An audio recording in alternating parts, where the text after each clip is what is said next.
How's that? Okay, I got some audio, but not the right audio. I don't know why. Hold on. It's not that one. It's not that one. Did my Windows crash or something? What the hell's going on? No, but just that crashed.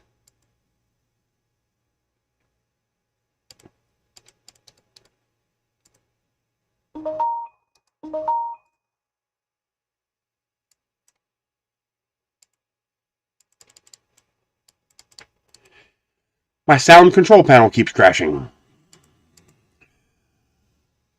Why does this always have to annoy me? Yeah, the mic, for some reason, keeps crashing sound control panel.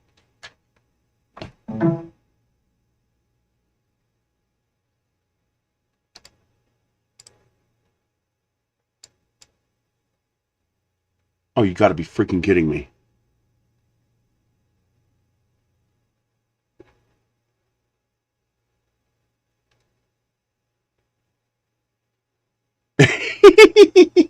Do you want to hit the books? Yeah, I'm using this microphone here because this one won't work, and I don't know why. And every time I plug this one in, it crashes the sound control panel.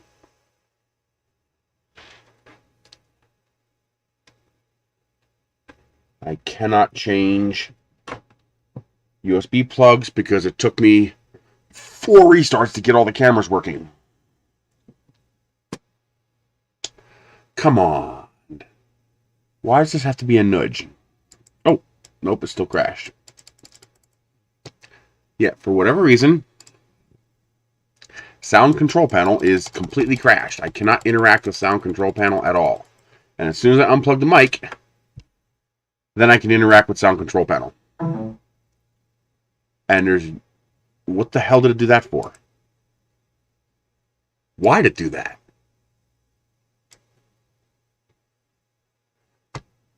As soon as I unplug the mic, why does it keep doing that?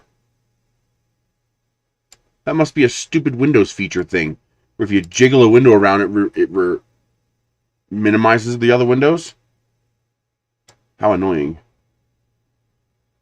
So, as soon as I plug in the microphone, this crashes. And now I can't interact with this in any way whatsoever. Wonderful.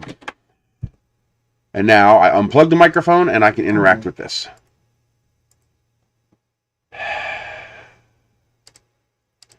It's always something.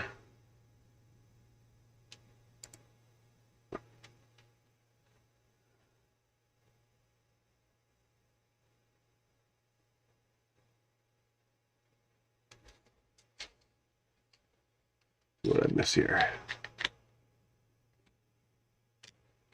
Yeah, but it's crappy audio through a built-in microphone and not the quality audio I get through this microphone. And I don't understand why this is crashing the computer. A reboot would probably fix it, but then it would take me half an hour to get the damn cameras working again. The joys of OBS. Let's try it one more time. Okay. Can I get into the recording control panel? Nope. It still crashes the recording control panel as soon as I plug in the microphone. So we're going to have to just deal with this audio.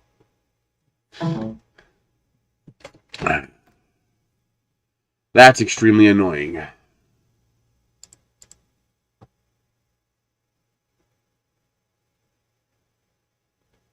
I don't have another A to B. This is a full-size A to B, and I don't have another full-size A to B handy.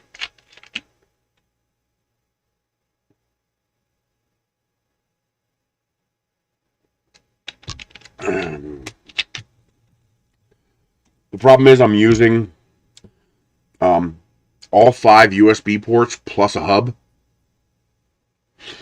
So I have to try several times to get all the cameras to work. I'll turn it on and no cameras work. I'll turn it on and this camera will work, but that one won't work. And I'll have to keep closing OBS, reopen OBS, closing OBS, reopen OBS until I get all the cameras to work. So if I were to try to reboot right now, it might be a half an hour before I got the cameras working again.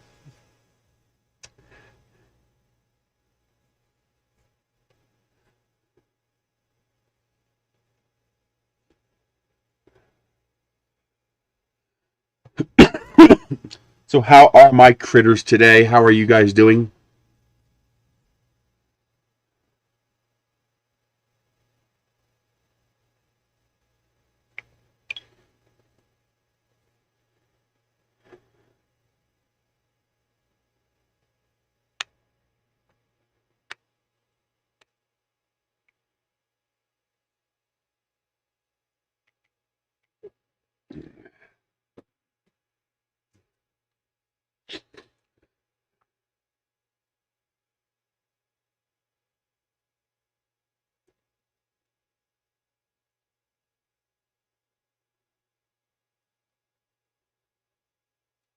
I've been trying to get a normal sleep routine for weeks. I can't do it.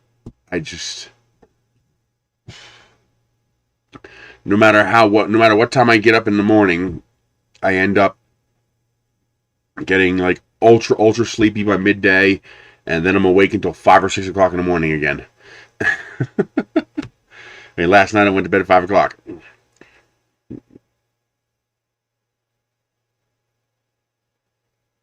Well, basically, I'll become a felon within the next couple of years, an effective felon, because the United States has basically outlawed all hobby aero modeling, and I refuse to comply.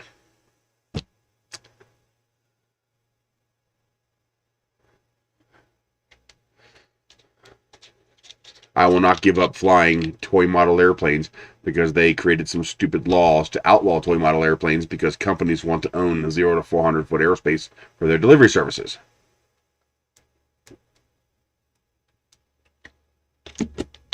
And before people think I'm talking about hyperbole here, go read the RPN or the PRN. The new rules effectively outlaw RC aero modeling in the United States. Because their compliance requirements are not possible and not practical. So I refuse to comply. I'll fly until they put me in jail.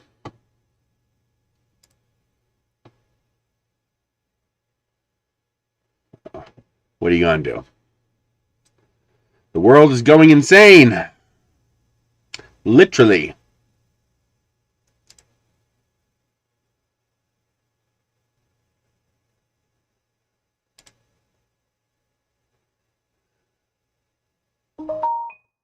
Well, see, in the U.S., it's not about drones. It's about all RC aero modeling, period.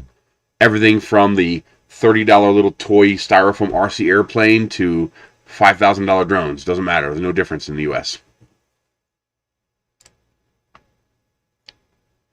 Which sucks. What are you going to do?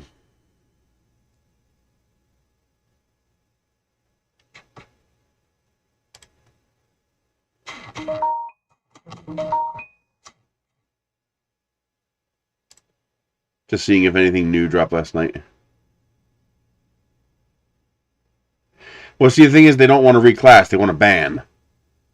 So they want to make it look like they're trying to organize and accept, while in reality, they're banning. So it's a de facto ban, at least in the U.S. I don't know how it is in the U.K., but in the U.S., ultimately, it's going to be a de facto ban. Oh, it looks like they changed my Walmart order.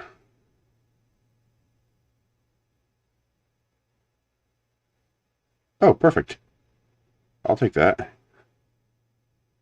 Damn it, they're out of the maple again. Yeah, I guess that's fine. That's 10 count, 5. That's about 32. That's okay. Yeah, I'll approve that. Well, at least they're giving me 91% instead of 70%. I'll take that.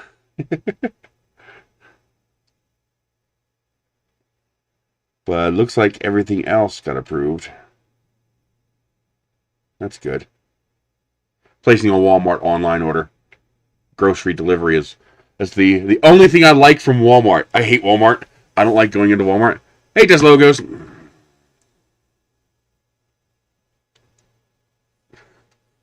Yep, and they sent it to me, and we're going to play with it today. Oh, trust me, interfering with the delivery drones in any way will be considered a felony. Trust me. You know, the corporations love felonies.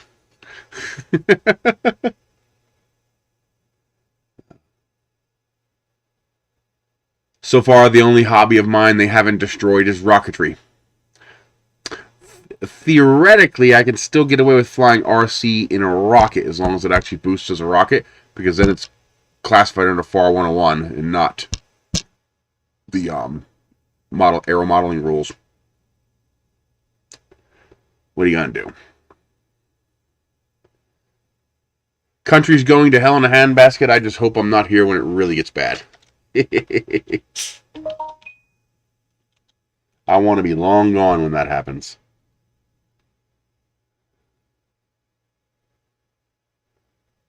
Why does it keep bugging me?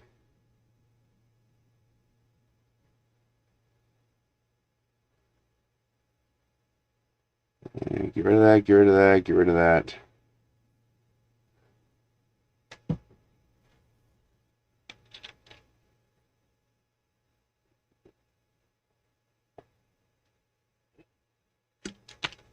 That's just it, Anne. You gain and lose exempted locations to fly model airplanes. So we have the ability to designate a site as a site for aero modeling exempt from these rules. The problem is the rules also stipulate after a period of time, no new sites can be added. So at some point in time in the next couple of years, the sites you could fly at will become fixed.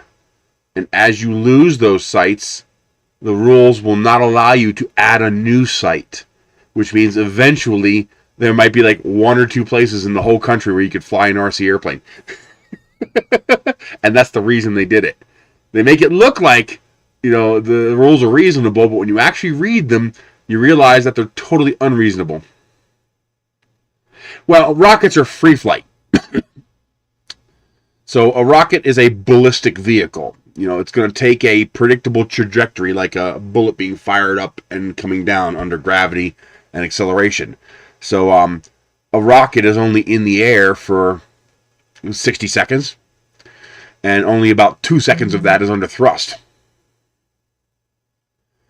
What was that? Was that this? God damn it. And so like for example, we were flying in Texas at NRM. I think it was 47 or something. I don't know which NRM it was. If you look at my site, you can see it's one of the NRMs that was in Texas, McGregor, Texas. And we were worried that we were going to get shut down because President Bush came back to his ranch in Texas, and we were within 20 miles of the ranch. And within 20 miles of the ranch is a no-fly zone. Wherever the president is, the 20-mile no-fly zone. And but the Secret Service actually came to the site to look at us and see what we were doing, and they were looking at my glider. I had a 14-foot long, like 9-foot wide glider, a rocket glider I was trying to fly, and so it was kind of fun having Secret Service running around the field looking at what we were doing, and they said no problem, keep going, because you could hover Marine One over the field and have us launch 100 rockets at it, and I'll give you $100 if one of them hits the helicopter. It's just, yeah, people don't understand how difficult it is to make 2 objects intersect in 3-dimensional space. Like missile guidance systems are ridiculously complex because it's really, really, really, really hard to make 2 objects intersect in 3D space on X, Y, and Z. Try leveling your bed. Look how much trouble people have leveling a bed, and those things aren't moving. Because leveling a bed is making 2 points intersect in 3D space. So making 2 objects that are flying through the air intersect in 3D space is really, really hard. Exactly. You got it. So they are they're not regulating hobby aero modeling. They're exterminating hobby aero modeling. It's bullshit. It's complete and total bullshit. So I will continue to fly off my own property and defend myself accordingly if anybody tries to stop me. I do not recognize the government's ownership of the airspace above my property. So, what are you going to do?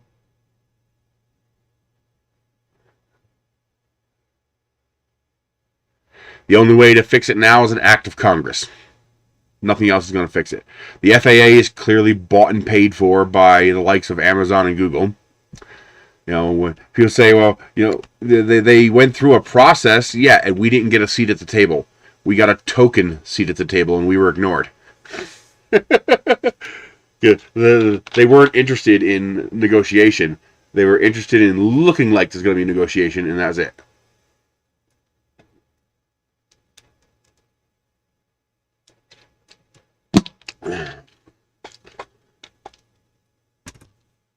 Exactly, and that's why they did it.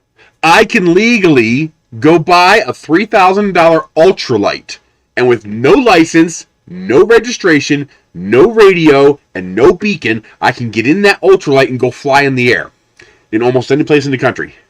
Stay out of Bravo airspace. Otherwise, you're pretty much okay. As long as you're in G airspace, you're fine. But I can't fly.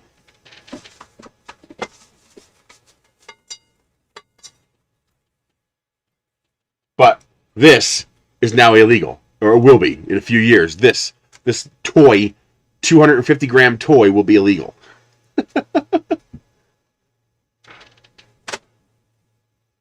That's the impossible requirement they want. It's not possible. You know, it's not that they want the user to be internet connected. Both the drone and the user have to have a dedicated connection. And no, it's not anything over 0.55 pounds. That's no longer an exemption. The rules specifically say they can eliminate that exemption anytime they please. So the moment these drones become more capable, they'll restrict these too. It's ridiculous. They've taken every protection out of the RPN. They are effectively eradicating it.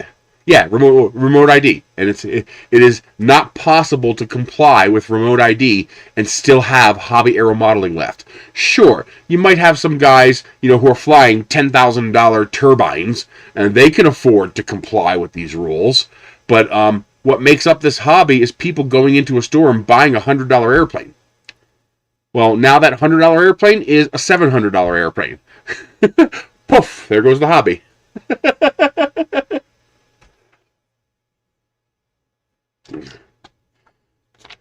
I told people for the longest time, the purpose of 336 was to render it so the government cannot regulate hobby aero modeling. Because the government does not want to regulate hobby aero modeling. It's too much of a pain in the ass. For the government, the easy solution is to just ban it. And then it's not a problem. And it's not because they don't like it. They just don't want to deal with it.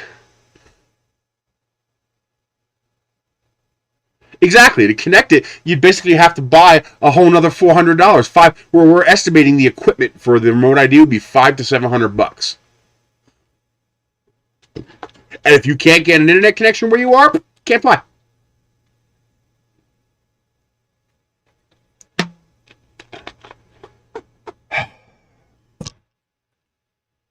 Absolutely ridiculous. What are you going to do?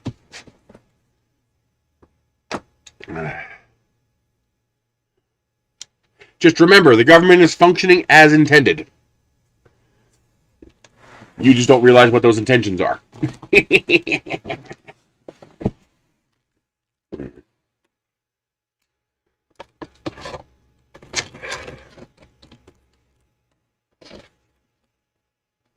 What is Weimar hyperinflation?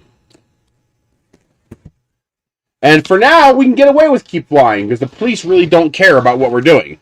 Eventually, however, they're going to start enforcement. And they're going to start putting people in jail.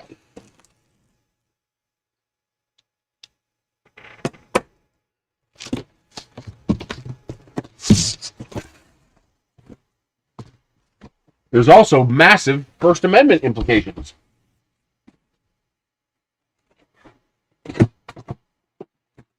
Remember, the police do not like it when we can watch them and they can't control the video.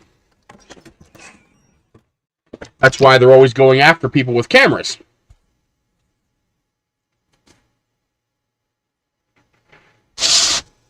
In 3D Spaghetti Mess, you don't understand. They're going to require that hobby aero modeling have broadcast radio equipment on board both your person and the model independently, and you're going to have to pay a private company for subscription to that service for both you and the model. The current estimate is that takes a model airplane from $100 to $600. Meaning you've just eradicated hobby aero modeling.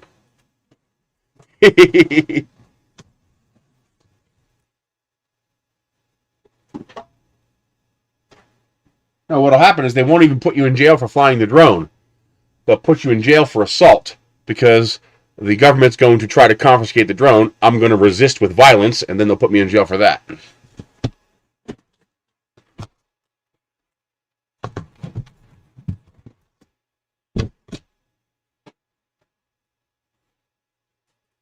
Yes, but the whole reason I enjoy these other hobbies is to use them in that hobby.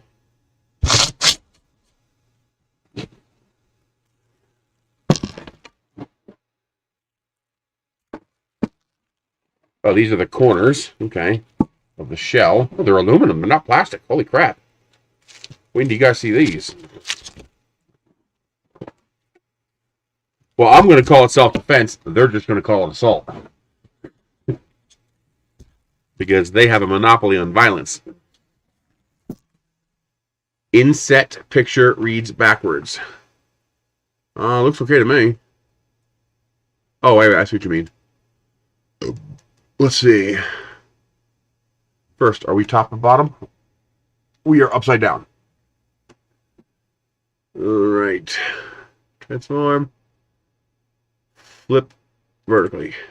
There we go. And now we are top to bottom. Okay. That should save that. It doesn't for some reason. Hi, kitty. Don't you go after that. You leave it alone.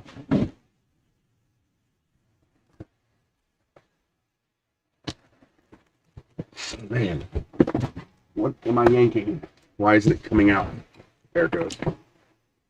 It's just being a nudge.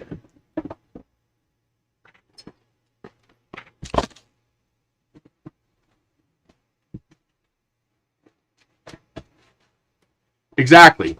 They want control. They don't want anybody having video they can't control, so they can disappear that video if they do something wrong. And people think, oh, conspiracy? Yeah, it happens all the time. You know, you go to court and suddenly the dash cam in the police car malfunctioned. We don't have the video. Or it was corrupted when we downloaded it. Yeah, your police captain hit delete. Because he didn't like what he saw in the video.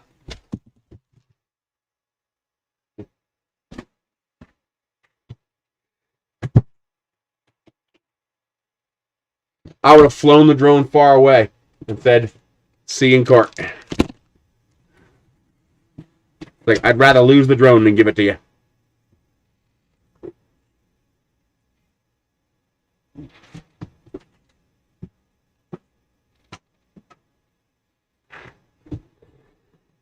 Hey, call me un-American. I don't care. The largest terrorist organization in the world is the United States government, and the largest violent gang in the world is the United States Police Force. That makes me un-American in your eyes? Too bad. As far as I'm concerned, that makes me a patriot.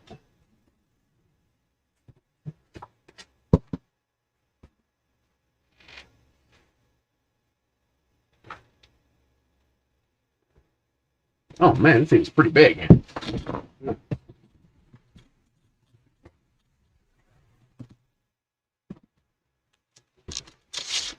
Jeez. This thing's a monster.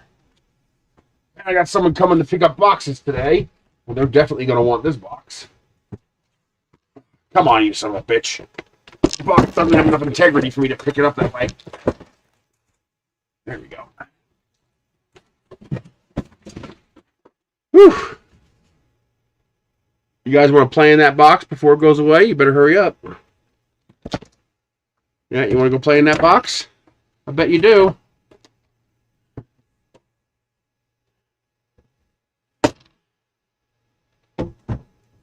Now, that's where you don't land the drone. That's where you fly the drone away as far as you can, preferably on top of a building.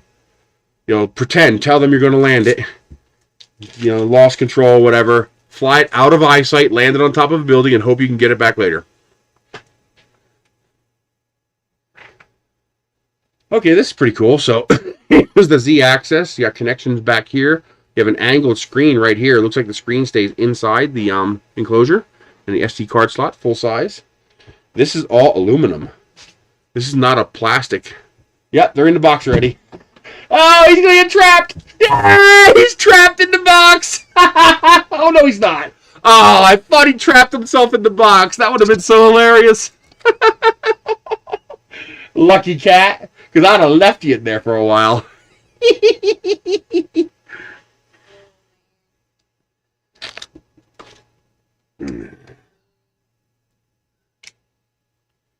That's correct, Keiko. KY. You are correct.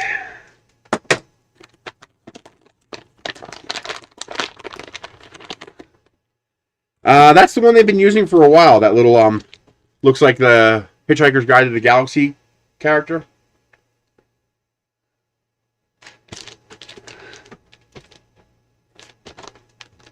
He wants to get in the box now, but he flipped it over accidentally. Look at him. He's trying to get in that box.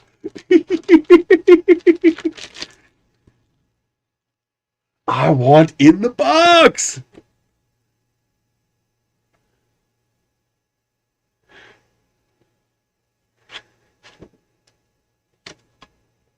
After sale service. The paperwork's getting a little more advanced.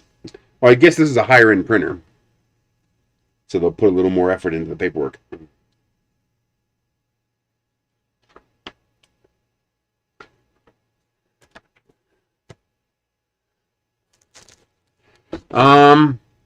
Well, replacement's not really about price, it's about what do you want. So what are your demands from a replacement printer? What do you expect it to do?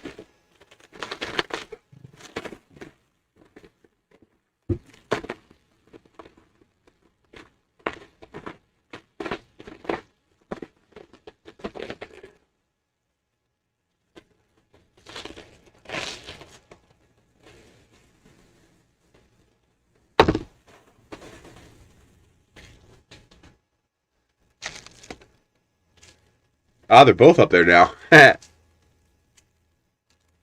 I think it's there's a link in the description. I believe $600 I want to say.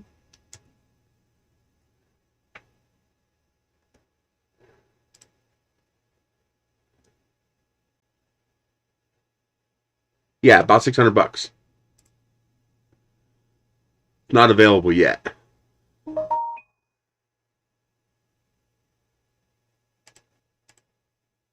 What? There it is.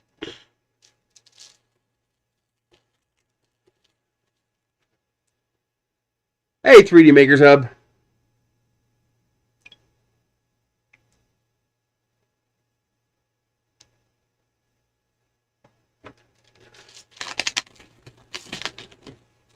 So, Keiko, what are you looking for in a replacement printer? You want to replace it or add to it? Sadly, I don't think the top is enclosed. I think it's enclosed on all sides except the top. So they really need to... Look at this. Look, this is beautiful. This is all aluminum extrusion.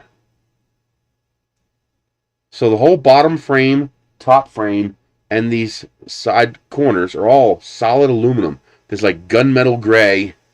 Beautiful, beautiful aluminum extrusions.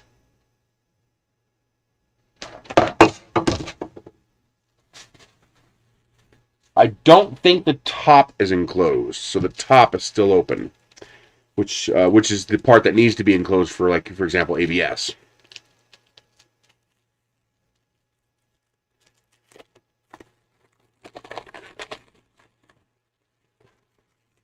Well, the problem is you want to retain heat.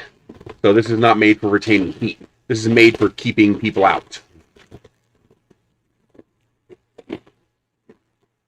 If you want a cheap dual extruder printer to play with, look at the who makes it? It's the Artist D from JG Maker. It's an affordable IDEX printer. So not only is it dual head, but it's dual independent head. And it's only about like $400, I think, $450. So it's not even that expensive.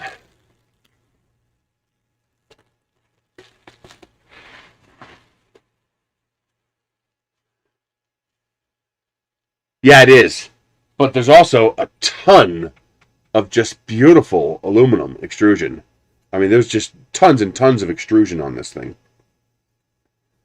It's not a plastic shell. This thing is all freaking metal. And nice metal.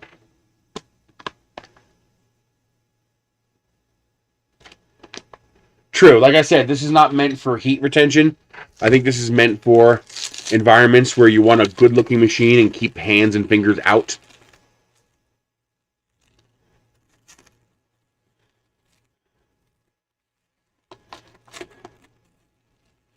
Come on, where's the end?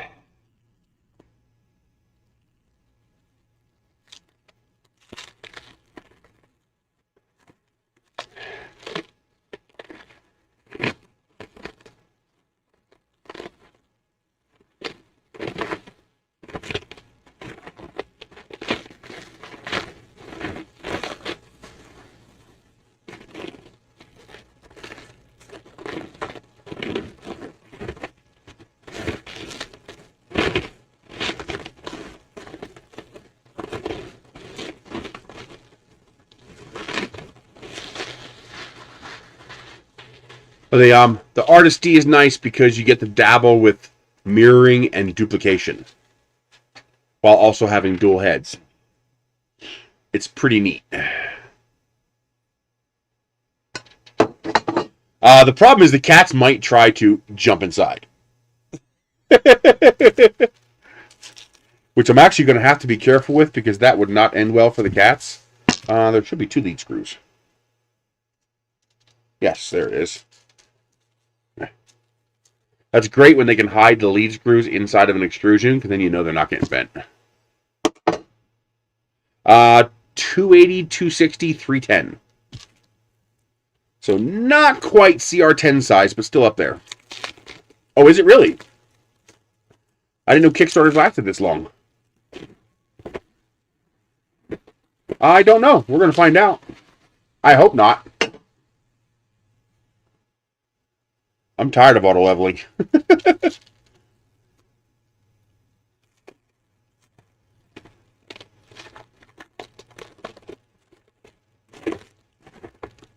I think I might have to turn Ender into Chinese food pretty soon.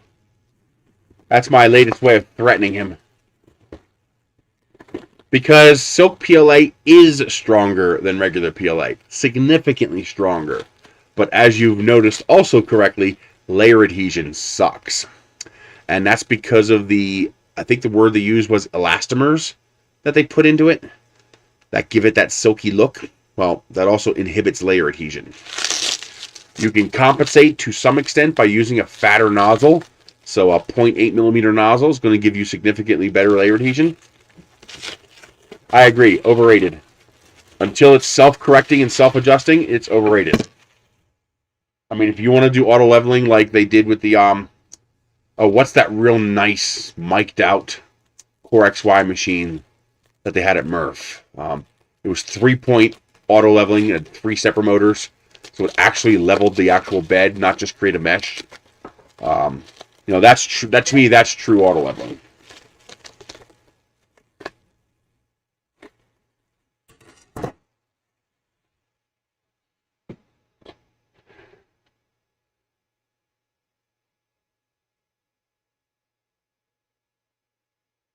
Hey, we got a PayPal.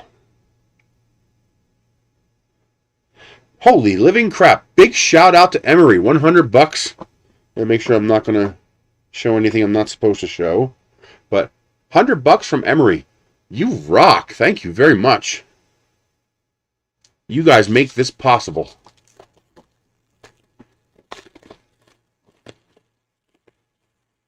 Cool. Small manufacturers don't tend to send out review units, though, because they don't have the budget for it.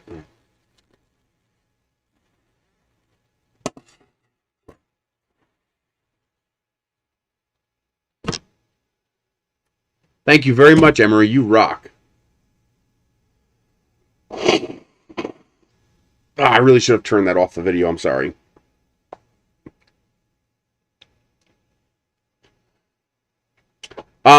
Possibly. The problem is it would have to be a domed top because the Bowden tube comes up through the top.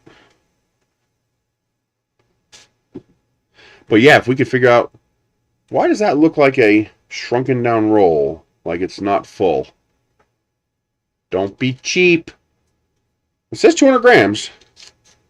So maybe they just made the roll larger.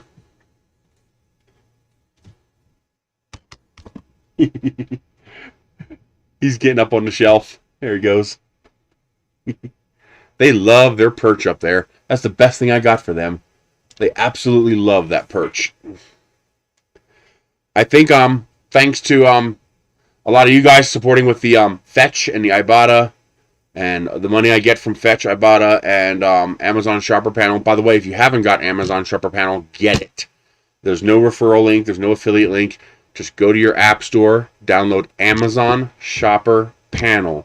You take a picture of 10 receipts every month, and you get $10 Amazon gift card every month. Free money. No strings attached. It's free money. Get it, get it, get it. Ugh. Okay. So these are the doors. The doors are acrylic with beautiful, looks like cast hinges, but these are metal hinges.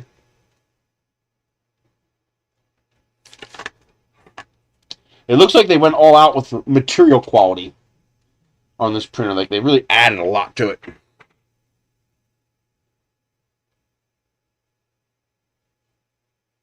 Well, technically there is no leveling in 3D printer. When we say leveling, we mean tramming.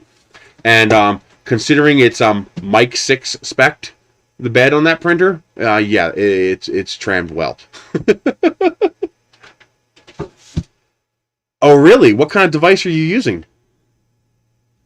What are you doing, Cat?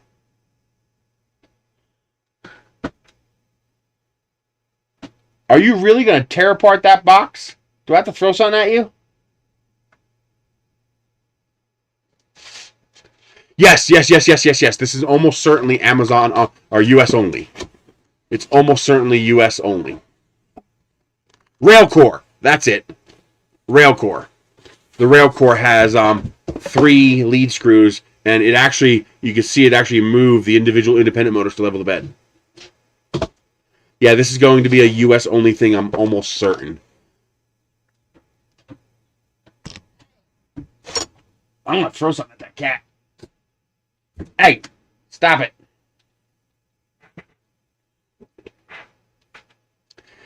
They've gotten to where they like tearing apart boxes, like they tear chunks out of them. All right, tools. But if you're in the US, it's basically it's $10.50 a month. So far, I've gotten 2 survey questions every month. It's basically a 1-question survey, and you get 25 cents each from those. So you basically get, well, they might not even use your receipts if they're not US receipts. I don't know how that works. So as you can see, I've gotten my 1050 ready to go. So on March 1st, I'll get that 1050. Any surveys today? Nope. So it's just been 2 surveys this month. But yeah, if you're in the US, it's basically $10.50 every month for free. And now, and I have my sister doing it, so we just need 20 receipts every month. Oh, you'll get approved within a week. So far, everybody who's put on the wait list has been approved within about 5 days. Yes. And we save all of our receipts. I just leave them in the visor because scanning anything past 10 is pointless. And so we just save them. If you got approved instantly, that means you were already invited to join and you just never accepted. You're supposed to get an email, but that doesn't work. So the people don't realize that they can be invited to this until they go try. Like when I signed up, I got signed up right away. When Michelle signed up, it was waiting list, but 5 days later she was in. Yeah, it just means you've already been invited and you just didn't know it because you never got an email. Oh, what the heck is this? Now, what could that be?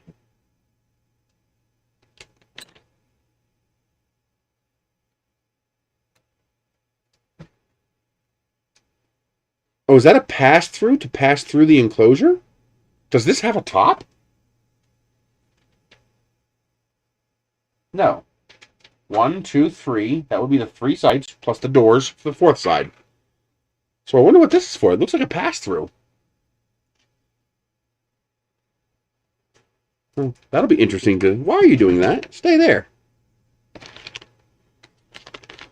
Another piece of PTFE tube. And then we got a big old wrench. And we have this that they're including in some of their printers now.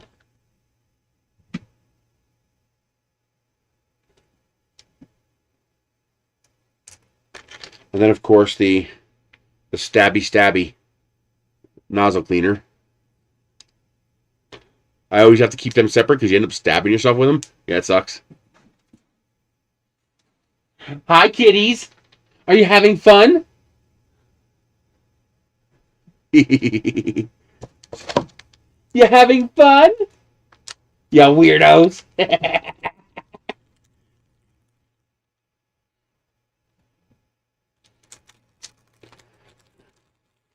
Yeah, that's what it is, the nozzle wrench. And this is the one that they're including lately.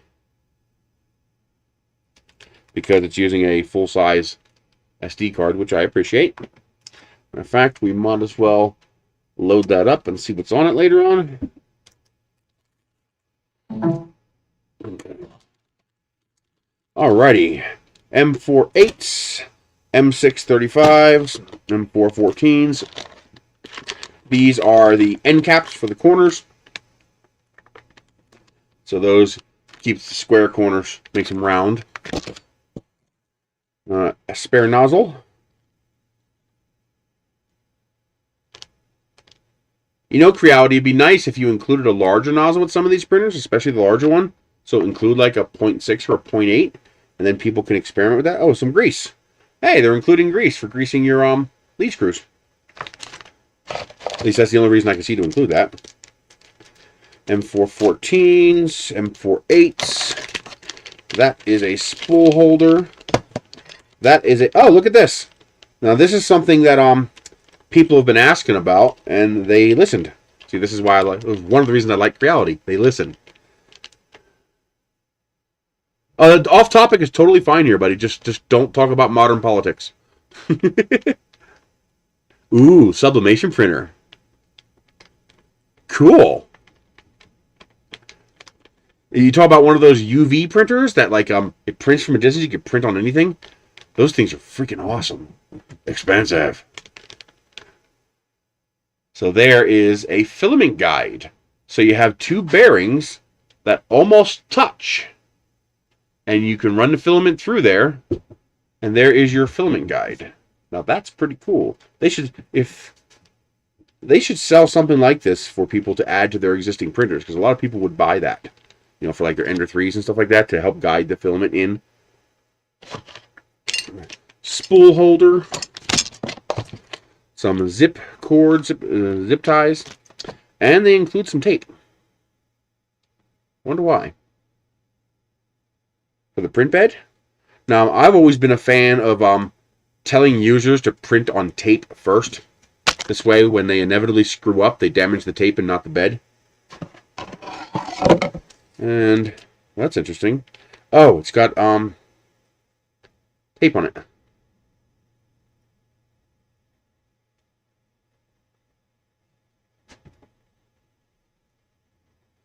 It's got film on it, and it's super thin and hard to peel off, so it'll stay there.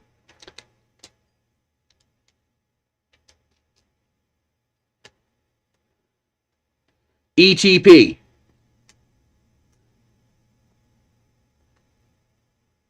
Everybody tastes like chicken.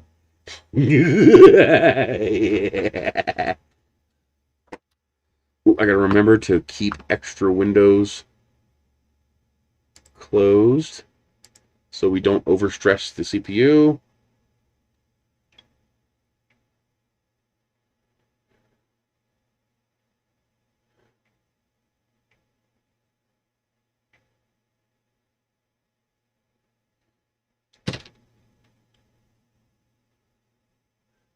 The ender's up there on top of the perch by the door, and that's the box from the printer. Somebody's coming to pick up a whole bunch of boxes from me today, so I want to get that over there so I can give it to them. They like those heavy-duty printer boxes. And I finally found a place to Oh, cool.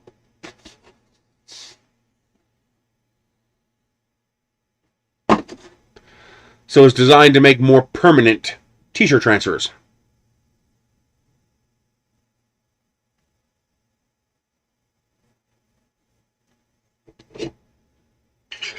So these are probably the towers for the bed to rise up and down. That's probably your Z-axis right there. These are your outside for the printer. Looks like everything is plugs. I see plugs everywhere, which is good. Touchscreen, so probably like the CR10 Pro. He's fine. He can steal whatever he wants. He's my baby. He's a good boy. I wish he was a cuddle monster. He's not much of a cuddle monster. He doesn't like cuddling that much. So, like, he wants to be near me, but not on top of me.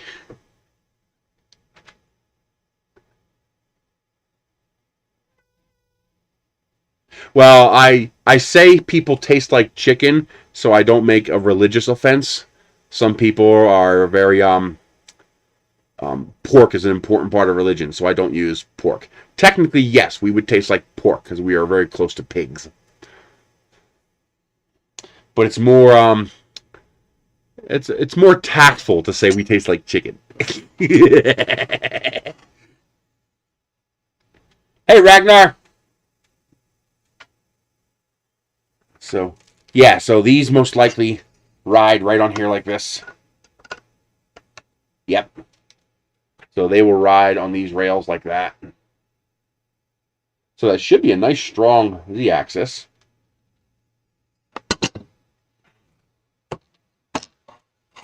Oh, God. Let's not even think about that because I love my cat. It would really, really fuck me up if something happened to my cat. It would just... I would not be a happy critter.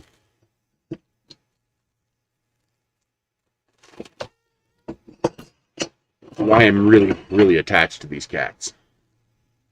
Except when he pisses me off. Then it's Chinese food. I can make a hat out of you.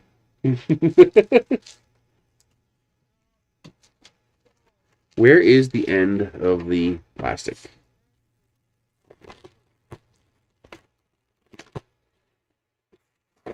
We just got so lucky with these cats. They are so well behaved. And they get along together. They love each other so much. We got very, very lucky in that regard.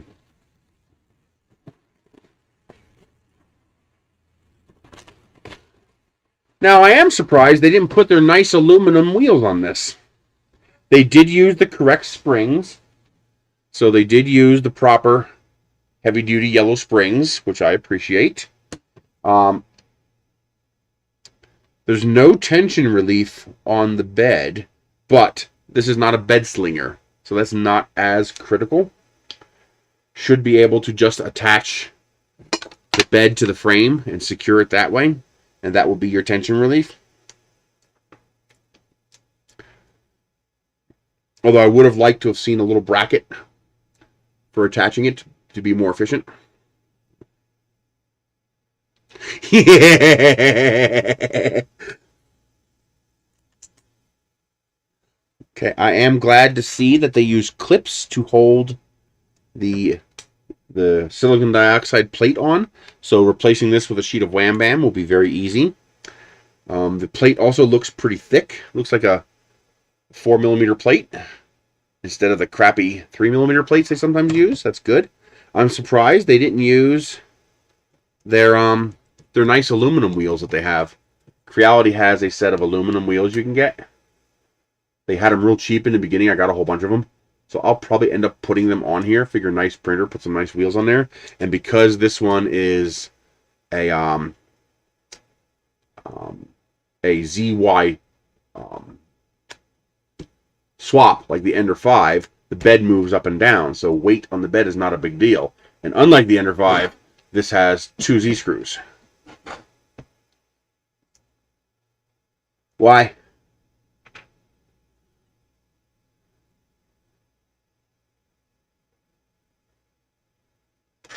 Most likely it's cost cutting, but if you're making a $600 printer, put some pretty wheels on it. Plus the red would stand out nice. Yeah, the Artist D is a very cool printer. Some insulation on the bottom of the bed here. Okay.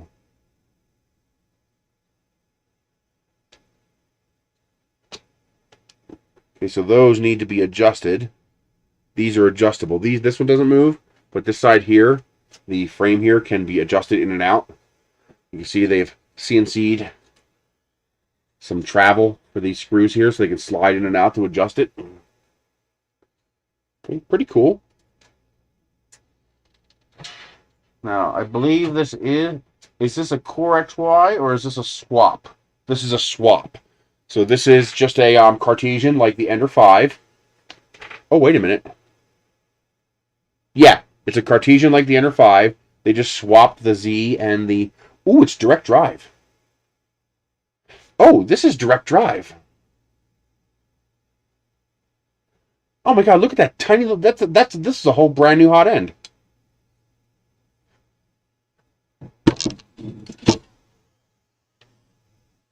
This is a whole brand new hot end.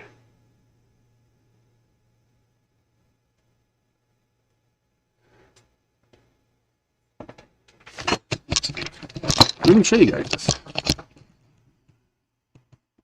Oh, there we go. So this, there we go, is a whole new hot end. Look at that itty bitty fan for cooling the cold side. This is all machined. Oh, these are your sleeve bearings for the rails here. There's your tension arm. You can see the drive gear inside there. There's another fan. I'm assuming there's another fan up here. At least there's a fan hole there. I don't know if there's an actual fan. That's a tiny little fan. What is that? Is that even 30 by 30 or is that even smaller?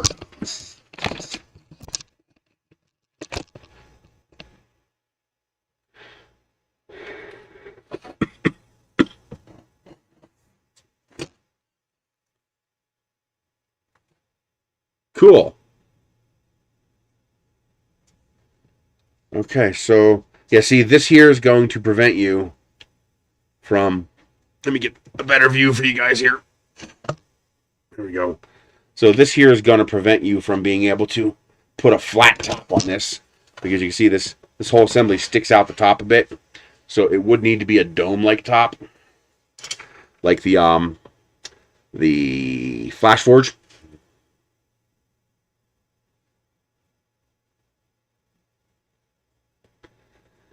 Have they come out with an FDM printer that doesn't require bed leveling out of the box?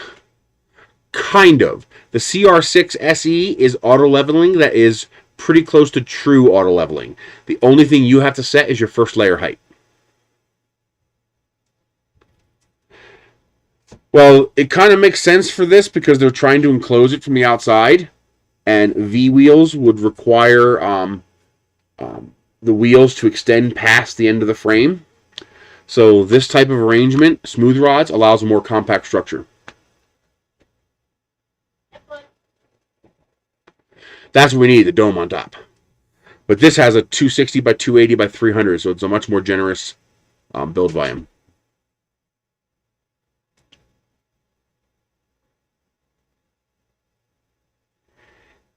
Eoraptor dinosaurs.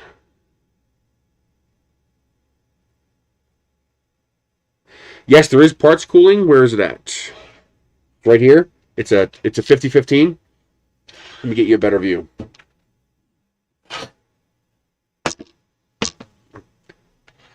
So there you go. There's your 5015 blower and your parts cooling duct fan right there. So this whole half of the unit is your parts cooling.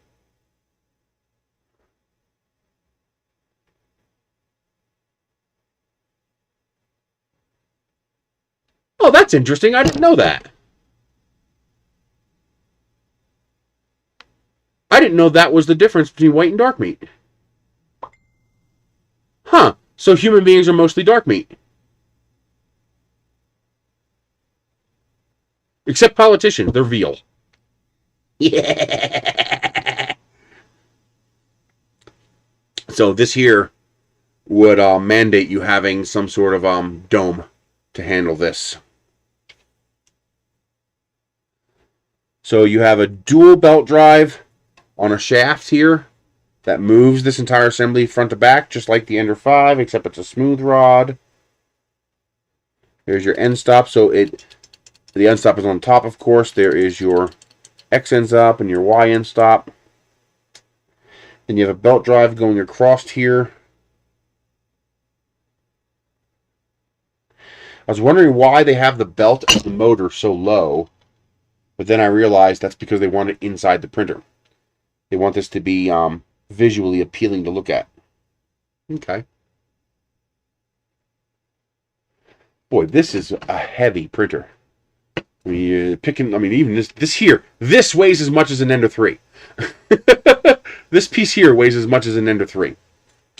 Jeez.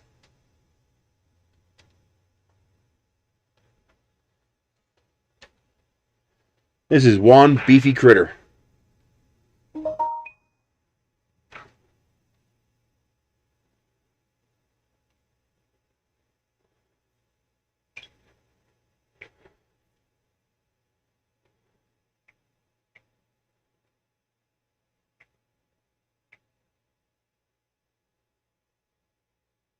Oh, they're here. Give me 1 second, guys. I want to go give them these boxes.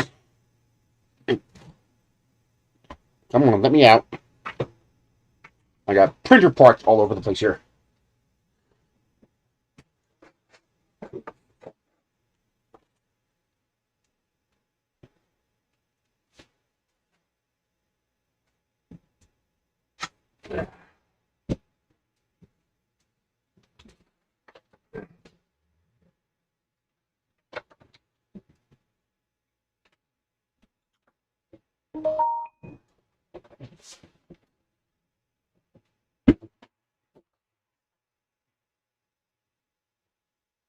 Hello.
Hi, kitty, kitty. How you doing, baby?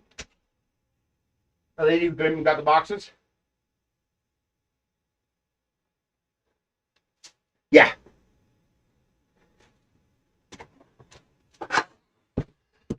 Nice! Got rid of the boxes! Well, I'm not going to make her do it all herself. I'm going to help her. Help her load them.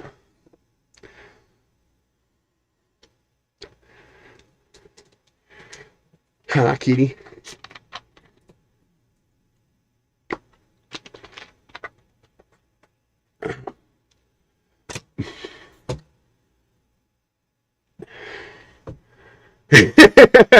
I'm surprised he didn't.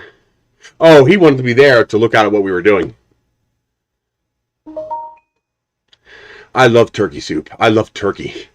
In fact, in my Walmart order, I got another little 3-pound turkey so I could put it on the rotisserie.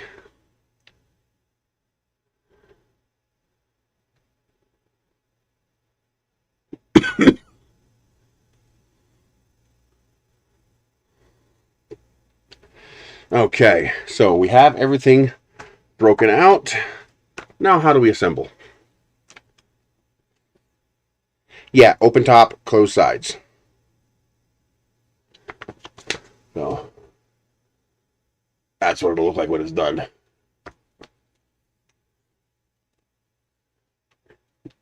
Sheldon. That name sounds familiar. Is that from one of those sitcoms? Not Friends, the other one. Or maybe it was Friends. I don't know. But one of those sitcoms. Not something I watch very often. You know, Friends, Third Rock from the Sun, Big Bang Theory, stuff like that. I just finished watching Upload, that Amazon series. Absolutely fantastic. The first episode of season 2 of For All Mankind was released, and it was awesome. And, what else did I watch? There's another series I just watched.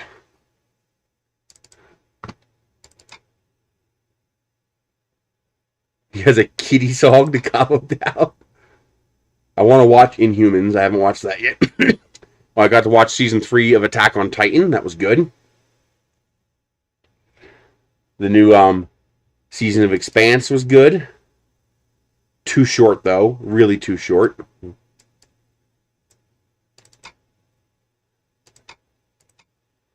Let's see. The Astronauts was actually pretty good. But yes, I'm currently watching Star Trek Lower Decks, which is funny. I do enjoy it. And WandaVision. WandaVision's turning out pretty good. It's kind of quirky at the beginning, but it's pretty good. Yep, I have Star Trek Lower Decks downloaded. So, there's Star Trek Lower Decks waiting for me to watch. But WandaVision's turning out really good. I'm kind of getting sucked into that. Oh, Resident Alien is also really good. That's a bit of a quirky sci-fi series. That's actually pretty good. I like it. I'm falling. This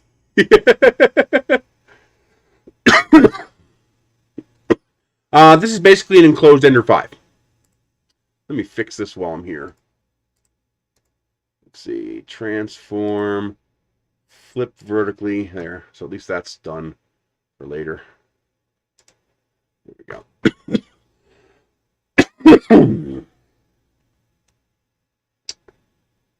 Let's see.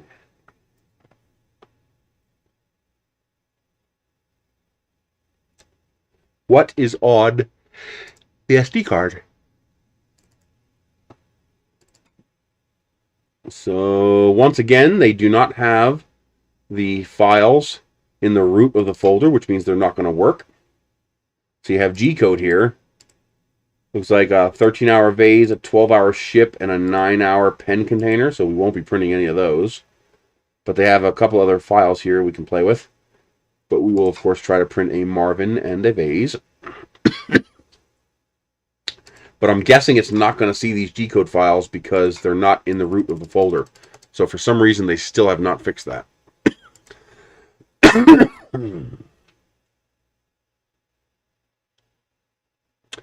Coma, huh? I haven't heard of that.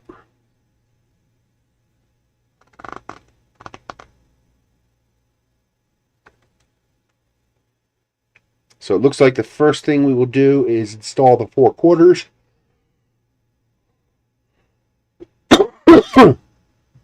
Are they marked? Like, do they have specific ones for each corner?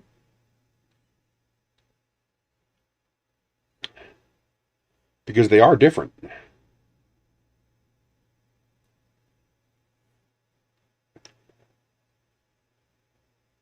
But they're not, they don't indicate which is which.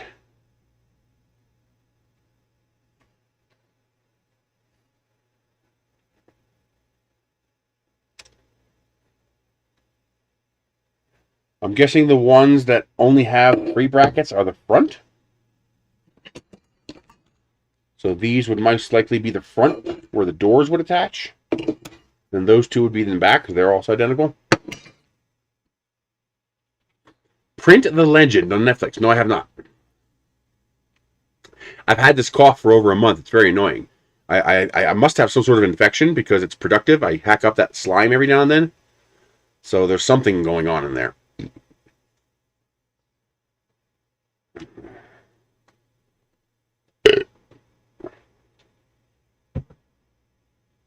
Yeah, these have 2 sets of brackets. So they're designed for the 2 walls. This is 1 set, which is the 1 wall plus a door. Hi, kitty. How you doing, baby?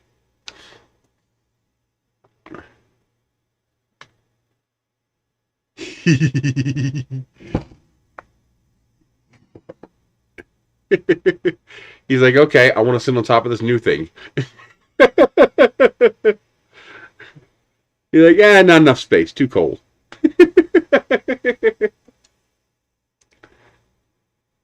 Thank you, Dennis.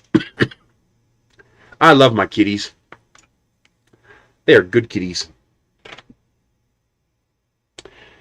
All right, where are the Allen keys? They are here. Let's get ourselves a little closer here. You off that review site, I got a whole case of Axe. It's actually pretty good smelling. Crushed mint and rosemary. So I got a whole case of that. And I got 2 cases of Dove and 2 cases of salon grade Tresemme for Michelle. She's very happy.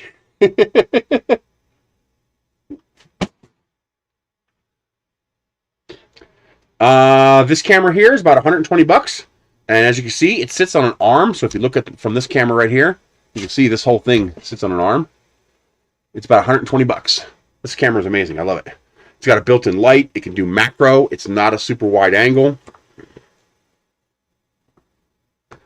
That's an expensive way to heat your tea.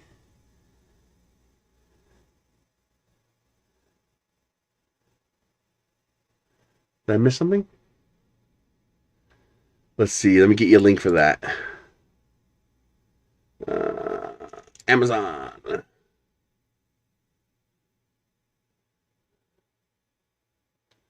Orders. I'm pretty sure it's a document camera. So that's not the right word.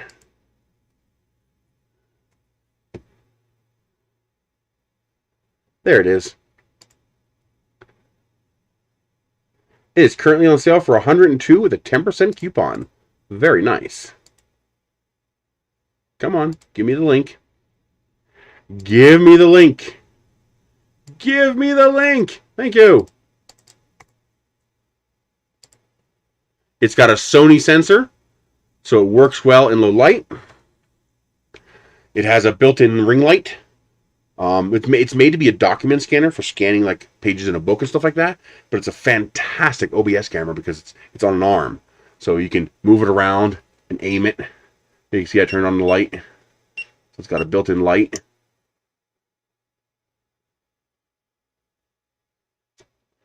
It's really a really nice camera.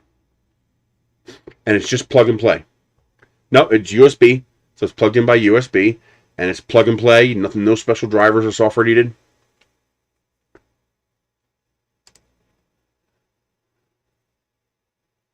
What do you think about changing out an old Melzy board, the Friday Night Cry CR10 with a Big Tree V1 for? Either should work fine. You know, I'm of the purpose where I don't replace boards unless I need to, and if I need to, I'll use whatever's cheaper or better.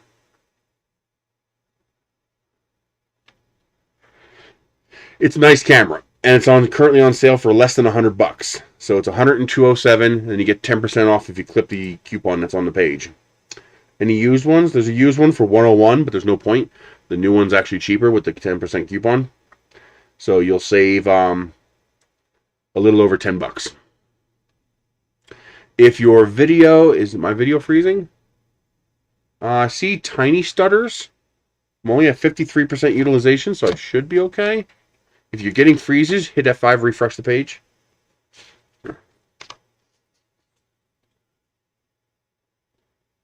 Okay, so the first thing we're going to do is use washers and the M6 35s.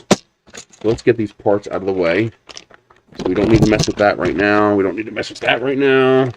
We don't need to mess with the spool holder right now. What we need is the screw. And that's going to be these right here.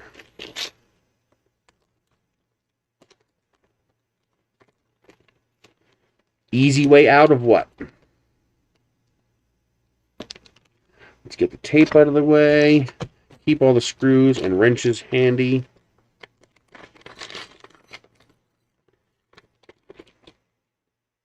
Oh, almost threw away a wrench.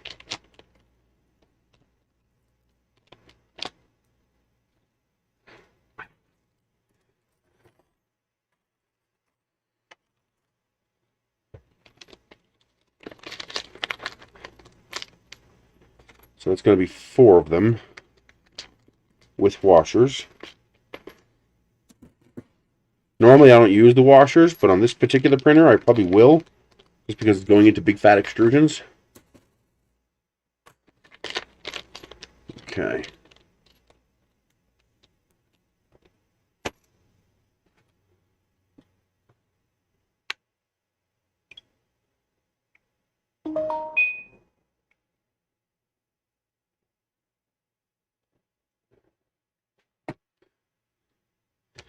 Let us see. Okay, it does give... Okay, this is good. They're actually starting to improve these instructions. So they number the extrusions 1, 2, 3, and 4, even though they're not numbered here. But then they have an addendum here. Let's get this stuff out of the way. This can get out of the way. This can get out of the way.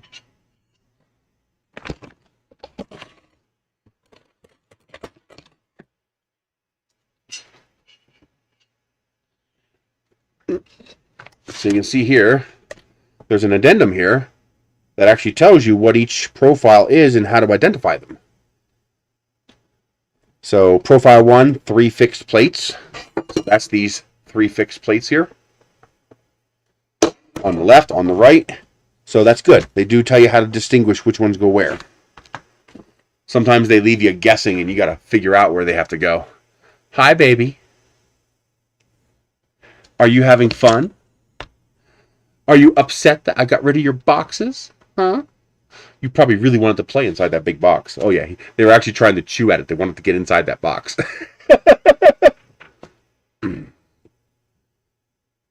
Cool. Awesome. I look forward to it, man. And thank you very much. Okay, so the 4 profiles and then the 2 vertical profiles. And the 2 vertical profiles use M414s. Okay, they screw in from the top. Okay. Then we install the bed assembly. Then we install the lead screws. Then we install the top. Okay. That's pretty straightforward.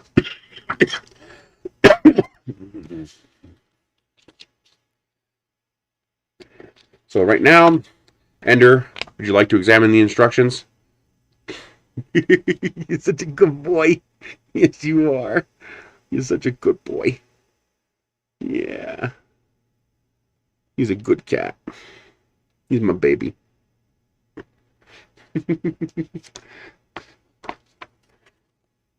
I think we have his approval. Okay, I need to get access to this baby. So, I'm guessing that's where the doors are going to attach. This looks like that is where it's going to attach.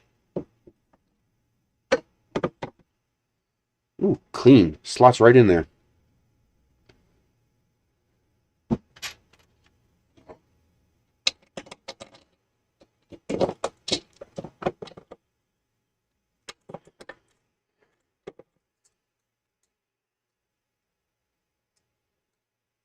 Banned for sale or just banned for import? Meaning you're allowed to have it, companies just aren't allowed to sell it? That's usually what it is. Contraband. Why is that? Oh, there we go. We like contraband. That the right size wrench? Yes, it is.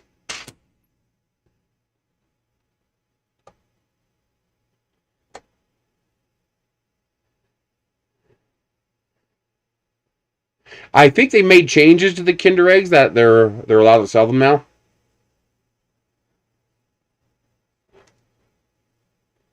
You're allowed to have them.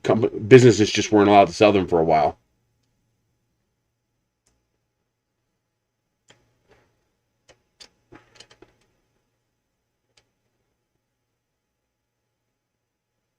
Oh, it's one of the older Kinder Eggs. Okay. Yeah, but I think they're legal now to sell. I think the company made changes to them that make it okay to sell them now, I think. I remember somebody telling me that.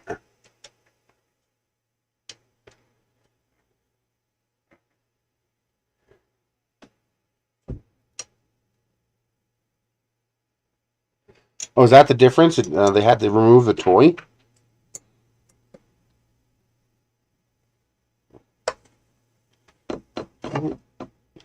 Actually, while I am here, I might as well take care of the other part. There's the M414s.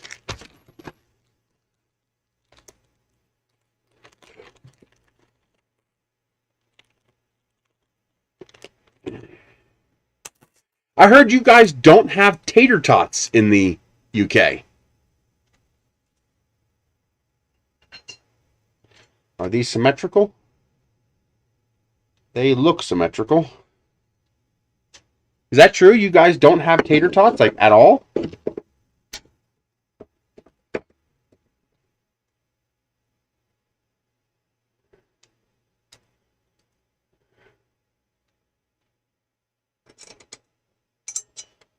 Basically, you ever see shredded tomato or shredded potatoes? Like julienne potatoes, and then you fry them up. We usually call them hash browns. Well, tater tots are shredded potatoes that are sort of compressed into a little barrel shape, and then they're fried. So those are tater tots. Let me show you. You've never had tater tots in the U.S.? Is it an East Coast thing? I mean, I've always had tater tots.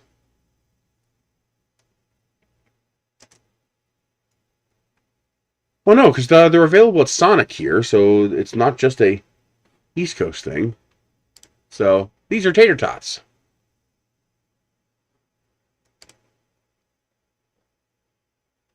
There you go. There's a perfect picture. So literally just deep fried little chunks of shredded potato. Interesting.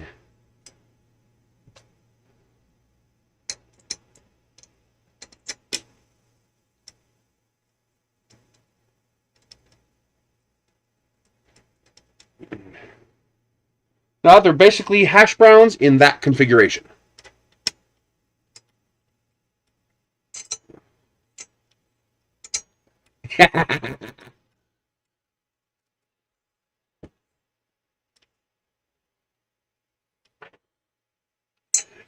Yeah, tater tots are good. I like tater tots.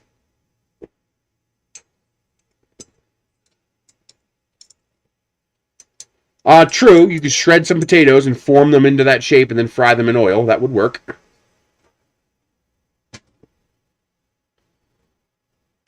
Do you have a kettle, like a tea kettle? Yes. I have a standard, tea kettle, like you literally the metal kettle you put on the stove. I also get boiling water out of my water buffalo, and I also have multiple electric tea kettles. So I have the generic, heating element in the bottom tea kettle. You turn it on, it boils. I also got a really nice one that it's a vacuum insulated unit, and it's got a little pump. So you hit the button, it boils the water. You can then unplug it and bring it to the table. It's 3 liters capacity, and it's got 2 AA batteries in it to run the pump, so that because the vacuum bottle will keep it nice and hot. And yeah, I love tea. I'm very much a tea person.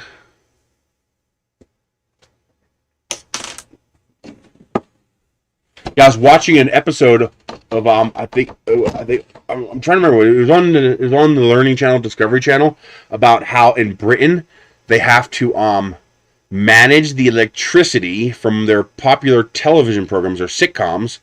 So they actually have to time the transfer of grid power from France to handle all you guys turning on your stoves and ranges to cook tea at the break in the program all at once. Yes, ginger lemon is delicious.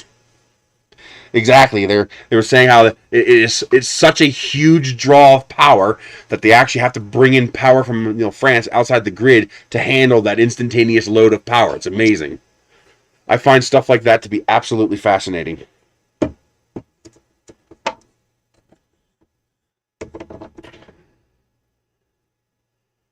Cool. Rosie Lee, what's that?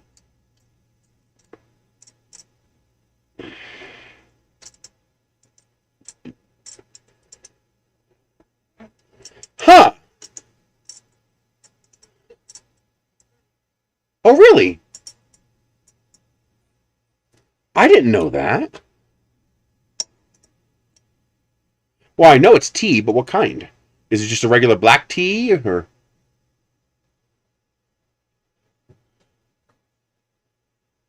Potato croquettes. That makes sense. I'm not 100% certain on the exact definition of croquettes, but when I envision potato croquettes, I envision something like that.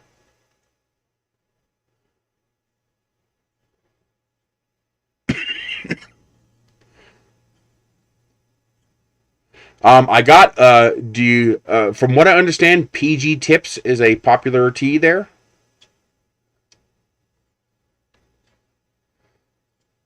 Is that just an American thing, or is that actually a thing over there? PG Tips?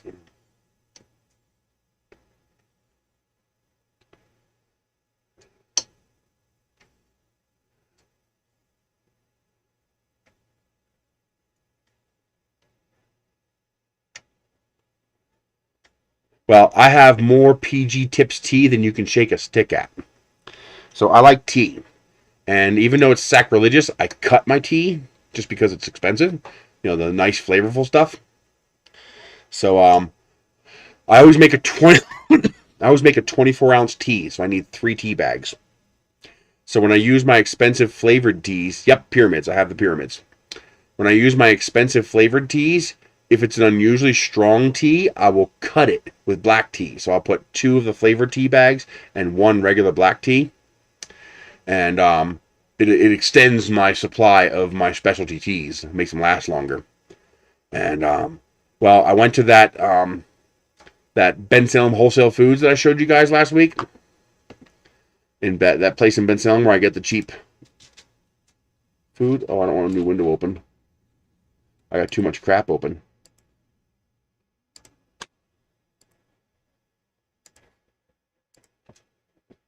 There we go. Hi, Nosy. Are you stalking Ender? Huh? Yeah, you're stalking Ender. Yeah. You're a good boy. You behave.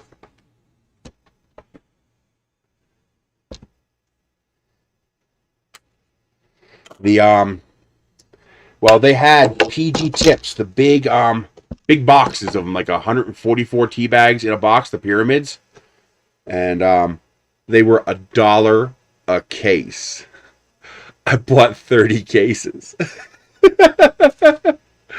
So I probably got more PG Tips than your local grocery store has.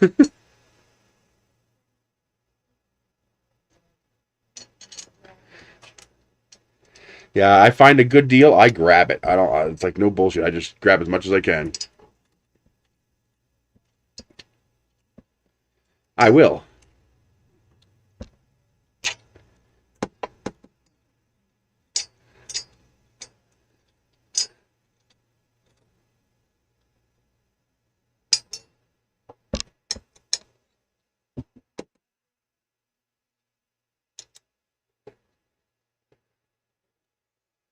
Tater tots or half-assed potato croquettes? Let me look that up. Let's see here. Tater tots are extremely simple. It's just convenience food. It's just fast and easy. Hey, Leon. Oh no! Wait a minute. Aren't potato croquettes stuffed? I've seen things like this before. Yeah.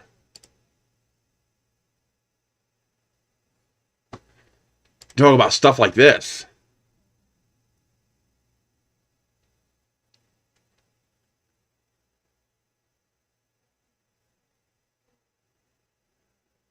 That's awesome. Yeah, the Sidewinder's a pretty nice machine. So potato croquettes are stuffed, right?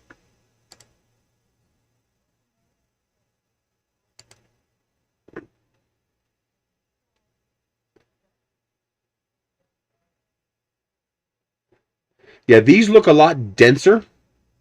Yeah, oh wow, look at that. Beef potato croquette. That looks delicious.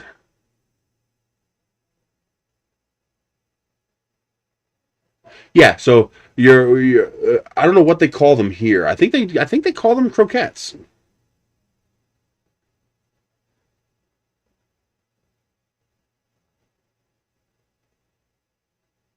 Yeah, I think they do call them croquettes. I don't eat them very often because they're expensive. Oh, I love peach tea, but not herbal. I'm not big on herbal teas. Just most of our herbal teas are zingers, and I'm not big on zingers.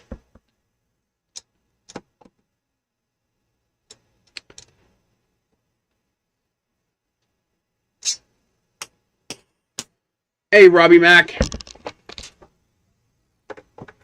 Okay. Of course. Of course I knock over the wrench. What else is new? And I need that wrench too. Which means I gotta bend over and get it. Grrr. Let's get this up here.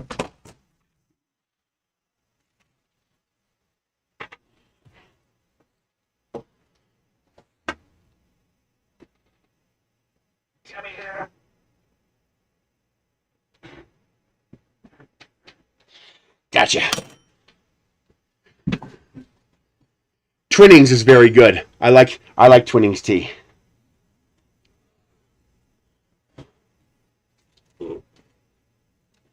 There's another brand I really like too. It's a cheaper brand, but their apple cinnamon is out of this world.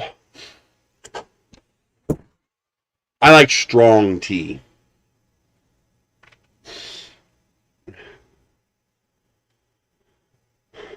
I don't know if I'd want soup tea. That's kind of weird. Now, which way does this go? Like, which way does that go?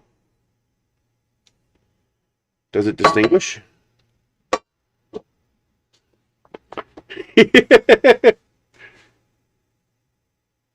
Okay.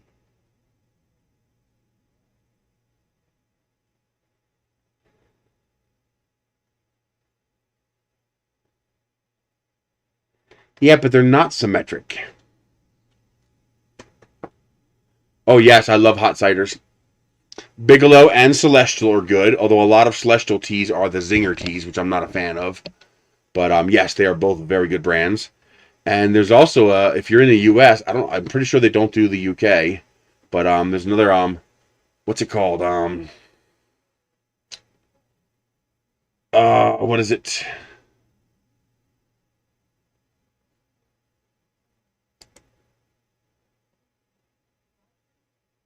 What's the site?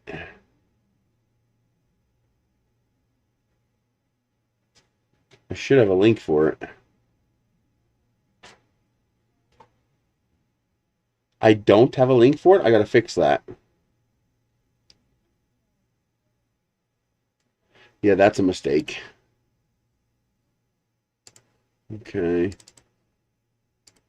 Nope, it won't be in T3DP. It'll be on Lawn.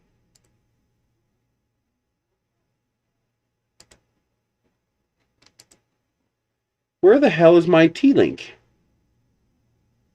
Republic of Tea. There it is. I love Republic of Tea. And I have an affiliate link for them. Well, it's amazing how sometimes you get excited when a brand you really like has an affiliate link. I just love their stuff. Oh, it is in there. It's right between Walmart and Weeble. Right between Walmart and Weeble. Yes, it can. It can do up to 8 megapixels. So yes, it can do OCR. Right now, I'm of course just running it in 1080p.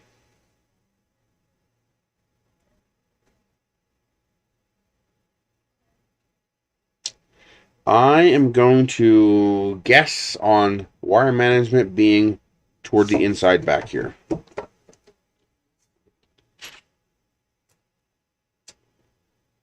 So yes, Pygar, it will shoot clear enough for OCR, no problem.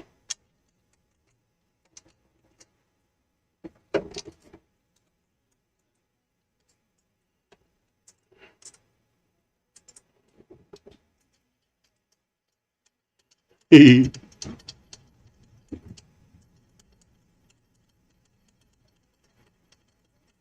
haven't tried that bubble tea yet.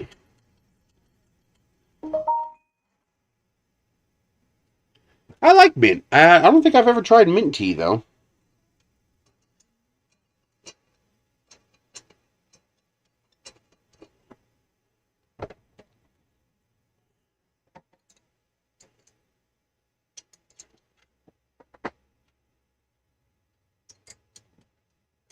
Fudgy the Whale.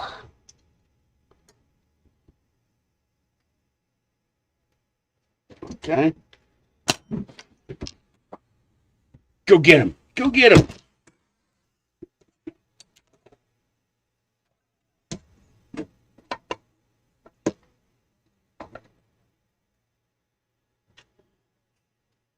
Hello, Tripod's Garage.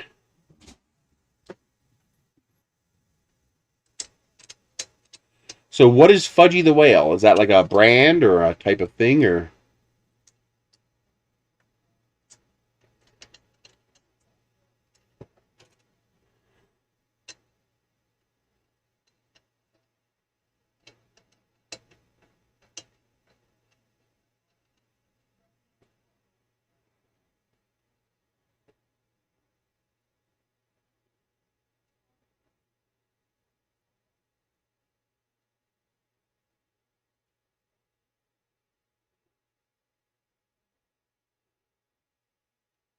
Ooh, tiramisu is good. Yeah, I guess so. Every now and then I can get what's probably a poor copy of tiramisu locally. It's pretty good. Okay, those are tight. I believe next is to install the bed carriage. Yes.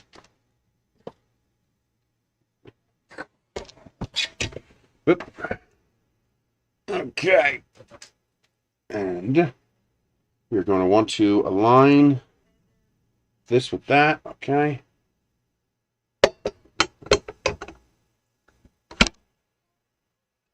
And we are in.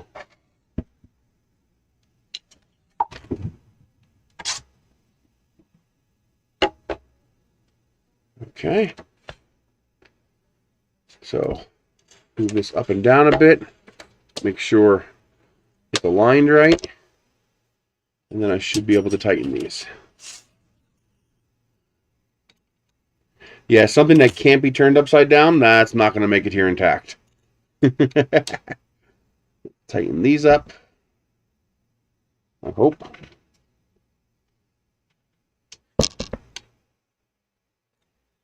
That's not going to work. Will this wrench fit? I don't think so. Yeah, I'm not big on coffee. Actually, that's weird. When you said tiramisu, I was thinking cake. We have a cake called tiramisu. Let's do some plastic peel. Look from the top view there. Except it's all very much underneath the plastic. There we go.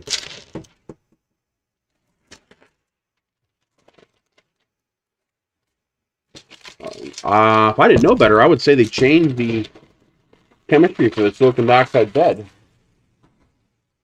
It's a much more matte finish. I don't know if you guys can see that, but it's a much more matte finish instead of the shiny finish it normally uses.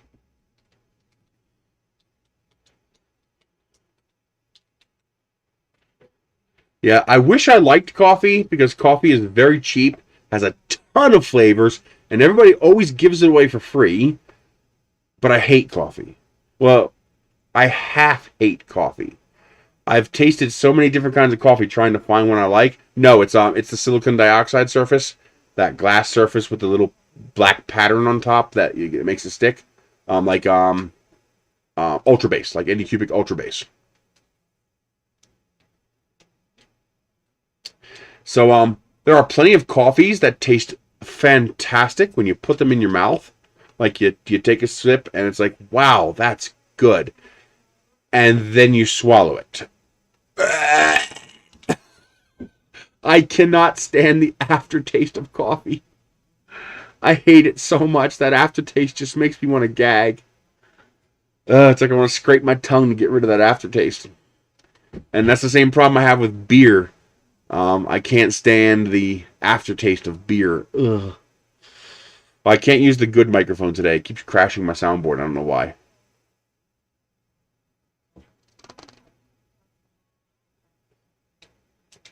Let's see. Okay, platform is installed.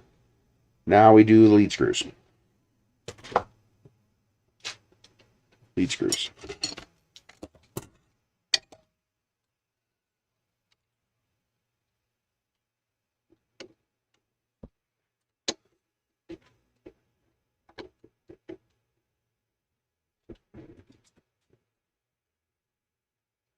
And they are properly aligned.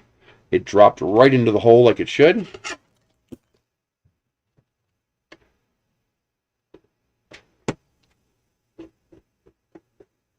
Yes, it's exactly what it should do.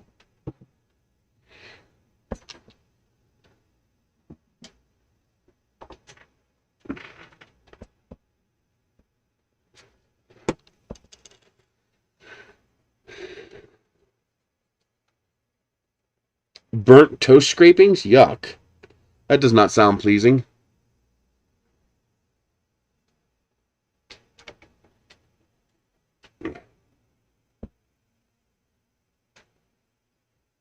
Ooh, those are coming out.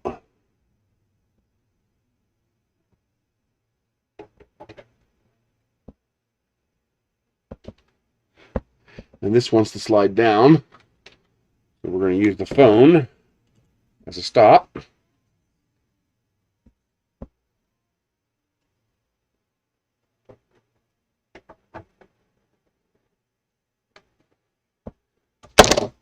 I did not give you permission to fall, so don't do it.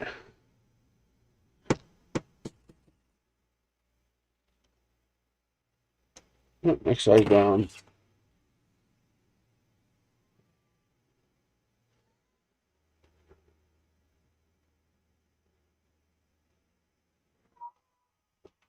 What's the matter, kitty?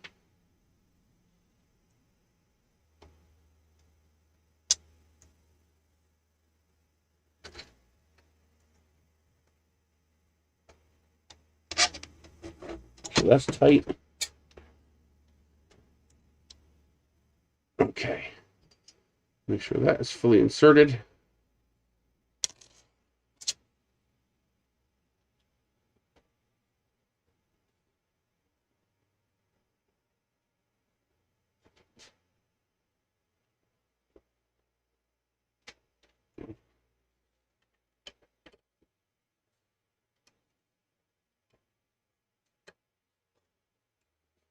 Gosh, it could be so aggravating on your fingers to manhandle Allen keys sometimes. I mean, why the hell won't you go in the goddamn hole? Just go in the fucking hole.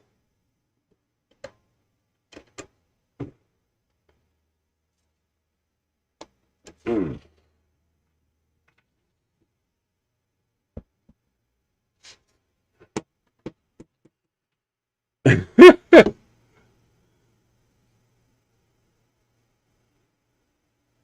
Yeah, I could never drink coffee without sugar. Nope, not my thing. I won't even touch it without sugar. No. I don't think I've had more than 10 sips of coffee in my entire life. Sips. I've never finished a glass. Never. I just don't like it. Oh, for Christ's sake, come on. Stay in there. Stay in the hole. There it is. Okay. All right.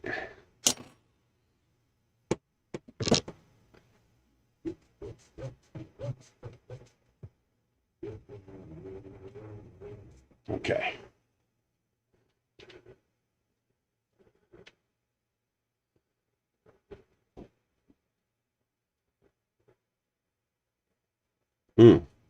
Something overheating? I don't think any of those run hot enough to need a heat sink. Just the drivers need a heat sink.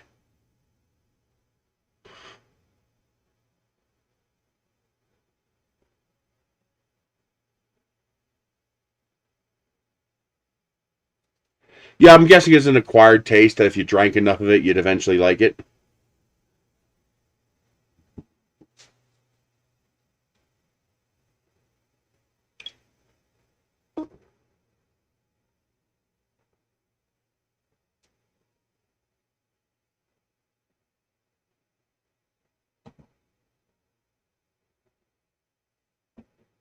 What the? UPS came and I didn't even know it.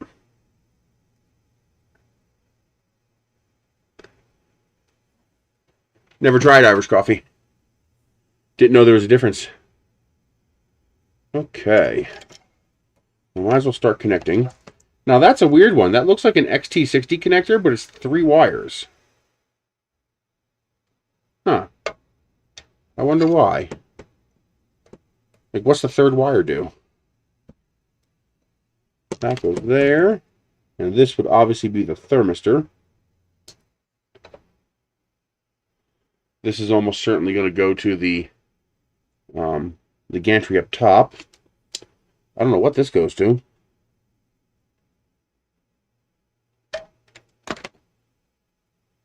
Oh, really?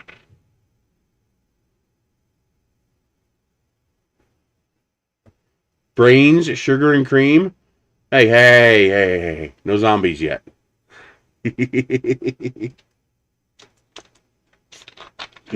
I love brown sugar.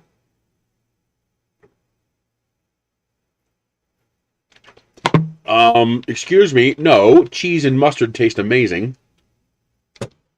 No training involved. I liked cheese and mustard the very first time I tried them. Especially spicy brown mustard. Oh my god, I could almost eat that stuff off my finger.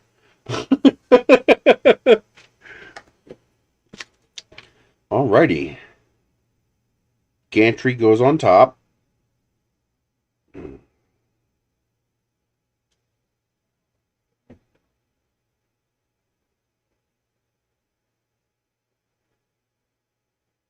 $27 and $31.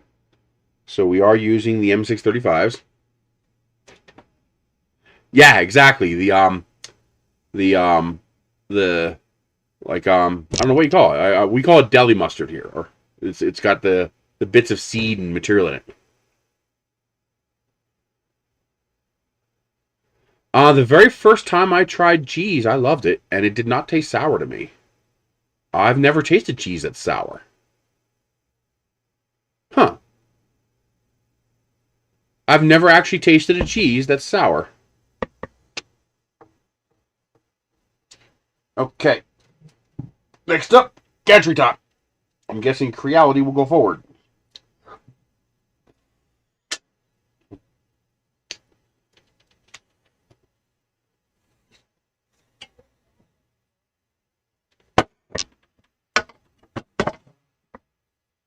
It looks like I guessed correctly on the wiring harness. Although it probably doesn't matter. No, this goes inside. Ah.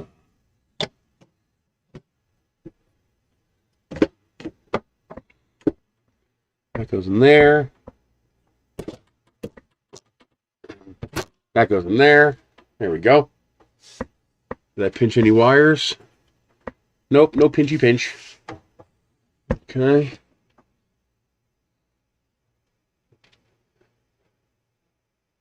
Yes, this is all metal. Everything you were looking at is solid metal. There is no plastic here. Is there any plastic at all? I don't think so. I don't see a single piece of plastic. You know, the duct for the motor, maybe?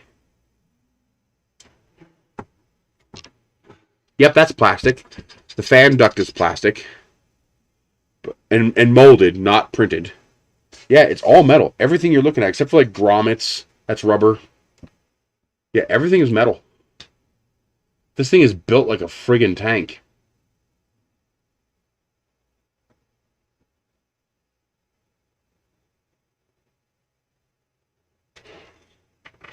Who'd you sue to put the molasses in the coffee? But yeah, I can see molasses being good. Yeah, I've never tasted a cheese that's sour.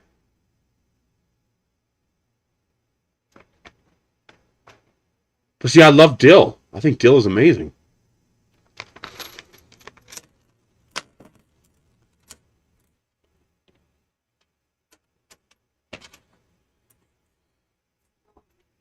Hi, kitty.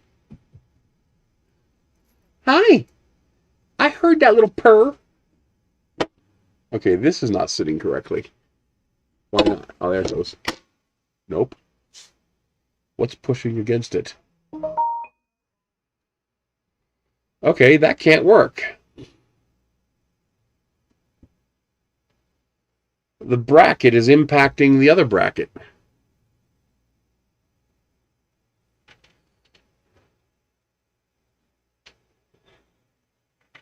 Okay, that's a poor design choice right there. That lines up okay. That's okay. That's okay. But right here does not work. Let me show you.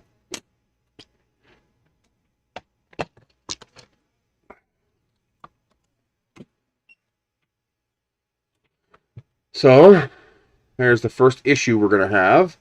As you can see, this bracket hits this bracket.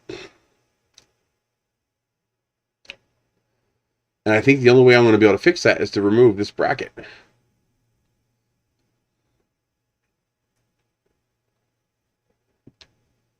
Because I'm pretty sure I can't move this bracket, since that has the kinematics on it. That has the drive motor for the y-axis or x-axis. Y-axis.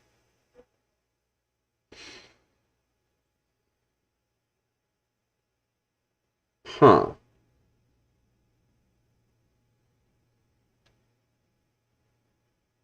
So there's a little problem, Creality. This bracket here interferes with this bracket here, which means this bracket's got to move. And as you can see, they are symmetrical, so changing them won't help. And they also have a bracket on the other side. Oh, wait a minute. Oh, wait a minute. This is different. Nope. That's not different. But this one is. This has to be swapped. Okay. This bracket here needs to be over here. Okay. See, they didn't tell you that. They said they were symmetrical and they lied. It's not symmetrical. Liar, liar, pants on fire. Stop messing with me. Seriously?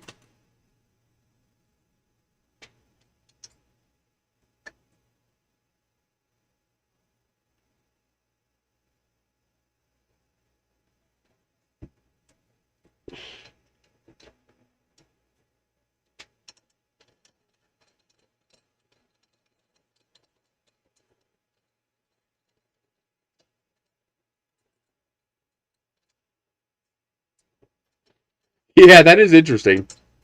Well, you know, actually the milk kind of makes more sense than you might think. I mean, think about it. What do you drink from your mommy when you're a baby? Well, you drink her milk. And where do you drink it from? You drink it from her tits.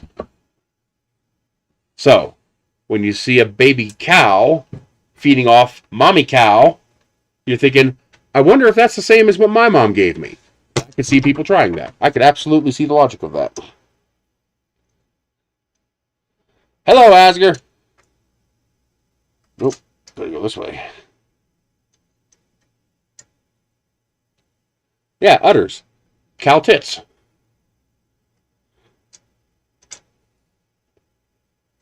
Or breasts.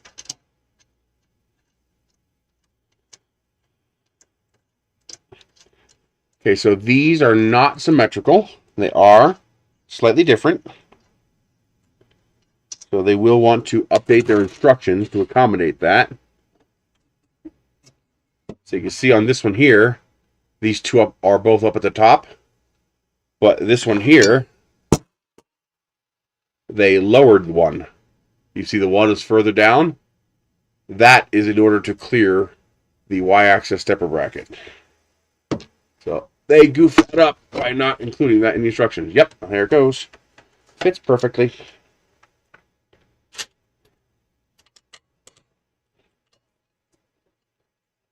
Well, it comes from chocolate cows, of course.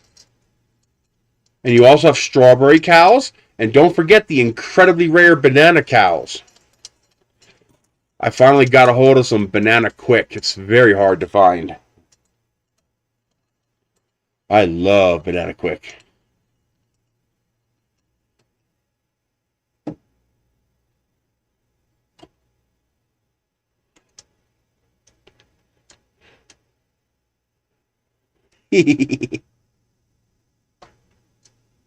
What's better than the Ender 3 V2?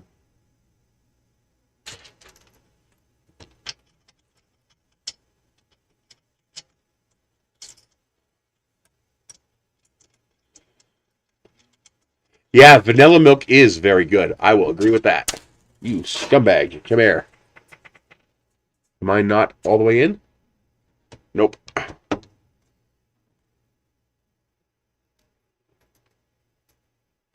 Oh, great.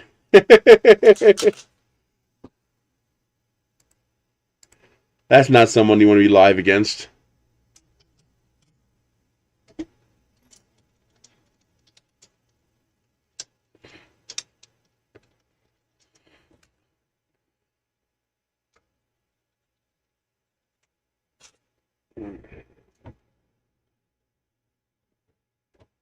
I don't know. I haven't used this printer. I can tell you the structure is superior. And usually a superior structure equals a superior print. But you could probably buy 2 or 3 Ender 3 V2s for the price of this. Although this has a bigger build volume, 260 by 280 by 310. It has a color screen, so it probably uses their silent board. Their 32-bit silent board would be my guess. after we get the frame assembled, maybe we'll take it apart and take a look.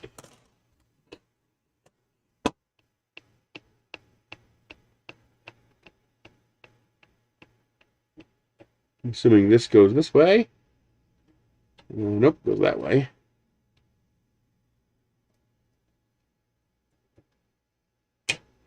That attaches like that. And then we will use the zip ties to help hold that harness in place.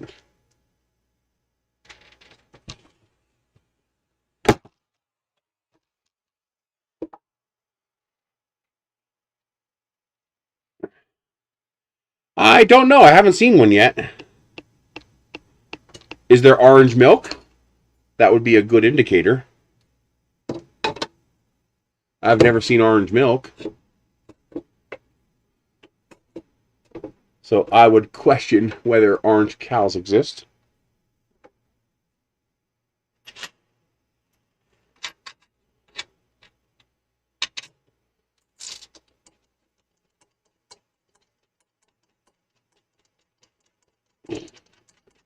Why are these all guys doing my stream time?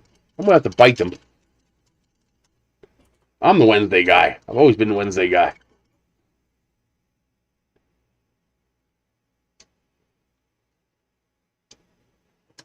Oh, that's interesting. So, work your way into it slowly. That's not a bad idea. Because there really are some amazing varieties of coffee out there. I just can't get past that aftertaste. That's awesome. Oh my god. 16 million people think there's chocolate cows. That's awesome. I wonder if a farmer's done that. Dyed a couple of cows brown and pink and said, yeah, well, there's the chocolate milk and there's the strawberry milk. And how many people would believe it? Oh my god, that'd be hilarious. So 93% are off.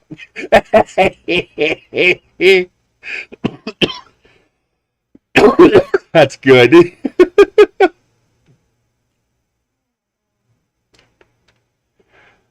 Oh my god.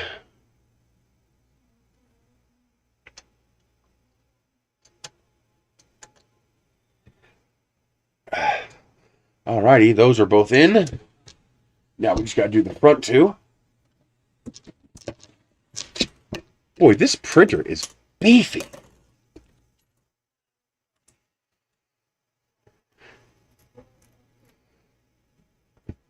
You know, even if it doesn't offer much else besides the beefiness, I mean, it's just nice to have a solid machine. Come on, which way? There it goes. Oh, God. That's because we're missing critical thinking in our societies. Nice. Nice. I like it.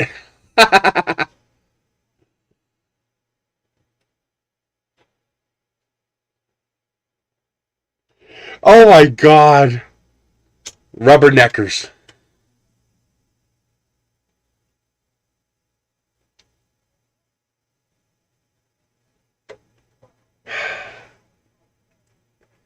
Some people, man. Some people.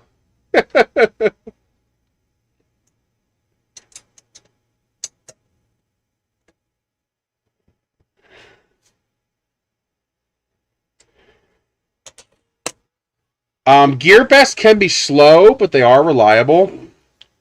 They're just not very fast, especially now where things coming from China take a while. It's possible they counted it as in stock and they didn't have it in stock.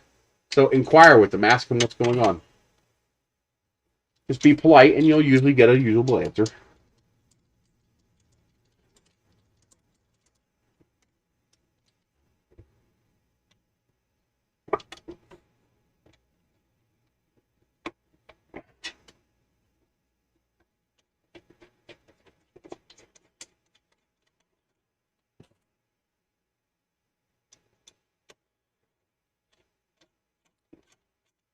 If you want a printer like this in a 2x2 size, get the Ender 5. That is still my #1 recommended printer.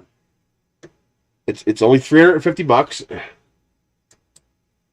I can kind of see the Gorilla Glue and the hair thing. If you looked at the description of the original bottle she used, they kind of named it in such a way that I could see someone who doesn't have the greatest critical thinking skills thinking maybe this would be a good alternative. And she was also honest about it. She didn't try to play it up. She didn't try to do any bullshit. She came forward and admitted she fucked up.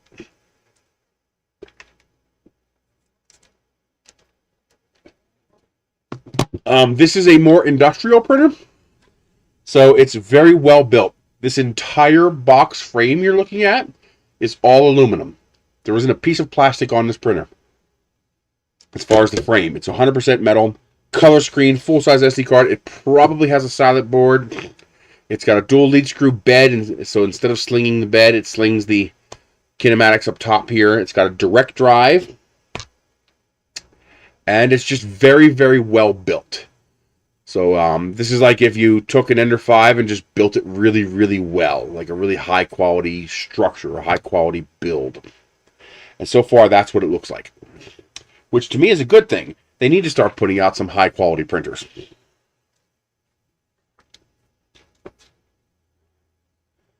Okay.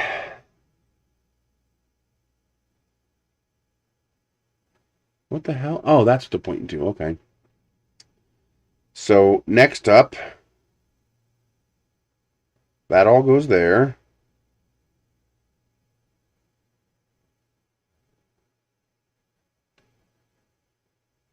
Oh, I see. Okay. So, we are going to use the M46s for the guide. And we are going to use the M414s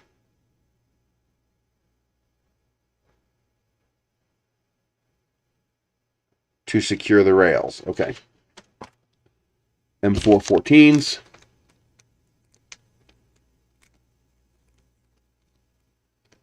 What was he being optimistic about?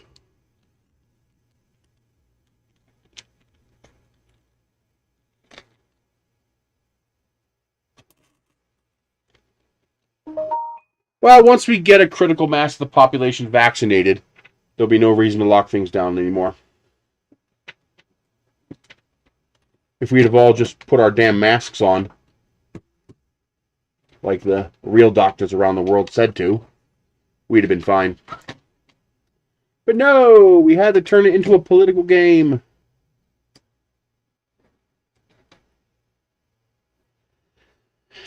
Because that's what humans do. We do stupid things.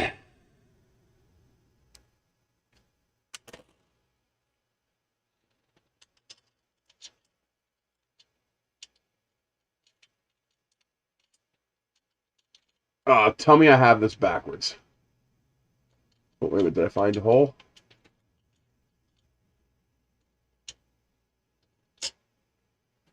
Oh, this is solid, so I can manhandle this.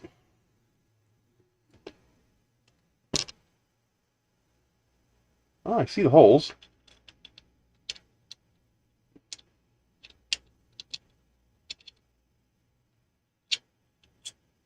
I can see the freaking holes. Why won't the screws go in? There it goes. They're not chamfered, so you gotta nail them. Good for you. We're probably going to get shots come summer.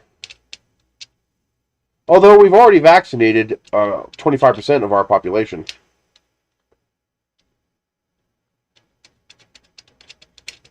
It should. Will it have better print quality? I don't know. Will it hold more reliable print quality for a longer time? It should, because it's a much stronger frame and structure. It's also nice not to have a Bowden tube.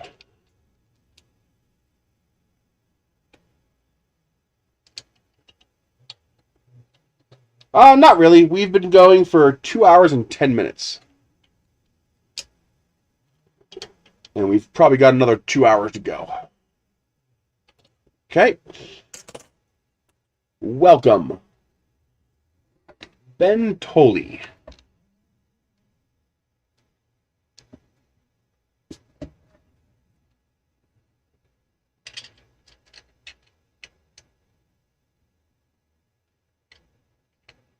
Come on, I know you're there. I saw you. Got it. Yeah, this will kill somebody. This thing's a monster. This thing could probably go down the stairs and survive. I mean, it's really built well.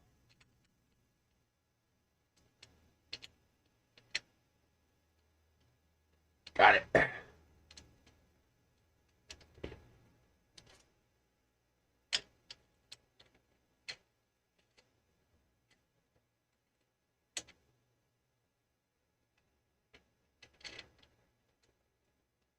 Damn it! I hate it when I drop these Allen keys. Because it is such a pain to pick them up. This time I got a pair of pliers. Ha-ha!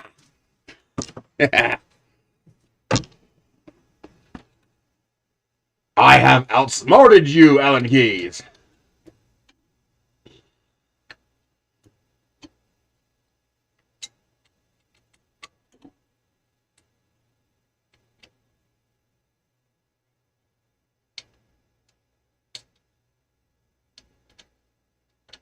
No.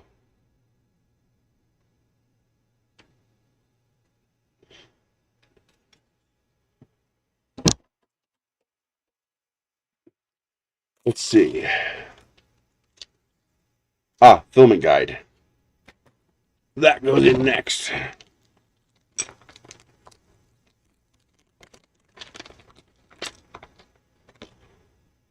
So you see, it's literally 2 bearings, and you just feed the filament through there, and that guides the filament. That's pretty cool. I like that.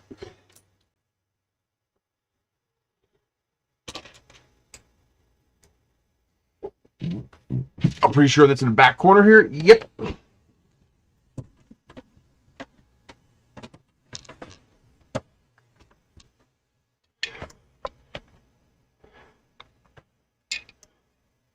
Watch Ender for a bit. There's my Ender baby. Sleeping in his bed. He loves that bed so much.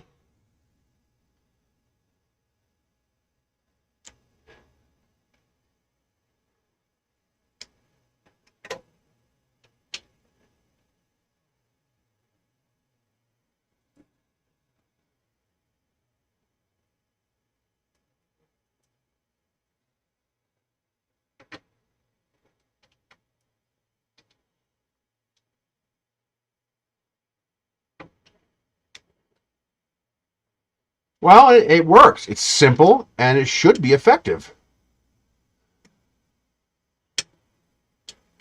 So, hey, don't knock it if it works.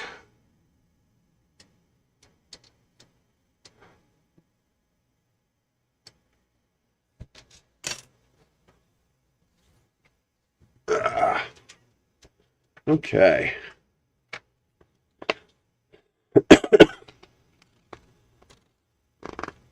That is it for that. I already connected that. Now I need to connect this.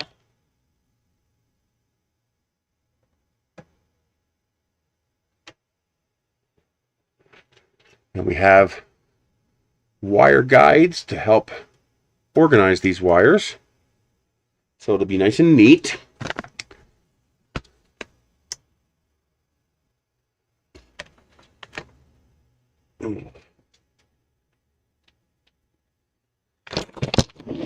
Spool holder, end caps.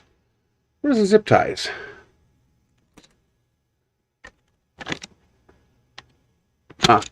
They almost went off the table.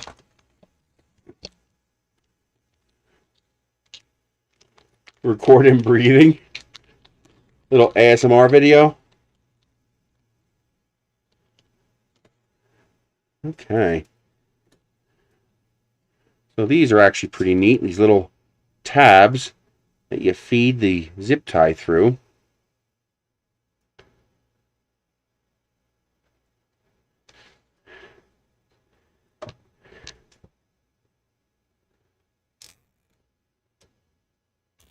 I don't take him outside. Well, I don't let him outside. I do plan to take him outside on a collar, on a leash.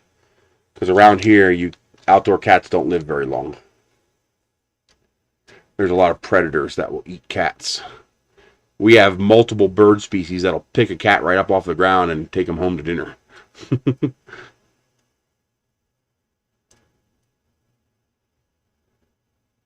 Cats usually spend about 3/4 of every day sleeping. Yeah, they sleep a lot more than humans do. A lot of people don't know that.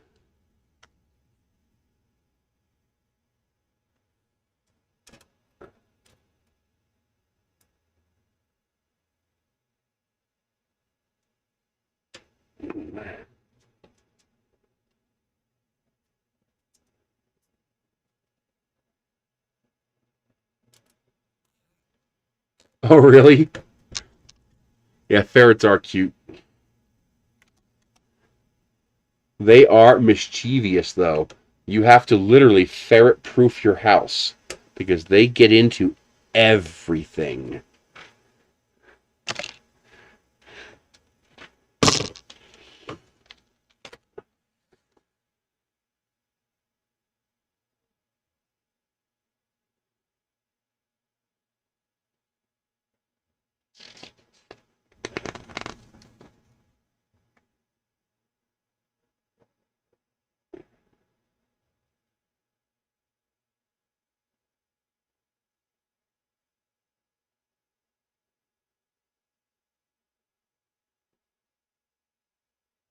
So this is what the M4H are for. That's going to be these. Yep.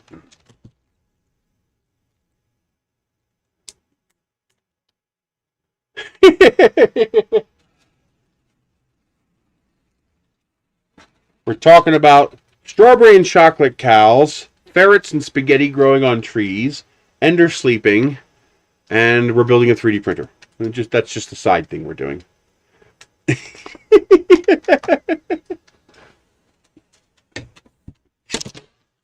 Okay.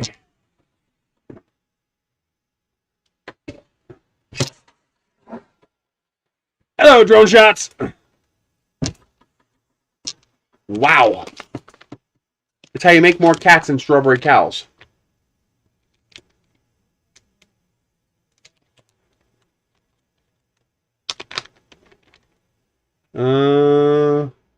Nope, it is getting laggy, and my CPU is jumping to 74%. Make sure cooling is cleared. Let me close this browser window. I don't technically need it open. I don't know. I'm guessing it's a translation of a Chinese word or something.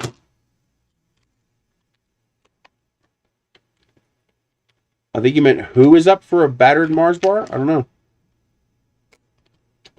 Don't need that. Just trying to clear off space here.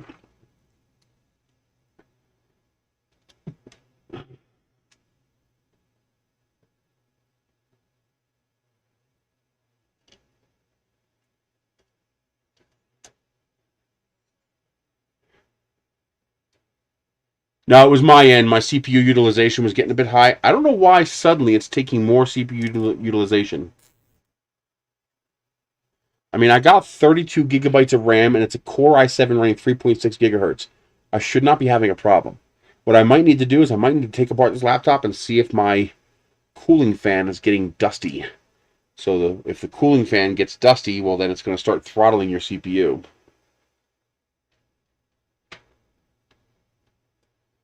So I might be having a throttling issue.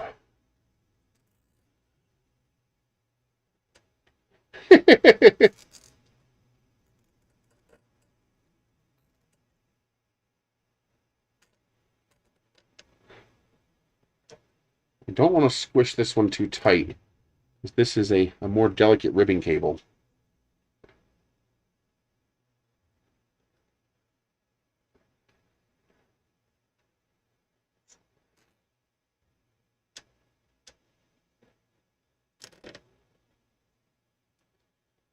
Okay. I do love the ability to manage all the wires nice and neat, because a clean, neat printer is good. I do like a neat, clean printer. Right now I'm using the microphone that's built into this webcam. Normally I use this microphone here, but for some reason it's not working today. It keeps crashing my soundbar when I plug it in. Like it can't initialize properly, and I'm not sure why. No. This does not use ribbon cables. This uses socketed cables. So this is not the flat ribbon cable. These are actual wires. Well, I may have just found a way to upgrade to Windows 10. There is a somebody hacked a copy of Windows 10 to strip out all the telemetry. So I may give that a try. I have an extra hard disk I can toss in here, so I can always just swap back if I want to go back. I may give that. Linus Tech Tips found it. So I may give that stripped down copy of Windows 10 a try. Apparently it's pretty complicated because Microsoft went to great lengths to build that goddamn telemetry into absolutely every aspect of freaking Windows. I should have a bookmark. I gotta open a browser real quick, so the video might get laggy while I do this. Let's see, where's it at?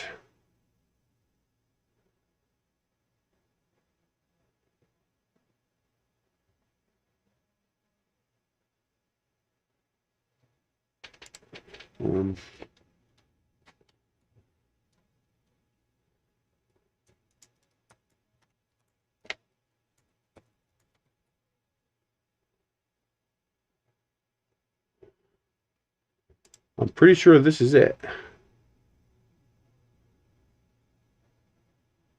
Why is it going to Facebook? I don't want Facebook.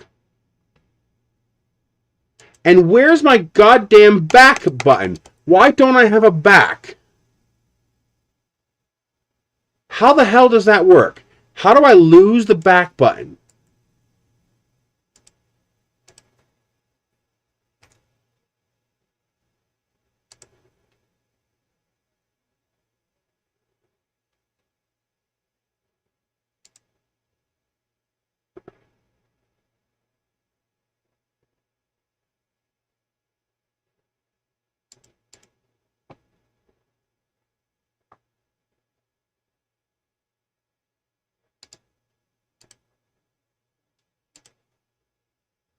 This should be it here.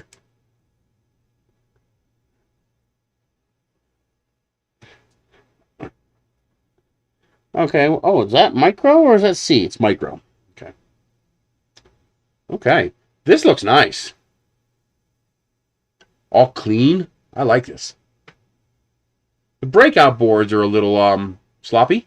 They're a little exposed. Having them inside of enclosures would be nice, but not a huge deal. Okay, so we are supposed to start with the left, I think.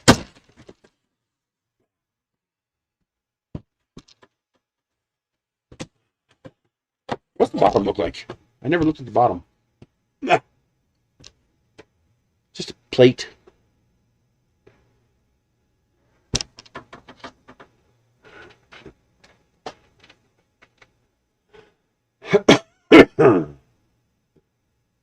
Back. Ooh, I like when people say check my PayPal.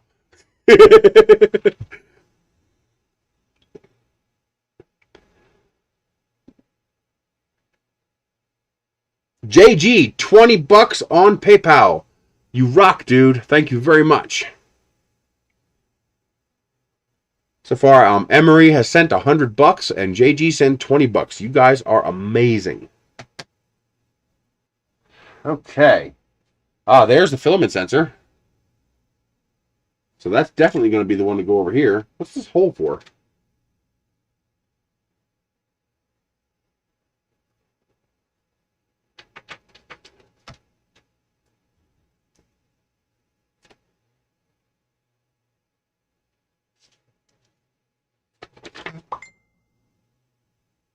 Oh, that's the spool holder.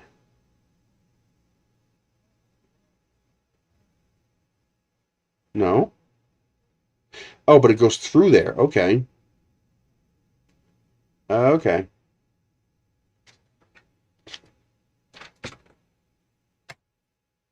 It passes through there, yes. So what's it attached to?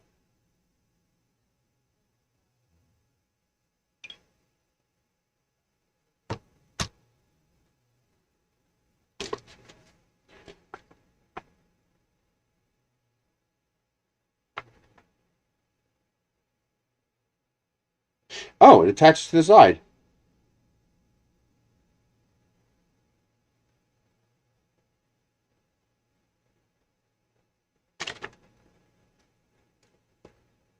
Okay. Well, let's peel off the plastic. Hey, the plastic's not trapped.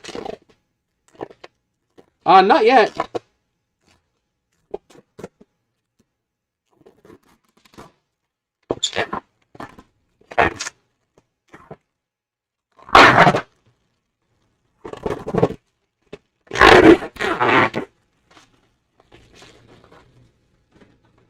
Okay. Let's move this over.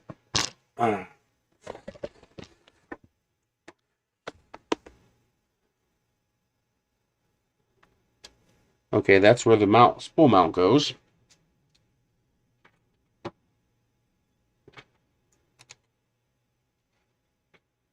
I didn't find out what the big wrench is for yet, but no doubt we will soon. Nope, this one.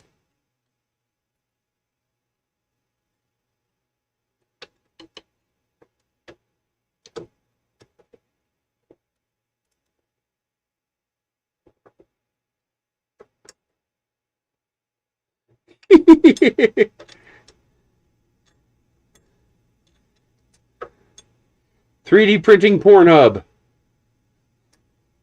for you weird fetishists out there.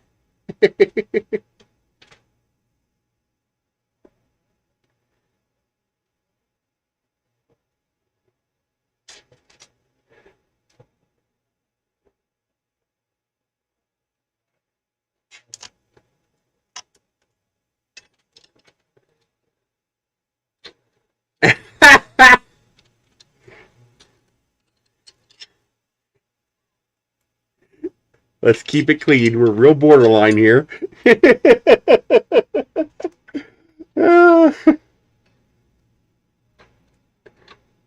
Come on. These are a pain.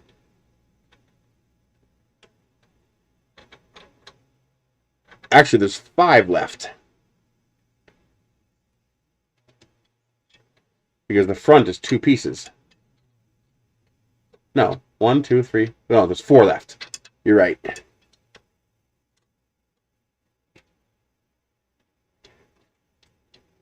I forgot there's no top. Yeah, nothing wrong with it.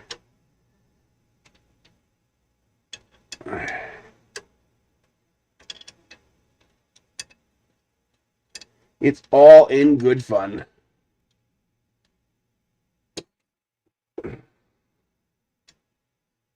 What the hell?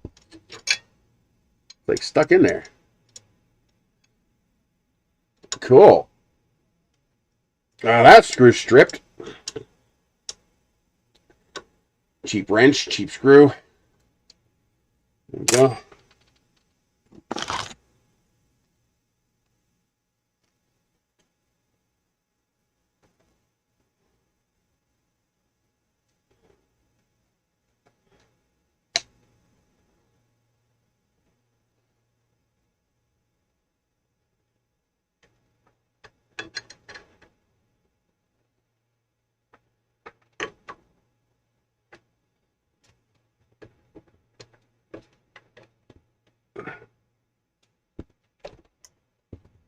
There we go.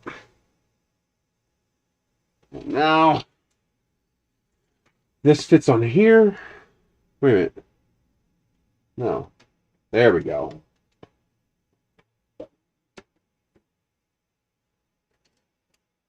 Make sure the filament wire plugs in, filament sensor.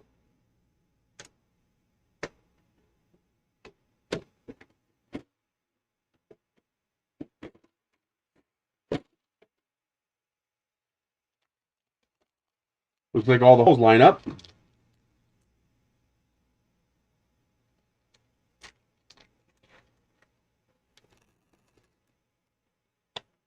And that probably uses this wrench.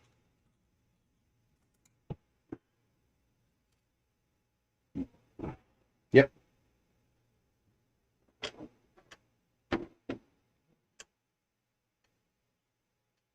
Of course, these are acrylic panels, so do not over tighten the screws, just snug, or you will probably crack the acrylic.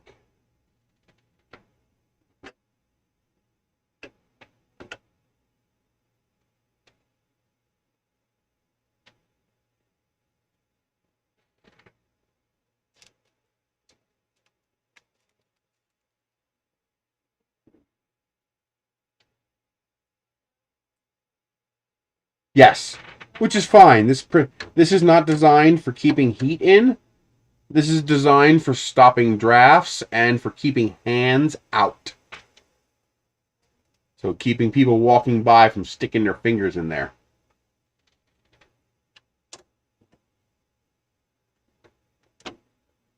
In which case you also want them not putting their hands on the touchscreen either, because they'll just mess it up if they touch something they're not supposed to touch.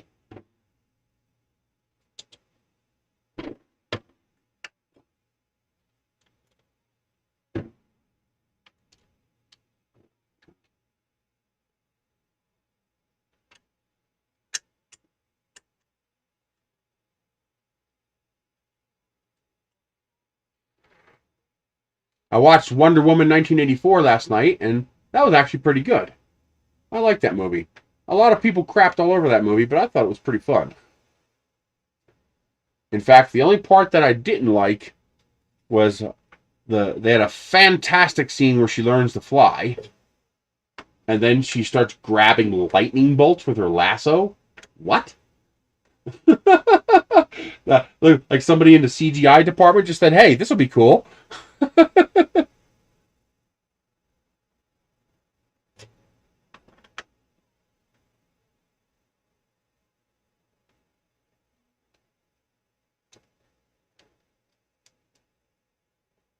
I doubt it. It's probably PTFE lined. I highly doubt it's an all metal hot end.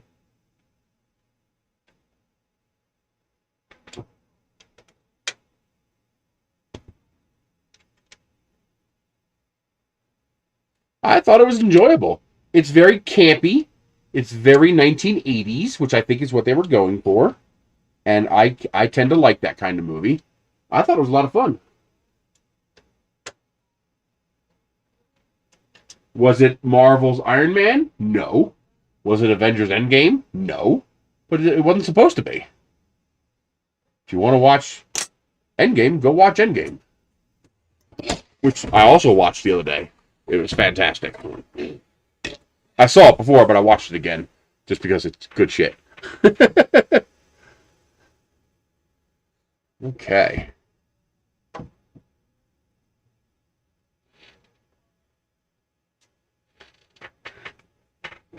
Yeah, but I thoroughly enjoyed it. It was a good movie. It wasn't amazing, but it was a good movie.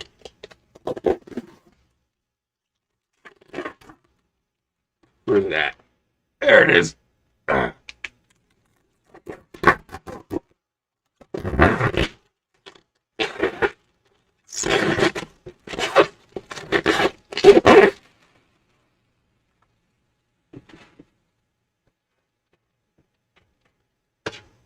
Okay. Oh, it perfectly covers the power port. Nice.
No, sadly, the top is not enclosed.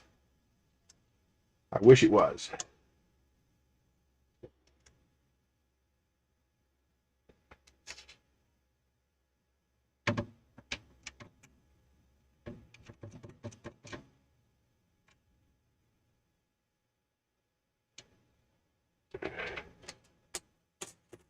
I'm just going to start sticking these caps on while I'm here. I don't see any reason not to.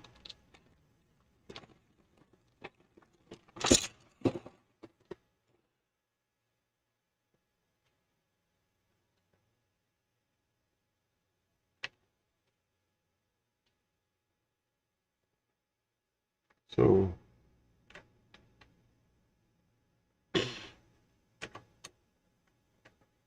how do you go on?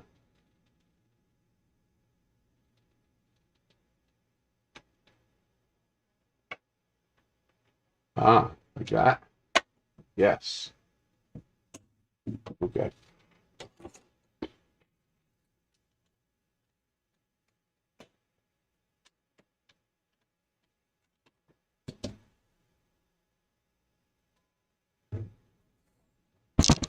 Maybe.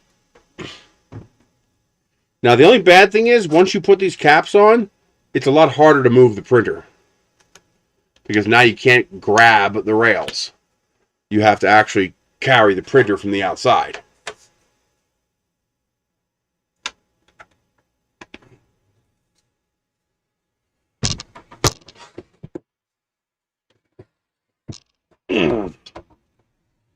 I think the patent for the heat chamber, I think that only covers actively heated chambers. Meaning if you don't have a separate heater inside, I think you're still okay. Somebody would need to confirm that.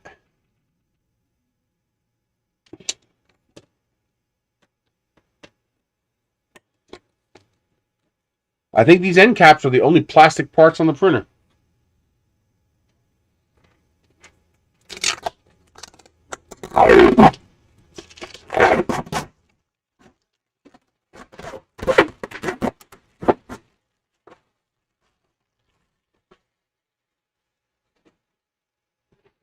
Yeah, what a stupid patent, huh?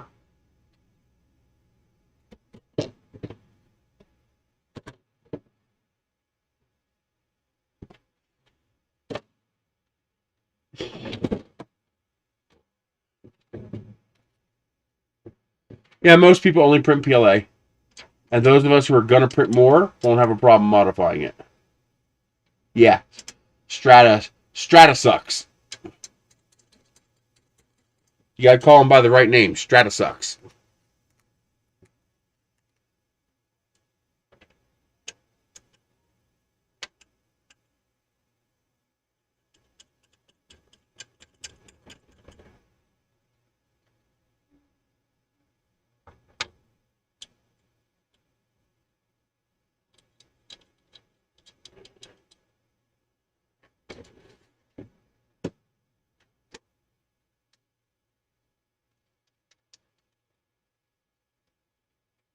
Yeah, this thing could probably really do with some handles.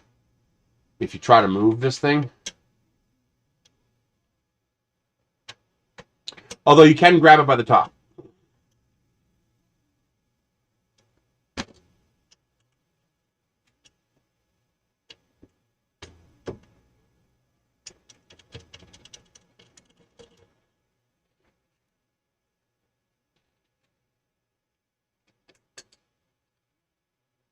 Well, I can't talk about details, obviously, but we're still in the T-tab process with the USPTO. They actually want to get a deposition from me, a live deposition. Maybe I'll eat one of them when I get there.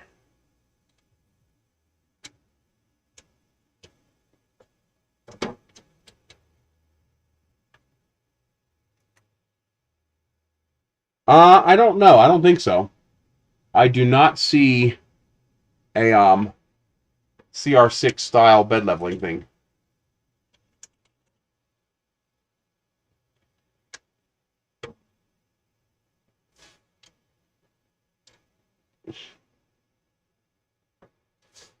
And it's not really a lawsuit so much as an opposition to a trademark application. Like, no one's being sued. We're just opposing their trademark application.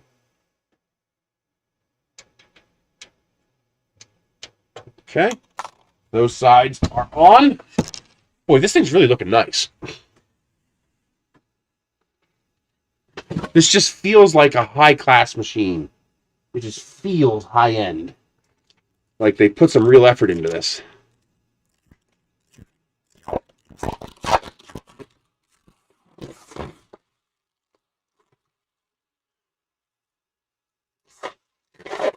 I could be mistaken, but I think the doors are actually thicker, which is I'm glad to see.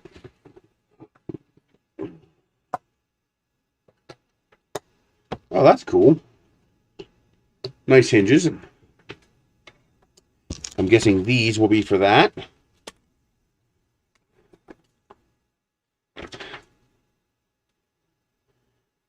M48.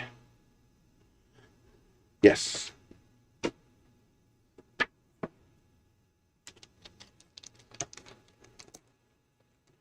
Yeah, I bet it would.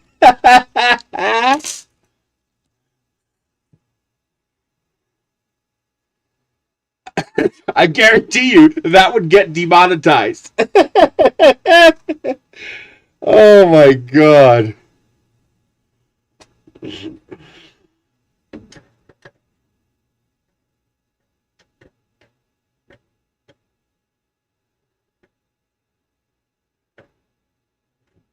This printer is about $640.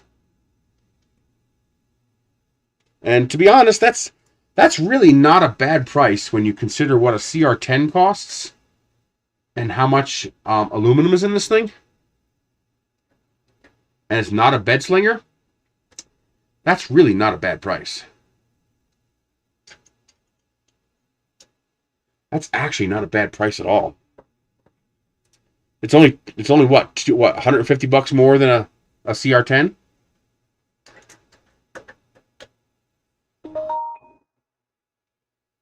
And it's direct drive, yes. And they didn't go with no fancy pants hot end either. It looks like it's just stamped metal. Should be easy to take apart and maintain if necessary. This is actually not a bad deal. And it's a good build volume. 260, 280, 310 is a decent build volume for what the typical person is going to need. While also keeping the size of the printer. It's not Core XY, it's Ender 5 style. Except dual lead screws, which is really nice. Alright, last chance to get off, you perverts. There's half of it. This is it. Time to blow your load. Get it, get it, get it. Yeah. Yeah, freaking weirdos. Wouldn't have it any other way.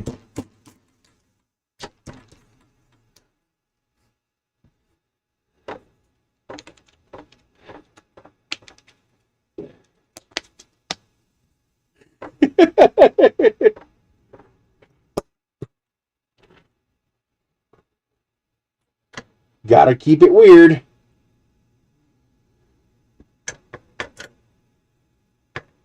Well, an Ender 5 would be cheaper. If you have a workshop or a dedicated space for your printers, you could buy almost two Ender 5s for the price of this. As a farm machine, you're probably better off with the Ender 5. You save a lot of money. You probably get similar quality. But as an only machine, this looks a whole lot nicer. Looks like the hot end is it's a custom hot end. It's new because it's direct drive. So it's more similar to the old school direct drive hot ends, like on the One-Hal Duplicator i3, you know, those type printers.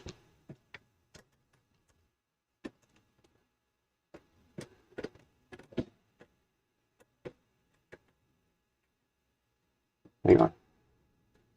I'm gonna line this up. Okay. It looks like same nozzle, so it's a standard nozzle.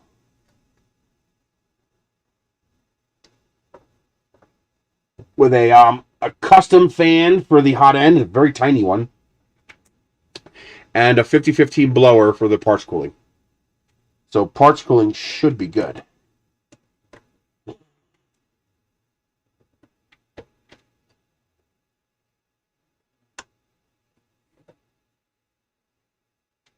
No, I do not think this is designed for high temperature stuff. In fact, I don't even think it's a all metal hot end. I think it's a PTFE lined hot end, would be my guess. I don't know for sure. But I do not think it's all metal. There's just no reason for them to do an all metal hot end. There's no benefit to them. That is nice. And I've already got a scratch on the door. Damn it. That's annoying. Damn it, that's a nice machine. Wow. I wish the doors opened more. I could see my arms getting in the way of that door. It does have a removable plate. So you pop these tabs here, just like on the CRTS Pro. So these tabs swivel out of the way, and the plate can then be removed from the machine. So putting Wham Bam on here will be very easy. In fact, let me get a measurement for that. Where's those pliers?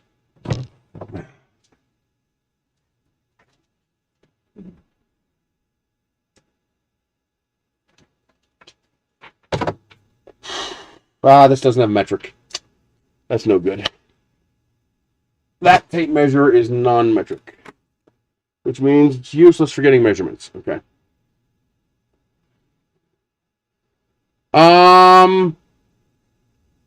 Well, on this machine here, I would not attach to the bed because the bed's heated. But if you look inside here, you can attach to the frame here.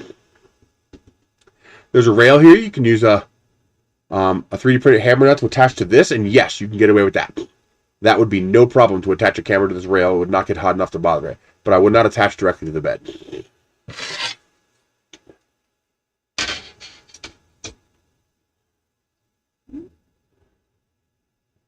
Okay.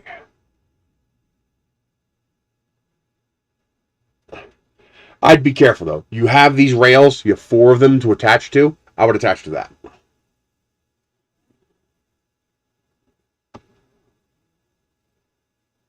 Just watch out for your kinematics. Make sure you're not going to... The head isn't going to hit it. Make sure the camera isn't going to hit the frame when it homes.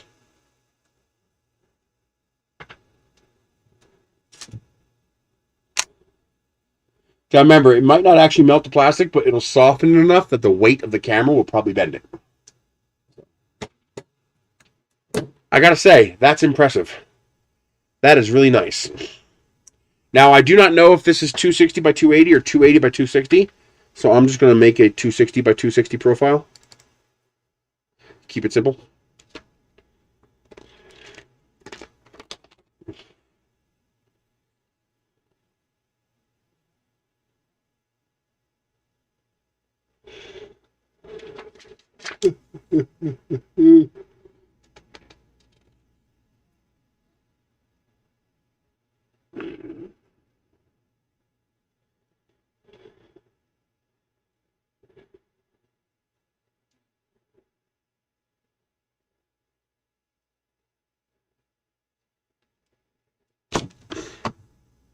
What profile is this?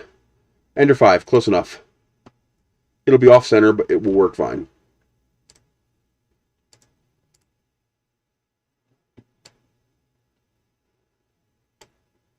Save.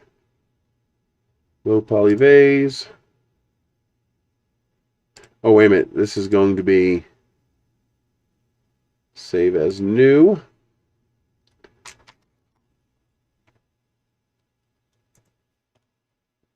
This is direct drive. So I only need 2 millimeters of retraction. I might not even need that much. 1.5 might be enough.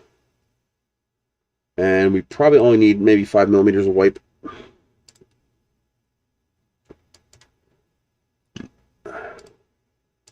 Update profile.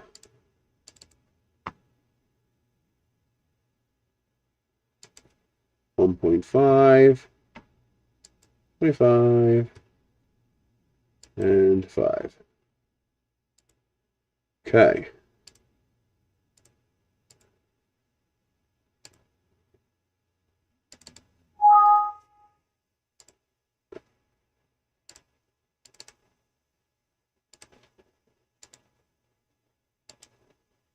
No, this is like the Ender 5.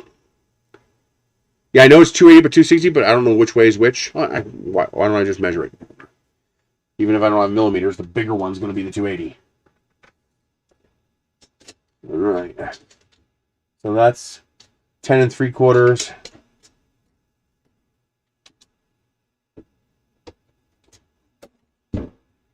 By 11 3/4. So it's 280 wide.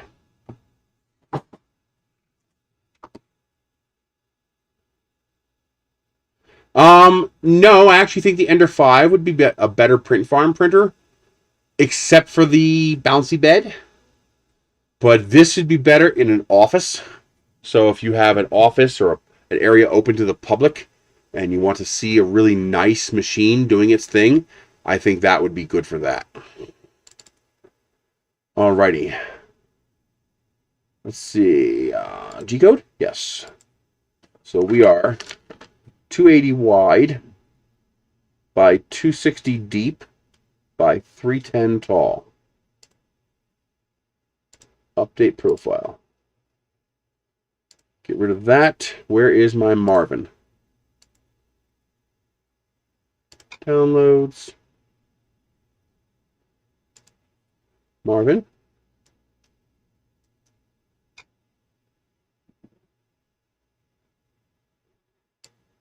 Marvin. And let's set up our skirt. We're going to do 2 outlines at 75 millimeters.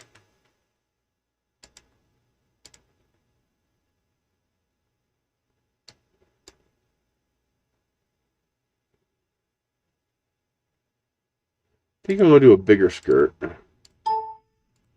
Let's do 85 millimeters. That's more like it. And a Marvin.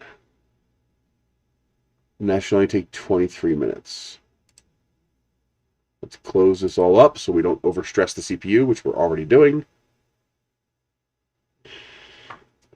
Do I need anything else in here?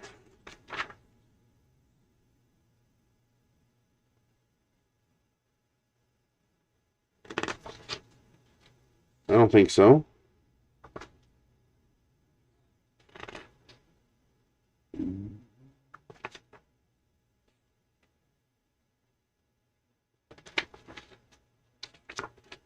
Troubleshooting trees, notes, okay. Pretty decent instruction manual. I'm pretty impressed with the instruction manual. They did a good job on that. I don't need this. I will keep this with the zip ties. Yeah, the SV01 is a fantastic machine. It really is a workhorse. It's a good machine.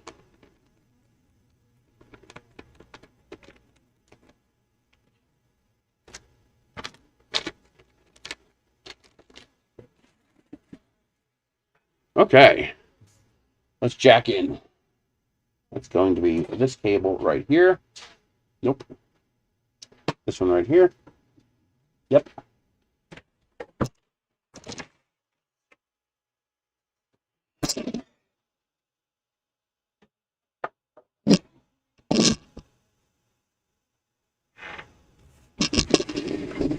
Looks like we are already set for 110 power, or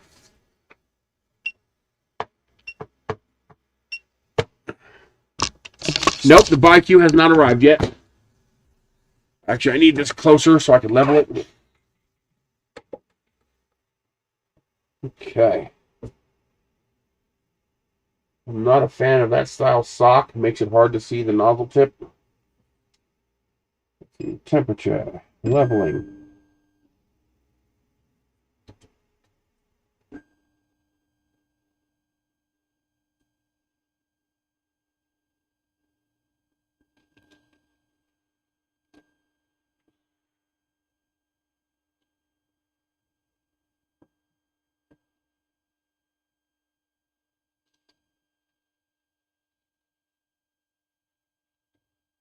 The Z-axis does not have quiet steppers, but the X and Y do.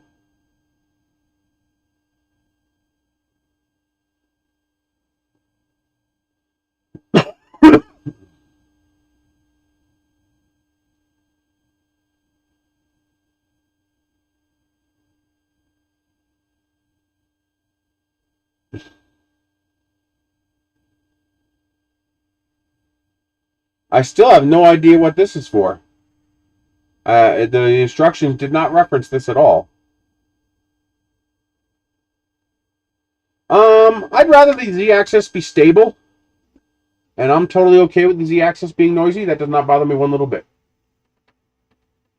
Okay.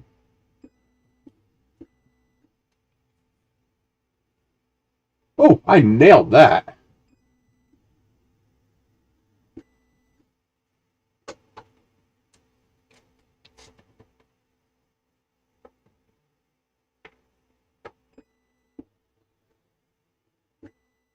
And the stop points for the bed leveling are pretty good. They are almost over the screws, which is where they should be. A little harder to see the ones in the back. No, it's a regular Cartesian, just like the Ender 5. All they did was swap the Z and Y.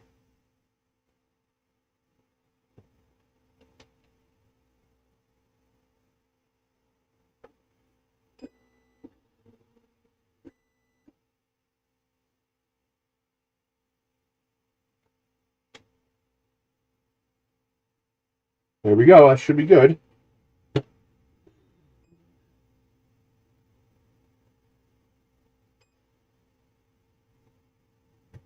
Okay, let's get some plastic loaded. What do we want to use? Got a whole bunch of PET G. I don't know if I want to dick with PET G right now. Especially since I already sliced for not PET G. This feels like a roll of filament. No, it's not. It's a box of goodies. I have any easy access filament? Yep, there's some.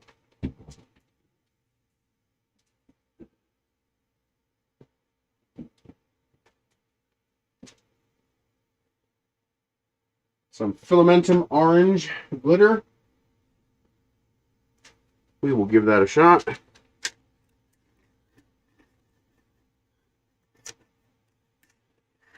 It's white, and white just doesn't show up very well.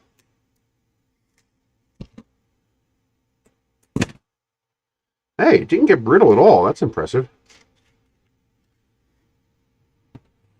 I have about 700 rolls of filament. So, no, I got more. I definitely have more filament than printers.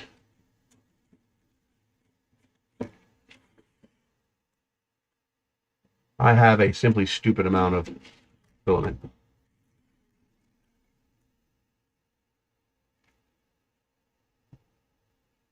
Okay. About 160 printers, I want to guess. Let's get this camera moved into a position where it can see the printer work. There we go. Can I go over? Kind of. Well, for now, that'll work. Nope, I like it better out here.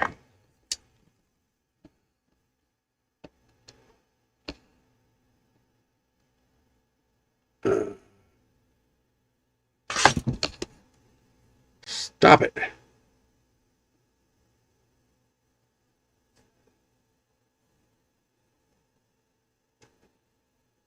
I have two pallet crates. Let me show you. I have a picture of it, but I can't find it. But I can show you the pallet crate.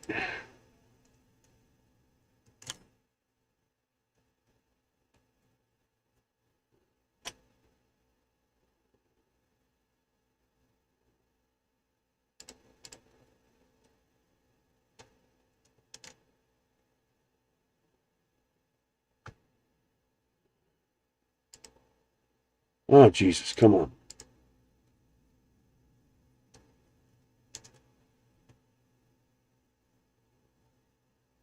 Here we go. Actually, that's better.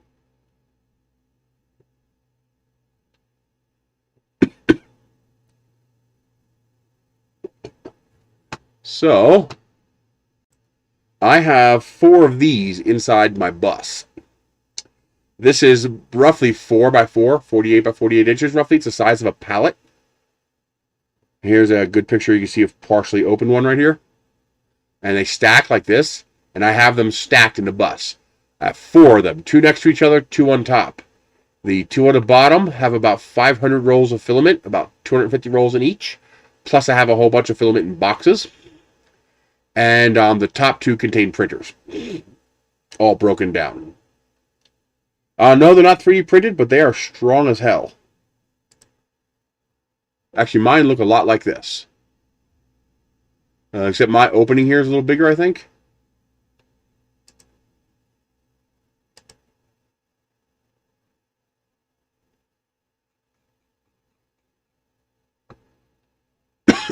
I got lucky. I got them for a good price. I got 4 of them for $100.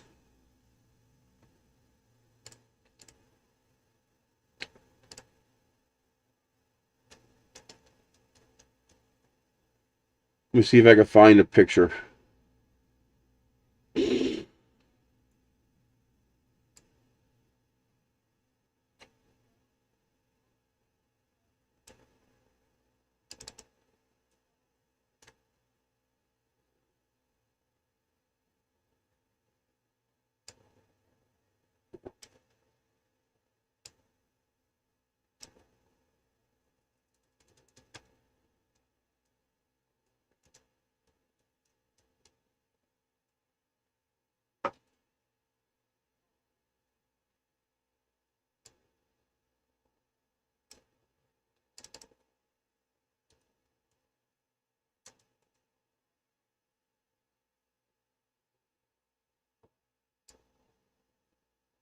I can't find the picture. Okay. Let's heat it up. Let's see. Automatic. PLA. We have our sliced files.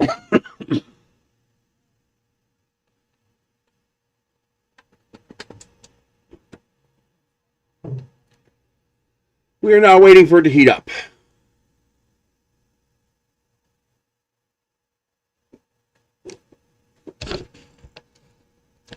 There we go.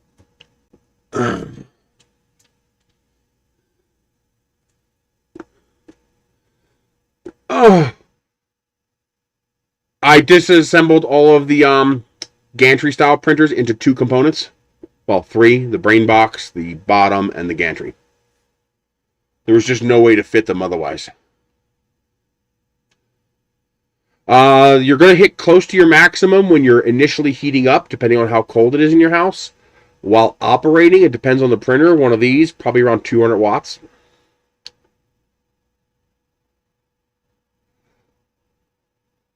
You're going to pull between 150 and 250 watts. It's going to cycle on and off. You'll probably average around 175, 200.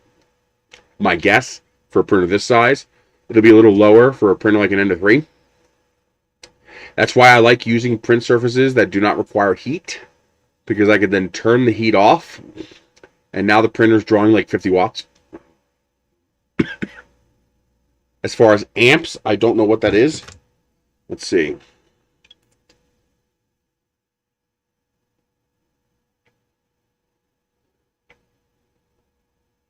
VAW, so W divided by V. About 1.8 amps.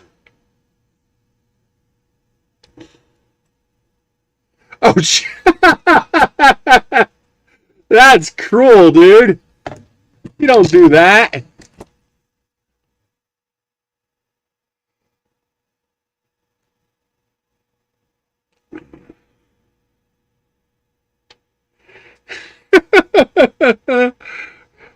Ben's over here. Let me fart in your face. Jesus, dude.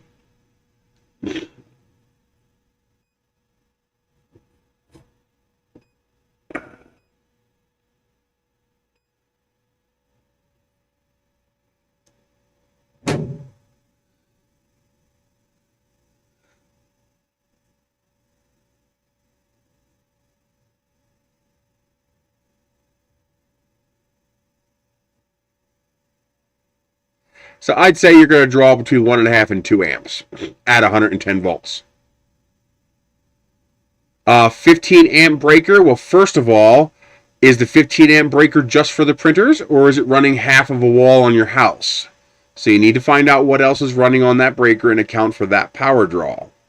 Otherwise, you could safely run anywhere between 7 and 10 printers on a 15 amp breaker.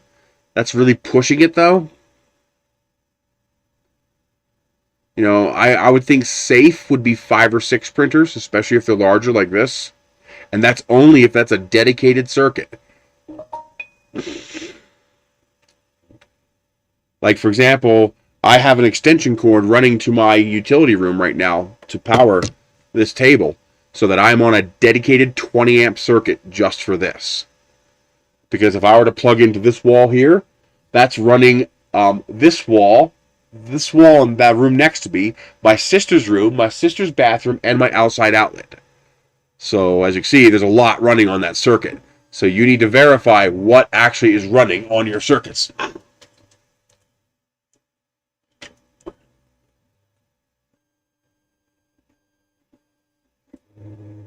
I can't feed filament. So I don't know if it's jammed up in there or what.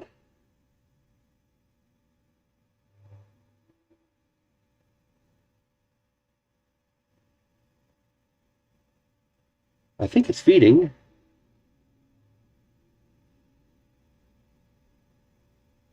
Oh, it's definitely feeding. Okay. I just gotta wait for it to actually start dropping filament.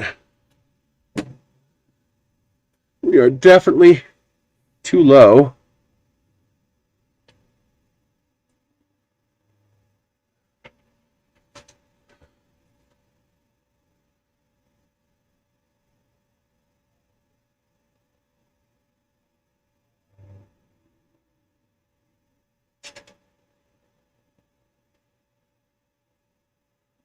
Is it still pulling? Yeah, it's still pulling. Taking a while to get through there, though.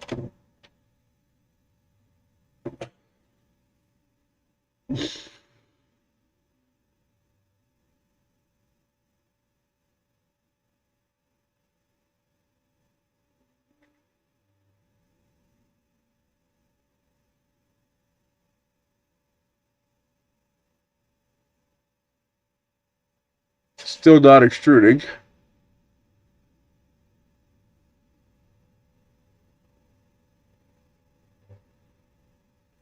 I'm just going to let it go until it starts extruding.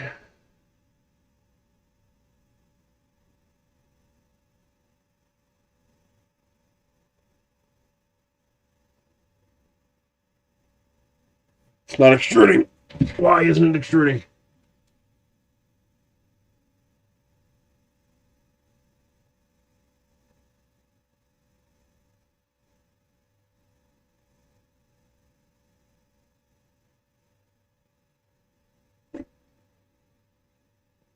And why is it only running at 195 when I programmed it for much hotter?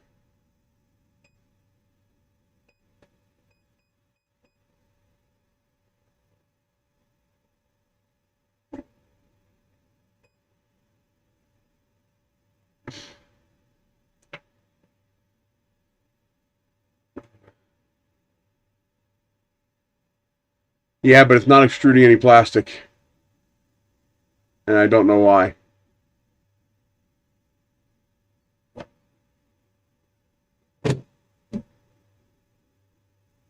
It's definitely very quiet.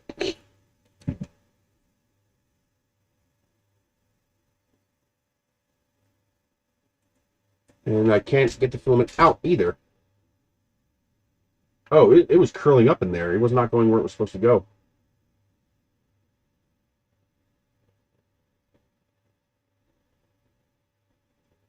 Ah, I think I got it. There it goes. The plastic had missed the extruder. Okay. Yes.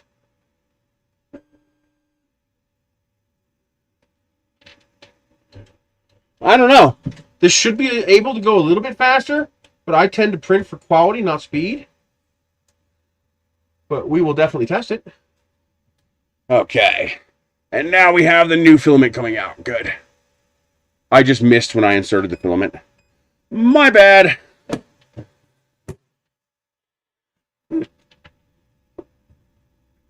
Okay.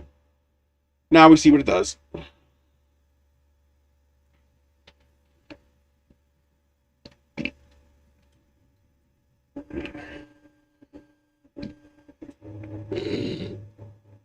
Yes, this probably is faster.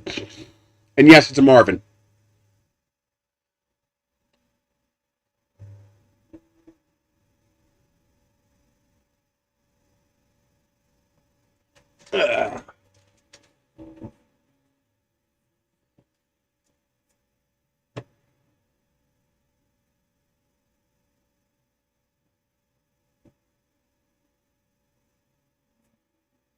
Why isn't it extruding?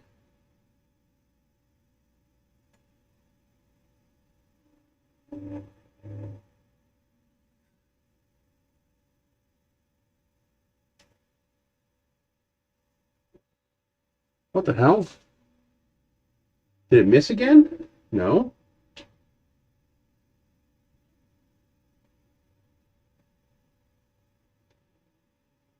What the hell is going on here?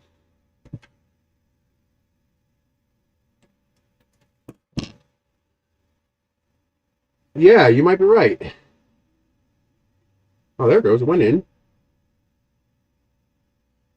At least it felt like it went in.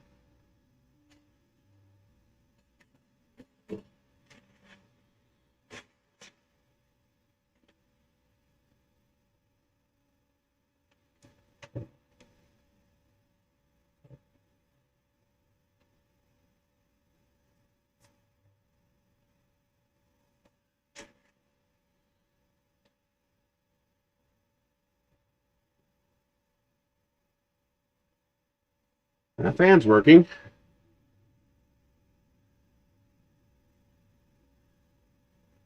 It's once again not extruding.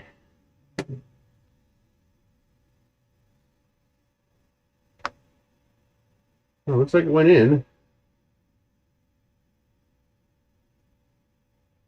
See, now it feels like I'm missing.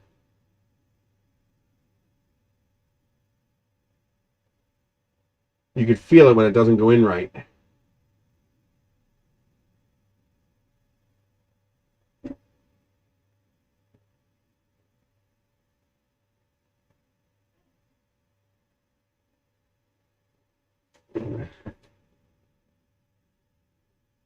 That's a clip identifying the wire.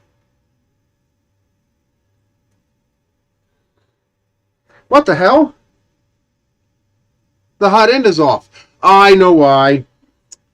I know why. I used a profile from another printer, and that I had a weird thing with the E-Cub maker, and I changed the extruder number. So it's not even heating up the hot end. And of course, since it's not heating up the hot end, the firmware is smart enough to turn off the extruder. Okay, that's okay. That's my profile. Hang on. Yep, that's it. Change that back to T0.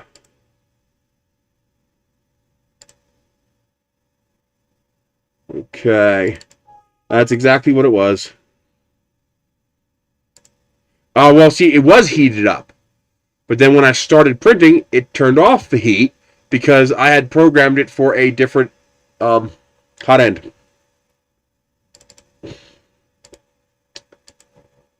Okay. All right. That explains a lot.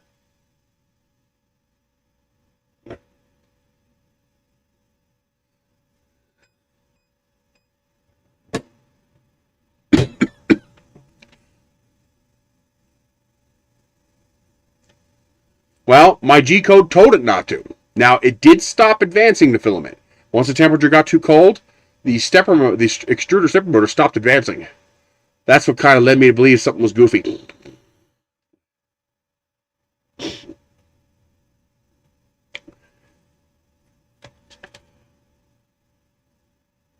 That's fine. As long as nothing else is on the circuit, that's you're totally fine doing that.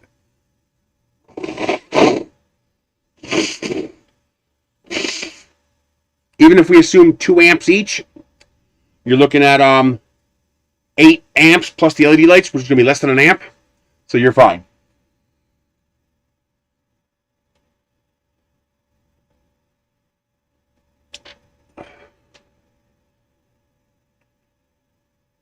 Yep. Remember when we were experimenting with the hot end temperature on the E-Cub maker? I forgot I changed that.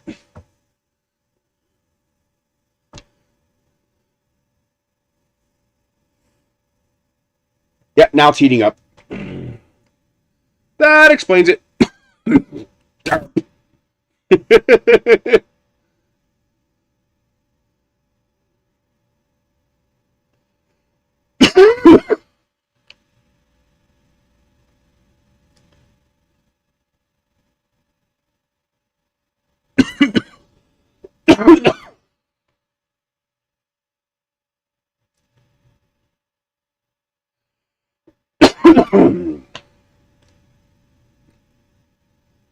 And now we're oozing.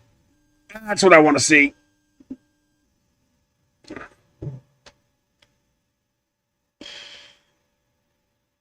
Why did it drop to 215? Everything's coming back up now.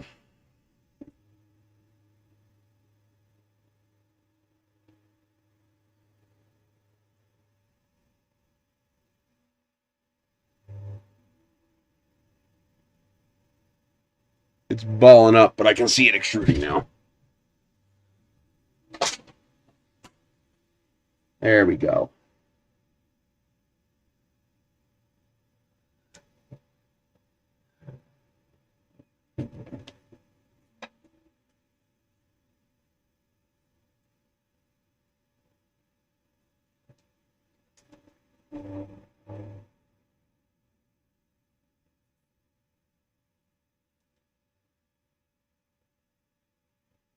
Okay.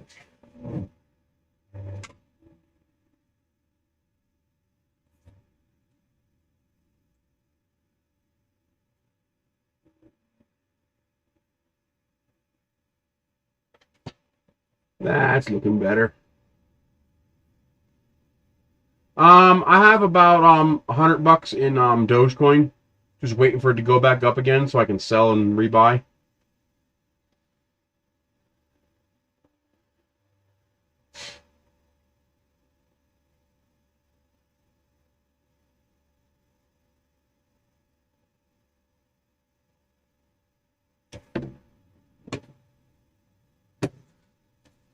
This is very quiet.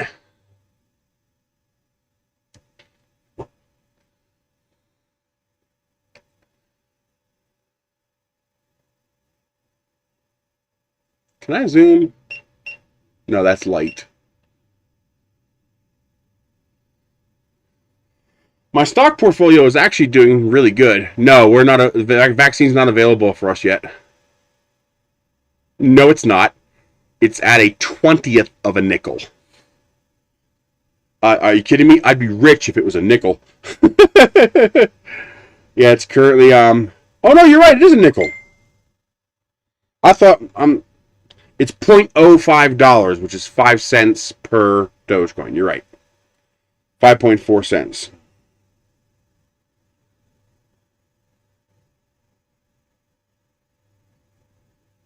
Who the hell is this? Oh.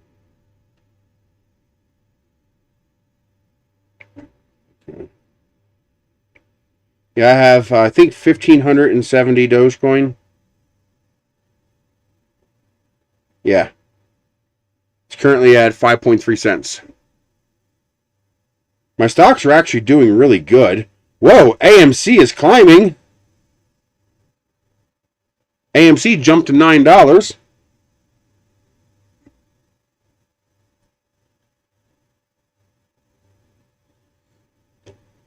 wish I could afford to buy more. I just can't afford to buy anymore. Matter of fact, if you take out my GME stocks, my stocks are up like 300%. The problem is I just don't have very many. I can't afford a lot. I've got 36 AMC, 3 GME. I got 3 shares of Love, which is Southwest Airlines. And I got 1 share of Visa. That was a free stock I got for signing up. And then over in Webull, I have my Play stock is doing good. Dave & Buster's. Oh, wow. Talk about a big climb. It's up $400 today.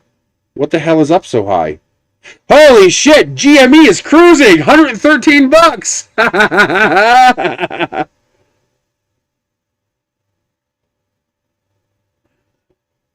Wow!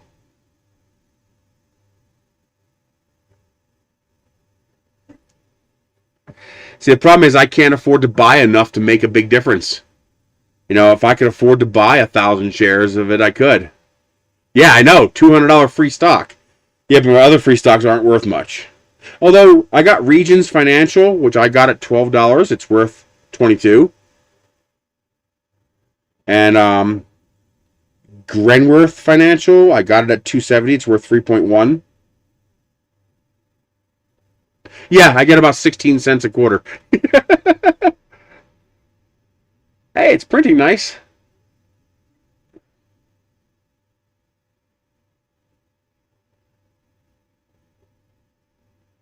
Hello, Sam from Sweden. So there's my... cover up my ID number there. There's my Webull stocks. Probably can't see that. You can, kind of. So I don't got much. The one good stock I got was Dave & Buster's. I bought it at 15. It's now worth 41. So that's plus 173%, $342. Because I managed to get 13 shares of it. But I just don't have the money to buy anymore. I really wanted to buy a couple more GameStops when it was down at $42. I'd be sitting pretty right now if I'd have bought a couple more.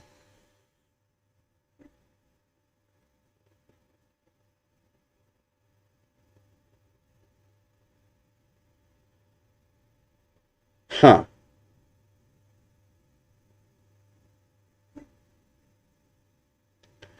I wish I was... see, this is the problem. It's just gambling. It's literally just gambling. Because I want to sell my GME. I have 3.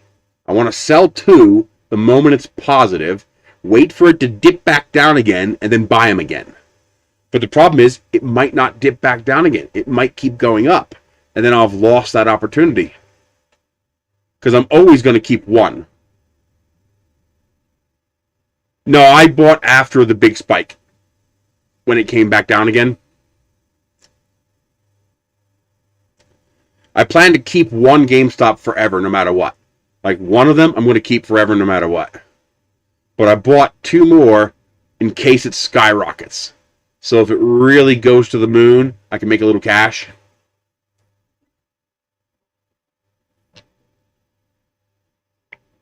But the chances of that happening are pretty slim. Although, it's still heavily shorted.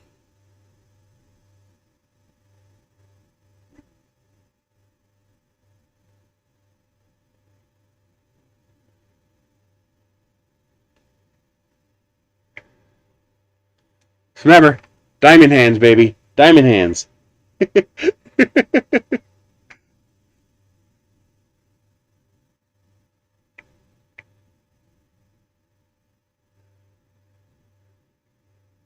Well, I don't know. With him having so many shares of it, and he could eventually get a position on the board, you know, Deep Fucking Value might be able to, you know, help push GME into the next generation. For example, here's my idea.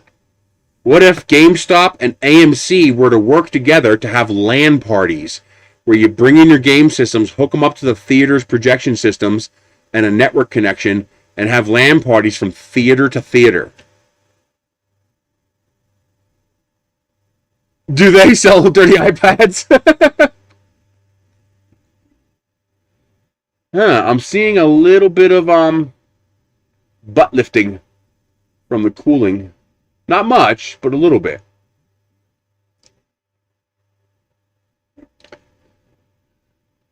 GME is GameStop. It's a local game store. Let's see. Let's bring down the temperature. I think I might be running a little too hot. So, if you walk into a small store that does just games, you know, video games, that's GameStop.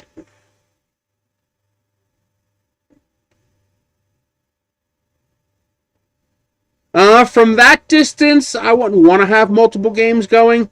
I would just use multiple screens, multiple theaters. You know, most wireless headsets will go that far, so you'll still be able to chat with people and have an audience. But yeah, you could do maybe multiple screen, but multi-screen sucks. Multiple windows on a screen.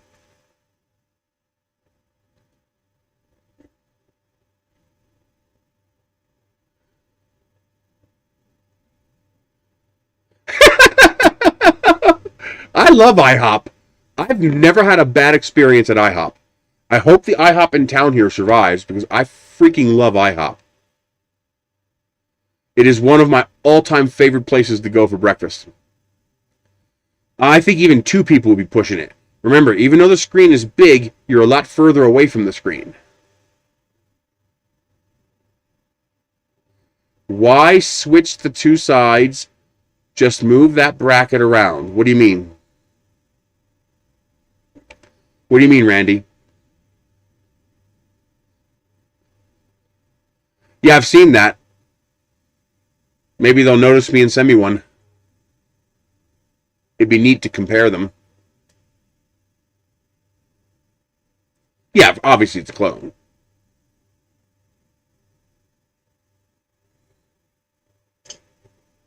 And I was correct. It did not see the G code in the subfolders. So they still have not fixed the inability to see inside folders in the firmware.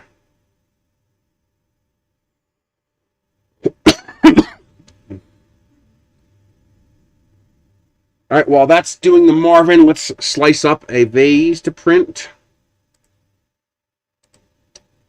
Let's see. Recent models, low poly vase. Oh, I did the wrong thing. Get rid of the Marvin.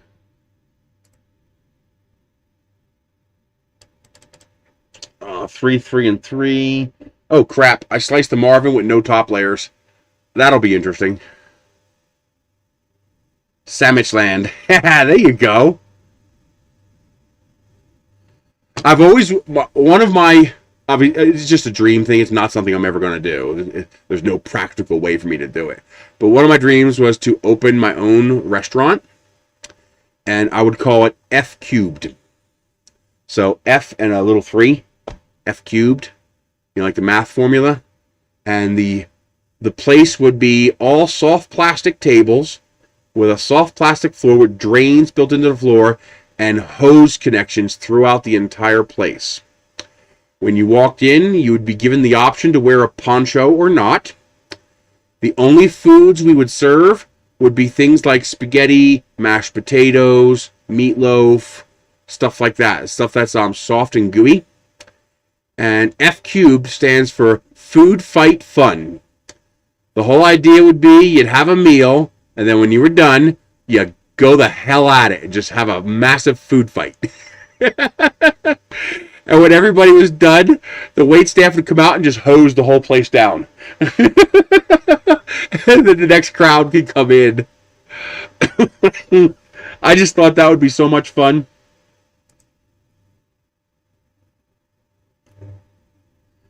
Okay, a lot of these settings were really wrong because I had them set up for something else. So that explains why I had to adjust my bed level too. I had my first layer at 105%. Derp. Okay. I'm going to let's crank it up to 80 millimeters per second and see how it handles it. Do I have any other goofy, stupid settings that I shouldn't have had set?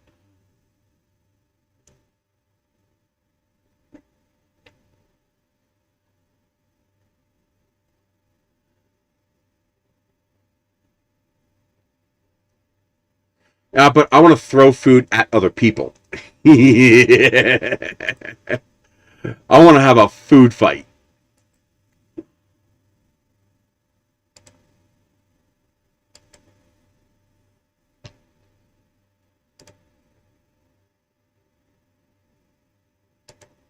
Probably. I haven't watched Blazing Saddles. Let's see, 25%. That all looks good. That all looks good now.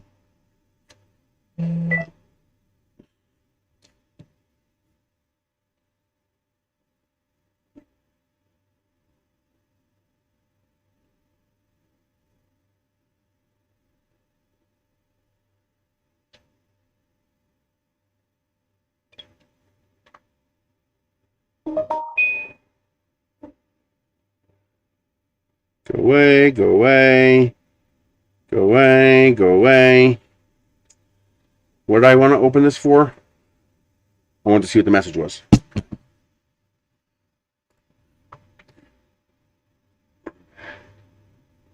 Hey, YouTube, there's nothing wrong with saying blackjack and hookers. It's not bad language. Am I in the screen? Yes.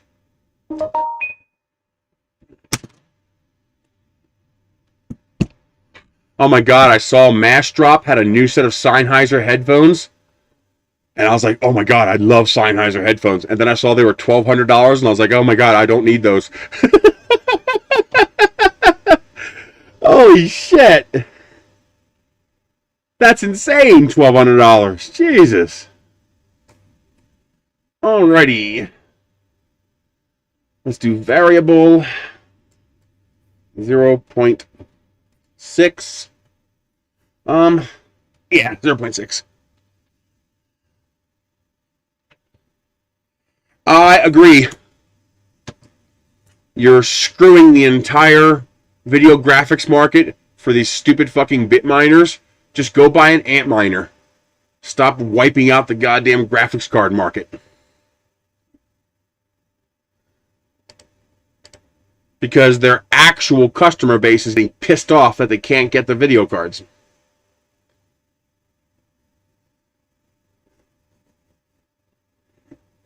Actually, they're probably a clone.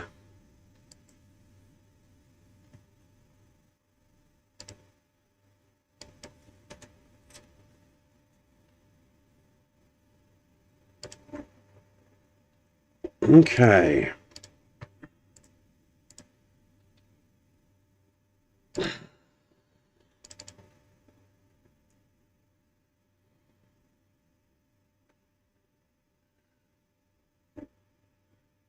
Knock on barbed wire scene.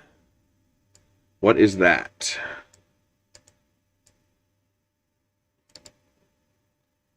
Copy. I gotta be careful running all this stuff. I'm gonna stutter the CPU if I'm not careful. Temperature, I want to adjust that. Let's leave this one at 210.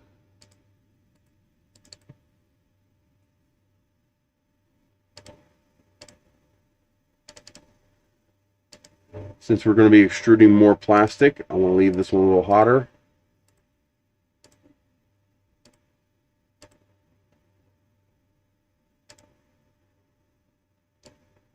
That looks good.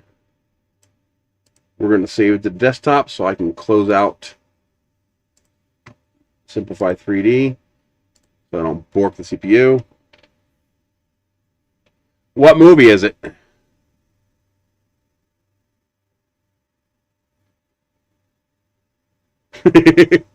Actually, half those headphones are just clones of another set of headphones.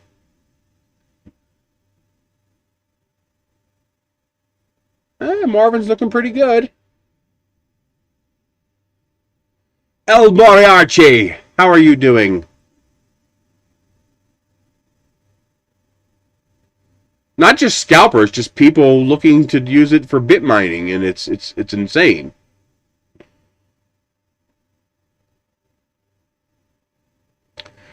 So this is one case where I can see NVIDIA doing it to protect their market. Oh, Blazing Saddles. Okay.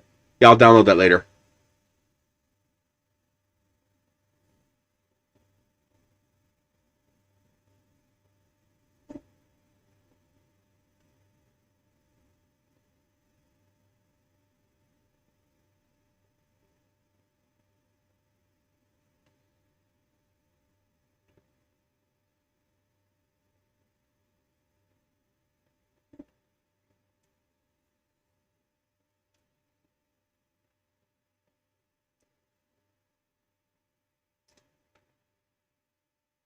I got some Chinese headphones from a brand called 1234, I think.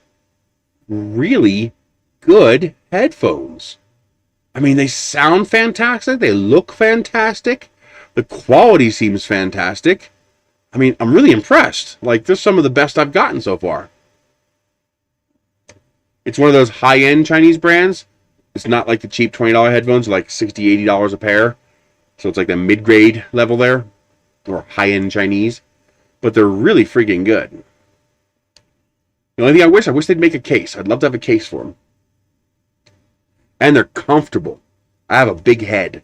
So, for me, comfort's an issue. Oh. Wow. Well, the nice thing is you can run 1080p maxed out. Like, you can max everything out.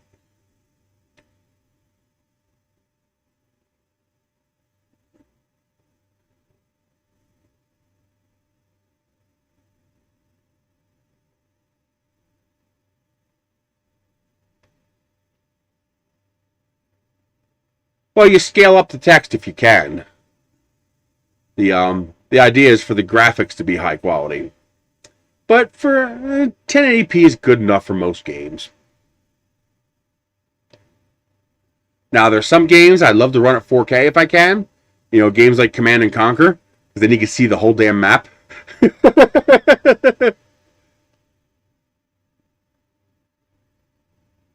I used to play a game called what was it called? It was a Facebook game with ships. You'd build ships and go to battle with them.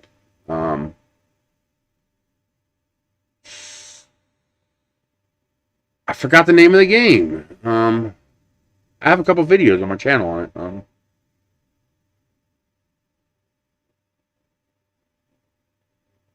it. I think it's from Kixeye, is the company.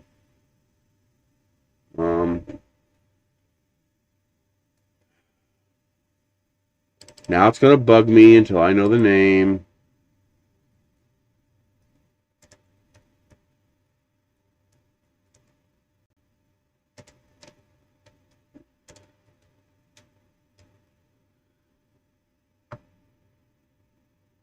Battle Pirates. Game's called Battle Pirates. Back before they ruined the game by kowtowing to coiners. So basically, now the game is kind of pointless. You can't win unless you spend money. And a lot of money, not a little money. But I used to play. I used to put $100 a month into that game. You know, when I was making more money. You know, just for, you know, to speed up repairs and crap like that, because I was into it. It was fun. You know, the way I saw it, it was like going to the arcade. So, you know, every weekend when there was a little a skirmish going on, I'd spend $20, $25 to help speed things along a little bit. And I didn't see no problem with it, because it's like going to the arcade. When you go to the arcade, you're going to spend $20.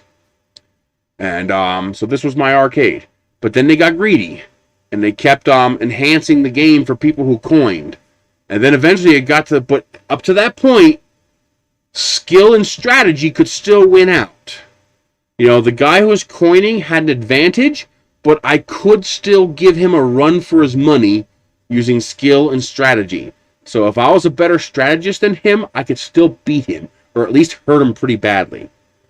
And, you know, he'd then have to go back and spend $5 to repair that fleet, and I didn't. I haven't used the belt printer in the last couple of weeks, just because I need to find a dedicated space to put it. But I have printed molding, and I need to print more, because I want to start doing the molding in the house. Not the crown molding, but the corner molding around the doors. And, but then they started making it so that you could not compete unless you were coining. Unless you had the latest tech, you couldn't compete. And the tech took so long to research and collect the resources for, that by the time you collected the resources, the coiners had already got the next tech level above you. So you could never catch up to them unless you spent money. And we're not talking $10 here. We're talking people who spent $400 or $500 to coin a fleet into existence. And I just stopped playing. There's no point at that point. I'm not a rich guy who can spend $1,000 a month on a goddamn video game. These guys are, and they've rigged the game so that I can't compete with those guys anymore. So there's no point in playing anymore. Which sucked, because I really fucking enjoyed the game. It was really an enjoyable game to play. And I had a distinct advantage over them because my CRT monitor was a Electron Blue 22. So I could run at over 2K resolution. I was running at like 2159 by something. So I was running a very high resolution, higher than 1080p. And I could see more of the map than they could. So, you know, that guy saying, he's like, how are you reacting to what I'm doing? And he's like, I was like, what do you mean? I saw you turn. He's like, but I can't see you. I was like, well, I got a better screen than you. Yes, I love Kerbal Space Program. I have it. And I also love RimWorld. RimWorld is a lot of fun, but I don't have time for games. I haven't played a video game in 10 years. That's how long it's been since I played Battle Pirates. It's got to be close to 10 years. Just, I don't have time. I love Red Alert 2. I bought the special edition Red Alert set that's remastered to 4K, comes in a collector's edition case and everything. I'm really hoping they do Red Alert 2. I really, really desperately want a remastered Red Alert 2 with Yuri's Revenge. God, I love that game so much. It's just so much fun. Yeah, I just don't have the... See, well, it's not that I don't have time to play games. If I wanted to spend an hour playing games every day, I probably could. You know, I am enjoying the Oculus Quest. That is fun. Although I've got to get a Windows 10 PC running so I get some different songs installed. But the problem is, if you want to actually be effective at games, especially modern games, which are... but I call all modern games muscle memory games. See, Red Alert 2 wasn't a muscle memory game. I mean, muscle memory could help a little bit, but not that much. It was all about strategy and your tech tree. As long as the other player wasn't trying to tank rush. Yeah, I got the remastered set. It's nice. Now, the problem is, any modern game that you'd play today isn't really a strategy game. Like, you got StarCraft. That's a strategy game. And what's that other really good game that I like? It's a simple game, but it's what the hell's his name plays it? Ah, sure.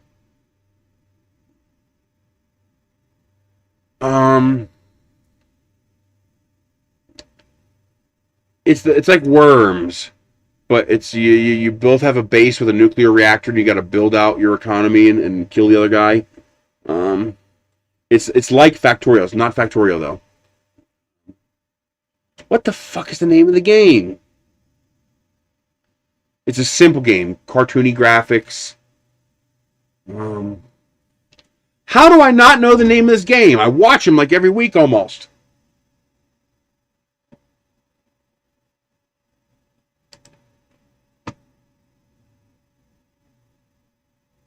It's like, how the hell do I not remember the name of this game?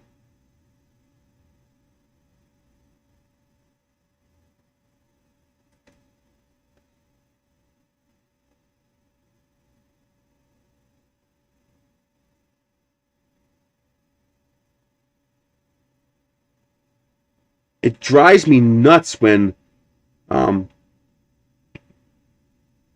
certain words just don't come to you, where you just can't think of it. You have Firebird. It's one of the commanders.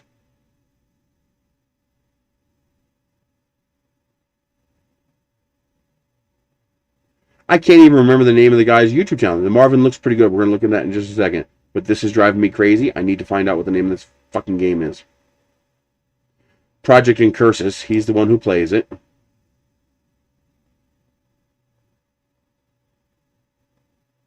Forts. That's the game. Forts. Ugh. But I love Forts. Forts is so much fun. But I enjoy watching people play. Like right now, I'm on a Forts Among Us and Project Zomboid fix. So I have YouTubers that I watch who play those 3 games.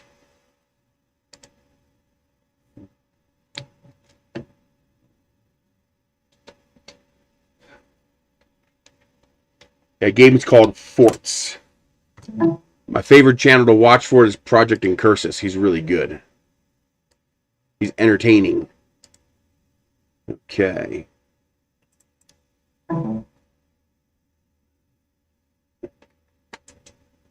Alrighty. It'd be better if I just get up and grab it. Yeah, the top is a little screwed up because I turned off top layers accidentally. But beyond the fact that I turned off the top layers, not bad. That's clean.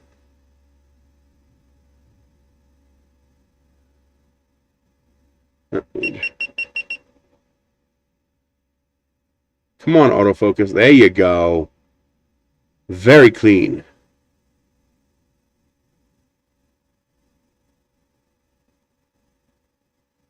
That's because I had no top layers. Hey, 3DP. I don't know what my name is on Quest. It's either Chris Taylor or Nerisse.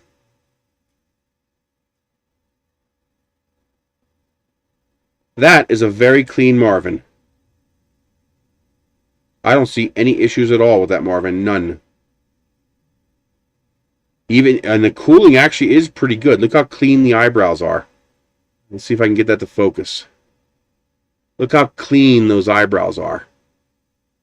Very, very clean eyebrows.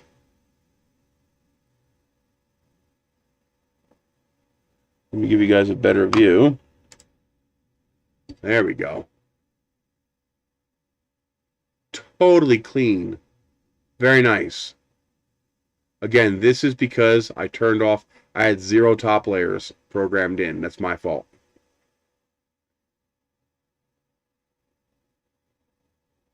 The crotch looks good. I thought there was a butt droop issue, but it looks clean. I don't see a problem there. The zipper line looks nice and clean. That's a clean Marvin. I have no complaints about that. A little droopy here. You can see right here, it's not too clean. That should be a sharp V right there. That is a cooling issue. Where is the cooling head? Ah, okay. So the cooling is on the back on this model. So normally the butt would be droopy, but you can see the butt is super clean. That's because the back side is where the cooling fan is. The front side is opposite the cooling fan, and so you can see there's a little bit of what would normally be butt droop right here. Let me get a wrench so I can point at this easier. So you can see this part here needs more cooling. So this little section right here curled up a tiny bit as it was printing because it wasn't getting cooled fast enough. Now I did lower the temperature to 200, and that does seem to have improved it. You can see it's very clean now. So it may have been just me running it too hot. Normally you're always going to have a little bit of droop here because it's a hard overhang, but you can see it's a pretty minimal amount of droop. That's a pretty clean set of eyebrows there. Not bad. The hook looks good. Nice and strong. How much force can I apply to that? That's a pretty decent amount of force. And it didn't break. That is because I had top layers turned off, so that's my fault. That's a slicer error. Could use some work cleaning up that zipper line, but not bad. It's pretty smooth. You can just barely feel the little bump of that zipper line. That's not bad at all. Not bad. All right, let's print a vase.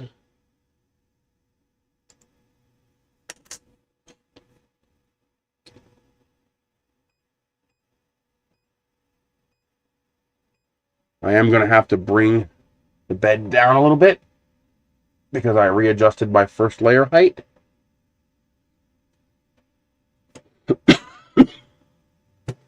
I think my front to back might be inverted. Oh, it homes to the back. Okay. So I might need to flip the y-axis.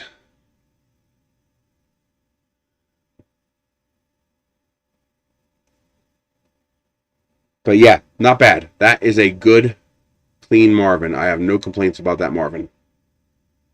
Except for the slightly inadequate cooling on the front there. Just slightly.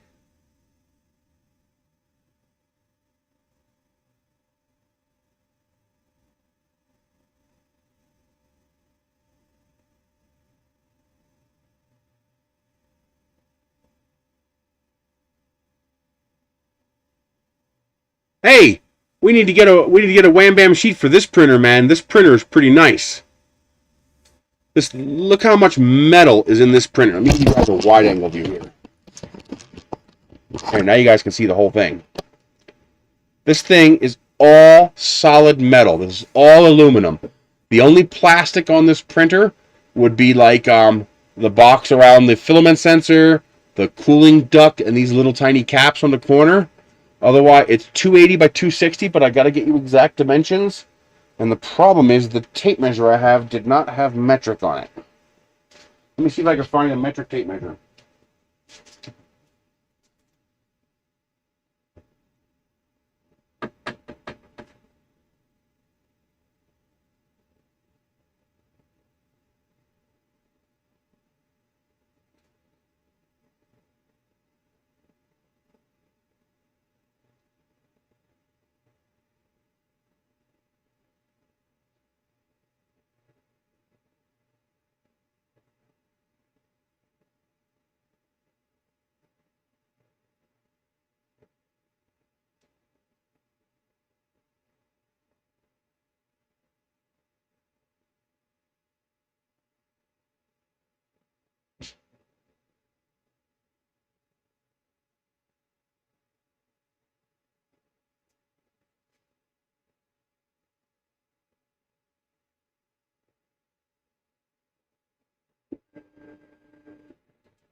That's looking good. This is going to be $639 on Kickstarter. I cannot find my metric tape measure, so I'm going to have to do a conversion.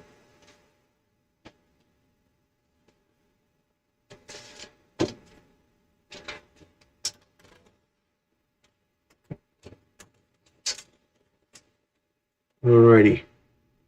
We are 11. And let's see, it's 5/8. So that would be 10/16, 11 and 10/16.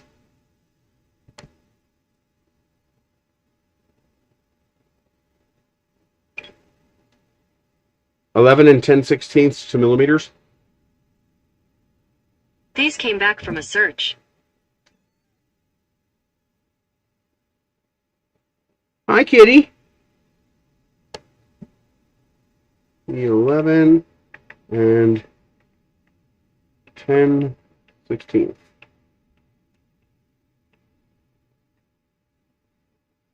Looks like it's 295 millimeters by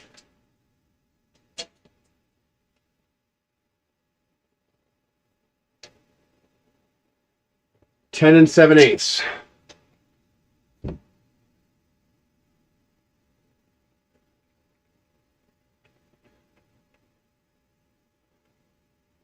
.295 by about 302.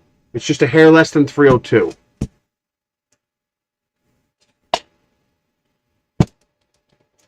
So 295 by 302.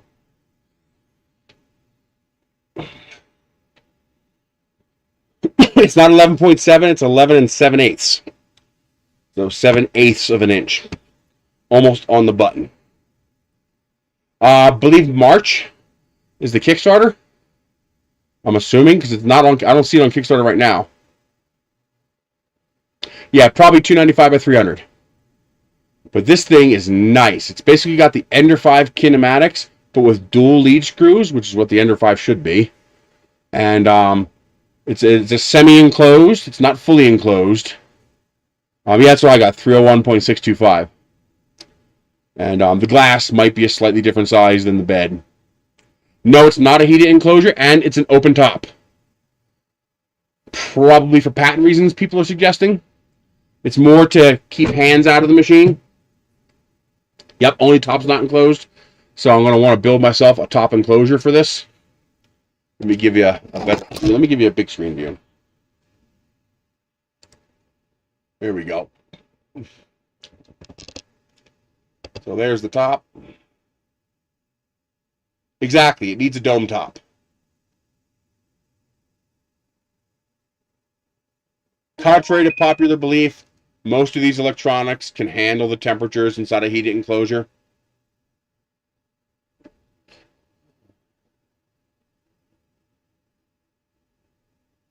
I have this program for 80 millimeters per second, which is probably an effective 60. So this is a bit faster. And so far, it looks like it's handling it like a champ. It's also direct drive, which is really nice. They even made themselves a little filament guide here to keep the filament from scraping, which is actually looked like it's working pretty good. They have two different patents. One's expiring now, but the other one's expiring later.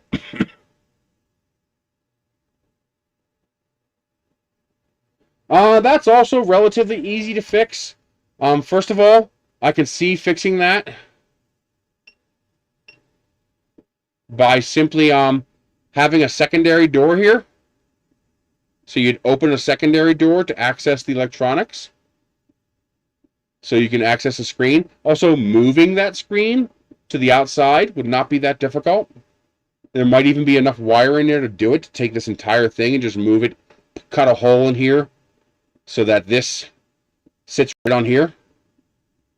So this frame would seal it so that the screen would pop out this much.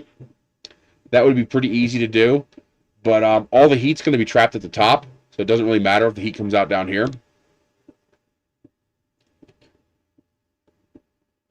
All right, we are now cranking away.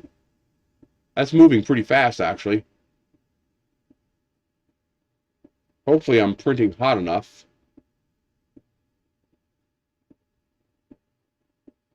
I think I am.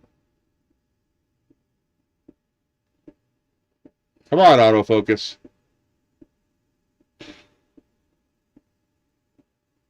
Well, the problem is I'm worried about the cats jumping up inside of here.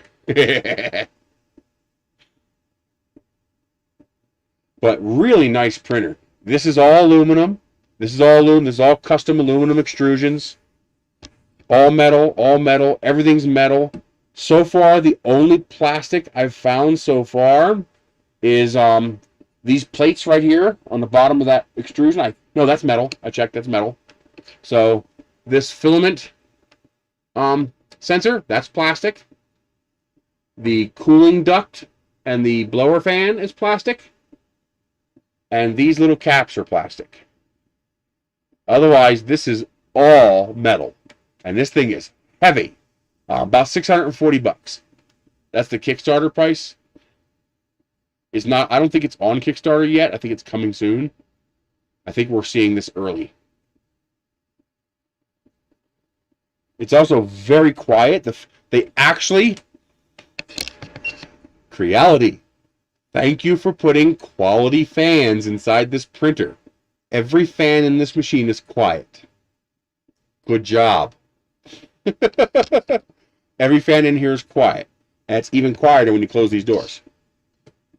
It actually gets just at maybe 10 dB louder when you open the doors. This thing is nice. They did a good job on this. So far. So far, I'm very pleased, and I think they did a good job. Obviously, got to use it a lot more to really know. But so far, I'm pretty happy.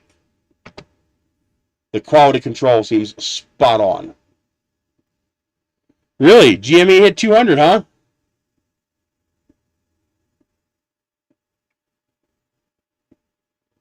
Currently at 155. That makes my whole portfolio positive. Very nice. So do you think it's going to come back down again? Do you think it's going to go back down to like 50? Because it's dropping like a rock.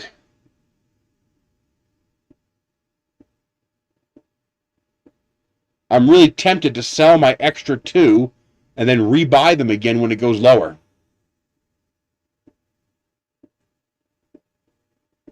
It's really, really tempting.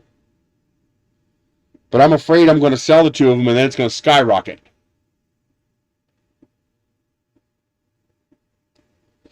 Let's sell one of them. This way I only risk 1. Sell. Quantity 1. Sell. I have to pick trading hours.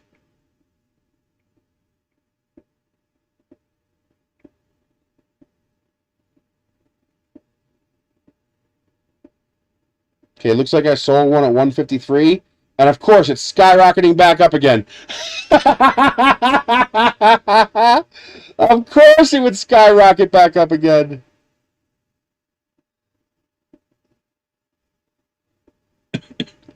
But now at least if it dips, I can buy more.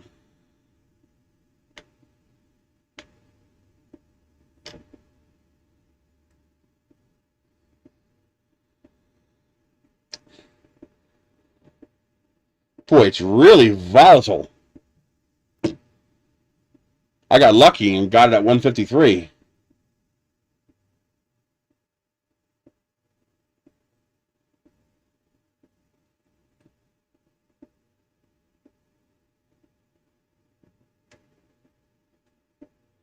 This vase is looking nice.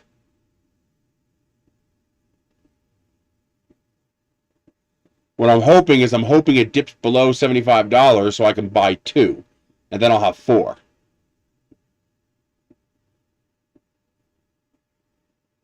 And since this is all house money, if I lose it, I don't care.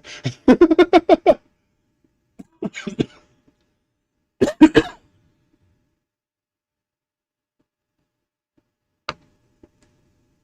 see, go back to this one. Oh, that got knocked over. Cat. I hope it drops. Because it's going up again. It's at 160. Yeah, they have a lot of insane patents. The only reason they have those patents is nobody can afford to challenge them.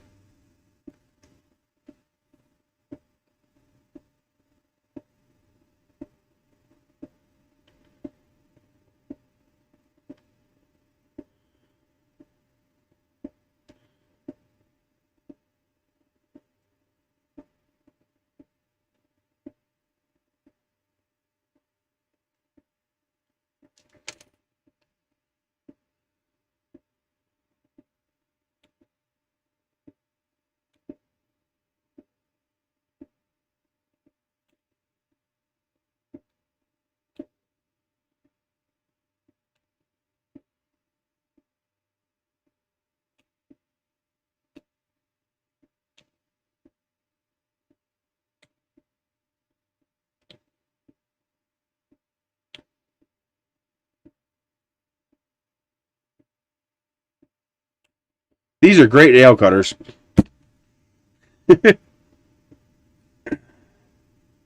It's hovering around 155, 160.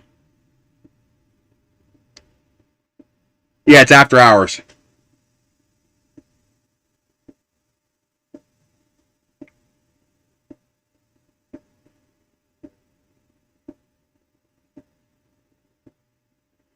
Man, it's jumping all over the place. I've never seen one jump around like this. Is everybody just playing the margins? I have a feeling the hot end on this is probably PTFE lined, since it's capped at 250 Celsius. But I don't see any problem putting a high temp hot end on here. I would definitely like to get a top enclosure built for it so that I can print ABS, because this should do a good job with ABS. It's doing pretty nice. It printed out a very clean Marvin. Now we're printing out a vase to see how that goes. This will let us know if we have any noise or stepper issues or anything like that.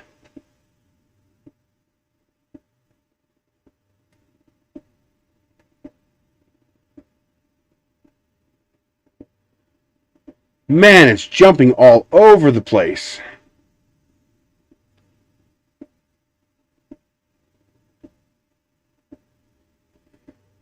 I mean, you can just see this thing just jump, jump, jump.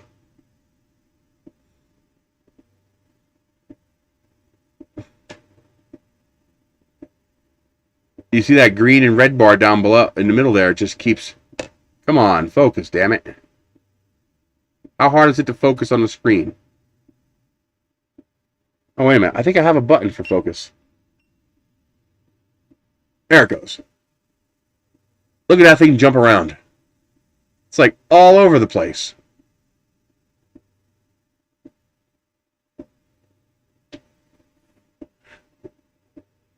Now what I want is I want it to go down to 75. So I could buy 2 with the one I sold, and that'll give me 4 instead of 3. And then I just hold until it hits 1,000.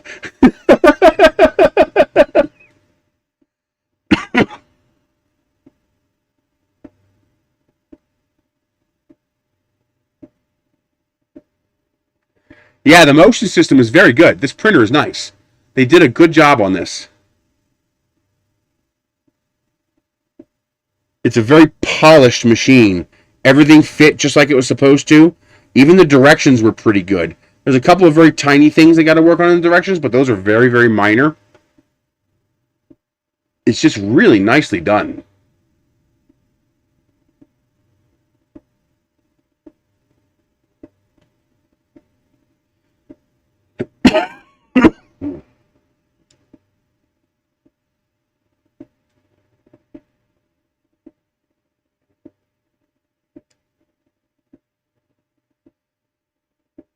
That'll do it. That'll make your bed level go all over the place. Look at this cat. I love this cat so much. Hi, baby.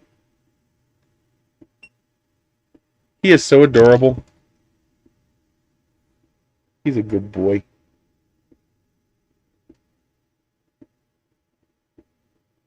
He is such a good cat.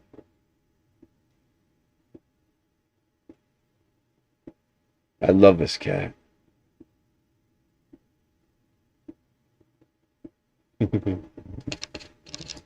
He's a good boy.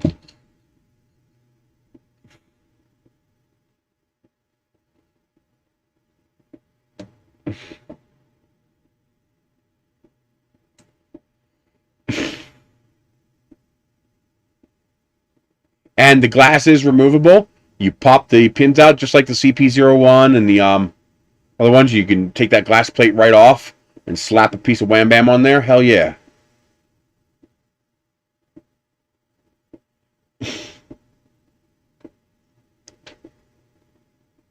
Actually, you guys chose the name. You guys chose Ender. And I liked it because it was both similar to the Ender printers, and my thing is it was similar to Ender Wiggins, a character on a book series from John Scalzi. And the way he goes after mice, yeah, he's Ender Wiggins.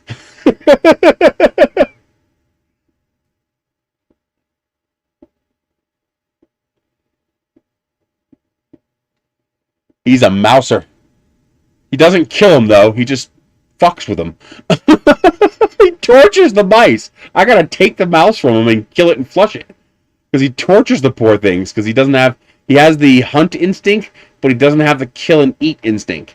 You know, his food comes in a bowl. He doesn't recognize the mouse as food. To him, the mouse is play. It's chase. Oh, is it Orson Scott? I thought it was Scalzi. No, Scalzi was Old Man's War. You're right. Scalzi was Old Man's War. Orson Scott Card was the Ender series. The Enderverse.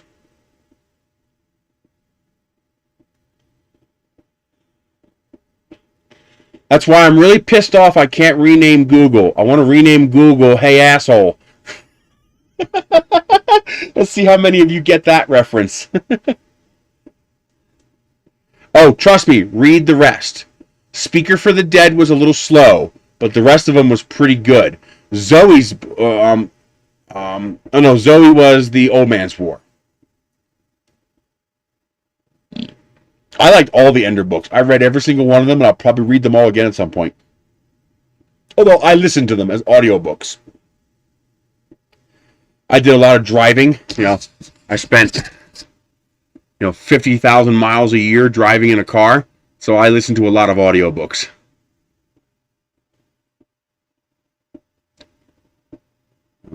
The movie really pissed me off. While the movie was graphically fantastic, it ruined the point of the story. They just completely dismissed the entire point of the Ender series. That just pissed me off.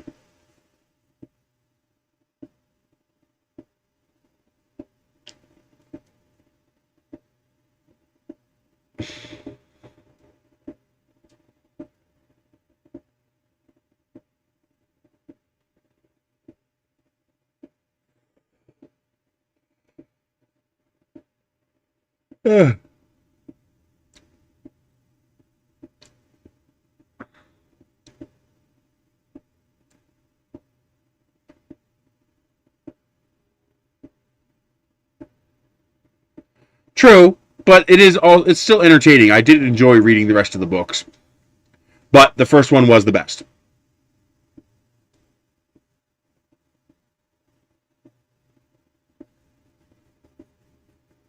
But then again, I'm easy to please when it comes to my entertainment.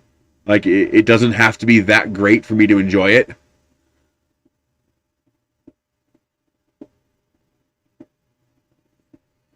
Yeah, because it was a misunderstanding. It was a language barrier.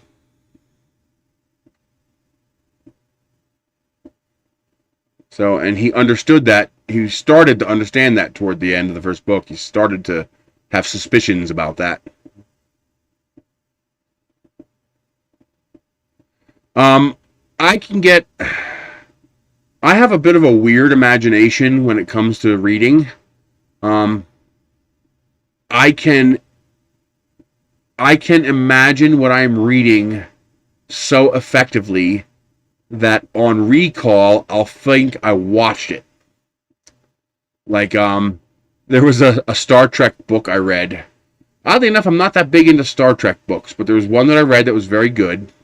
I don't even remember what it was about. But I went nuts trying to find the episode of Star Trek The Next Generation that it was. It took me about 6 months before I finally figured out it wasn't an episode. It was a book. But I remembered it so vividly. Well, my recall was so vivid that I thought I watched it. And I didn't realize I'd read it. If you want a science fiction series of a different take, there's no bad guys, there's no aliens, it's just damn good science fiction, and you really need to listen to it, not read it. It was designed to be listened to. The author actually reads the book, and in a very rare twist, the author's voice is mesmerizing. It's called the Merchant series by the Solar Clipper universe, the Golden Age of the Solar Clipper series. What's the guy's name?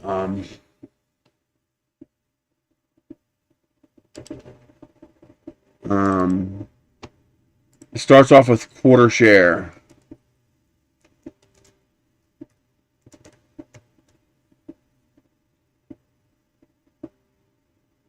The Trader Tales from the Golden Age of the Solar Clipper series. It is... What's the guy's name?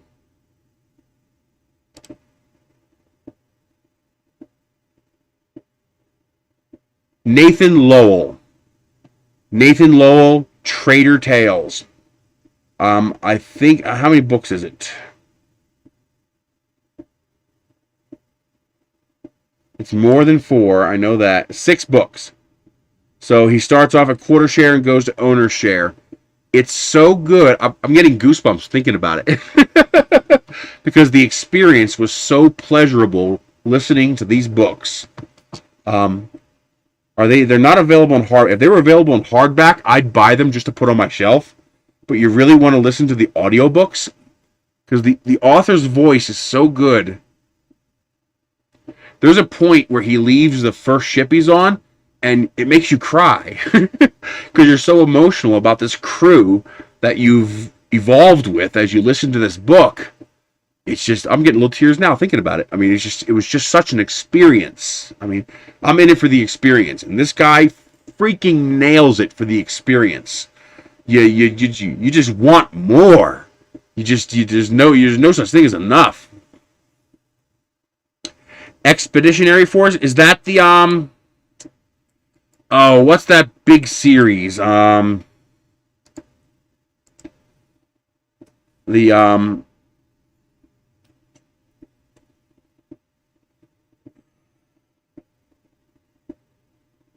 Okay, no, this is different. Okay.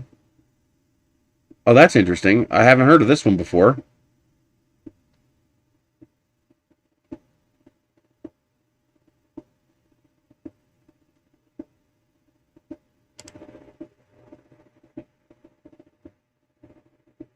I don't know.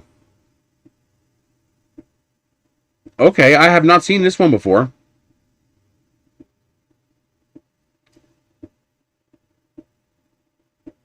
I'll definitely do a hunt for this. What is it? ABB, I think. Audiobook Bay. There we go.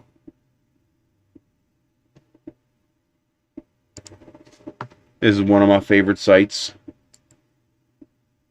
Audiobook Bay.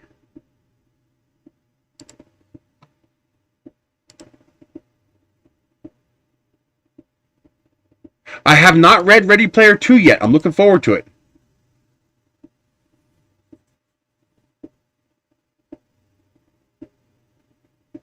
All right, here we go.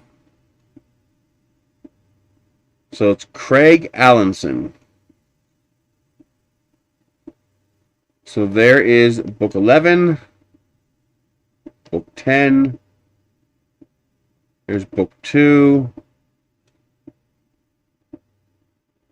The Silver Ships was also a pretty good series, if I remember correctly.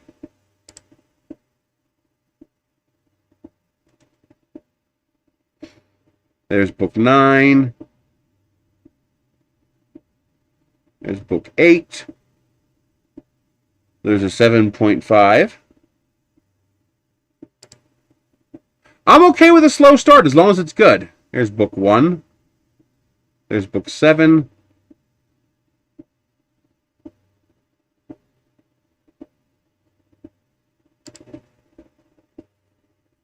That's all right. As penance, rewatch the stream 3 full times. Oh, that'd be torture. There's 5. There's 3. I just need 4. And there's 4. Alright, I will download them later. I should be able to close this browser window, and then I should be able to reopen it and reload those tabs. This way I don't murder my CPU too badly.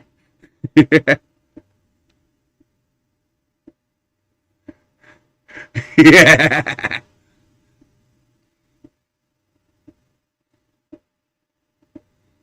And as punishment, you must pay kitty tax. You have to post a cute picture of a cat or a kitten to your Twitter or your Facebook. It went great. The only issue was the rear two columns are unique. One goes on one side, one goes on the other. The instructions weren't clear on that. Super easy to fix once we realized it. Otherwise, fantastic. Brandon Sanderson, huh? I will have to look him up.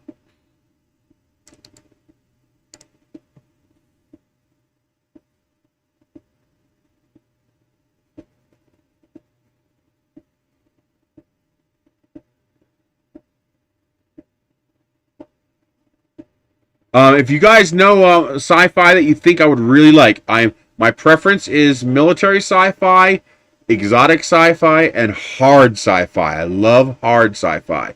Not too much into fantasy sci-fi. But if you are...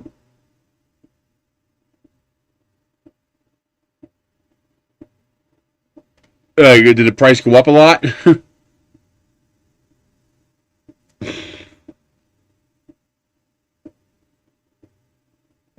Hey, we got a PayPal.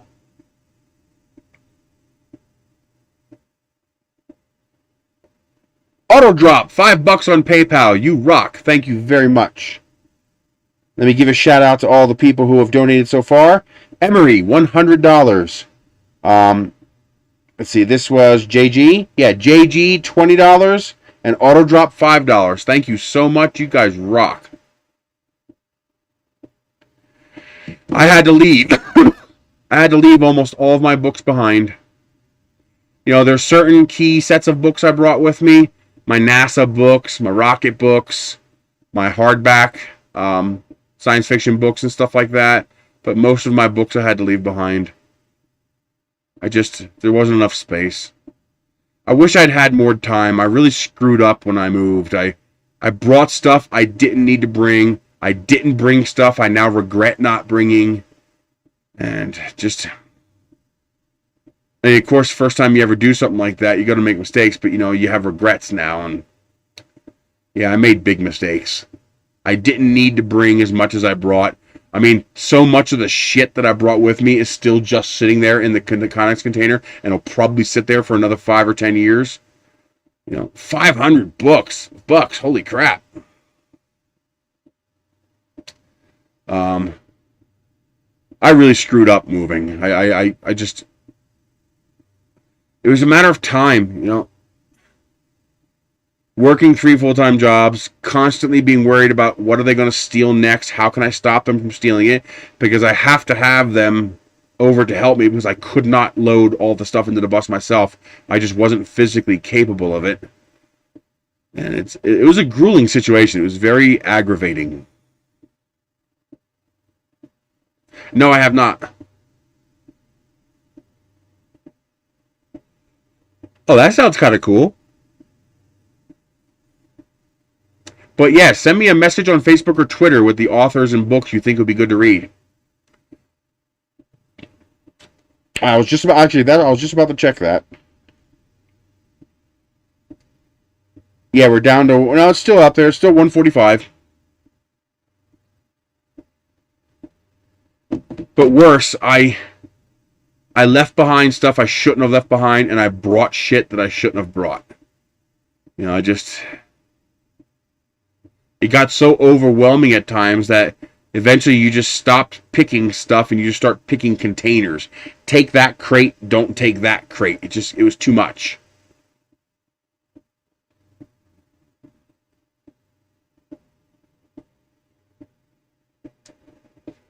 Yeah, I made some bad choices, not life-altering choices or anything like that, just, sad ones.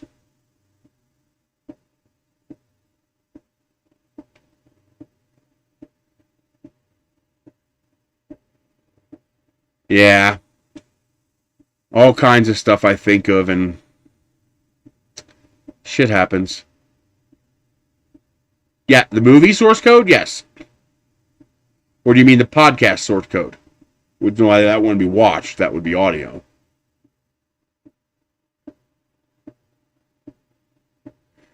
Yeah, but the problem is I purged the wrong things. I've never been wealthy. I've never had a lot of money, but when I was living with my family, the little bit of money I did have, I could use on what I wanted. Because I was pretty good with bills. I didn't have too many bills. Until, I had to pay off all the family's debt. Then I had a lot of bills. But before that, I didn't have a whole lot of bills because I didn't build any bills. I didn't blow shit. So, when I wanted something, I would just get it. See you later, Pygar. We're going to be ending pretty soon. Half an hour or so. Probably when this print's done.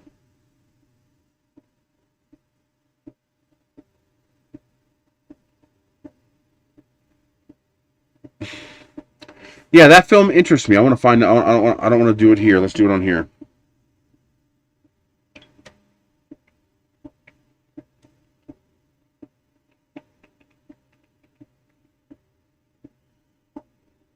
See, normally I'd have a second or third laptop sitting up on here. I had like 10 laptops. He stole every one of them.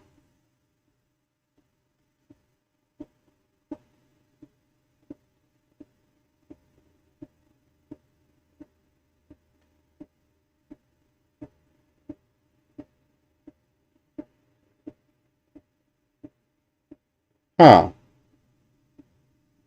There's another movie I want to see too called Time Trap. That looks like it might be fun.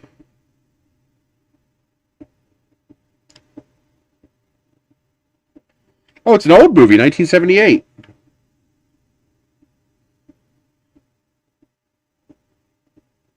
That's interesting.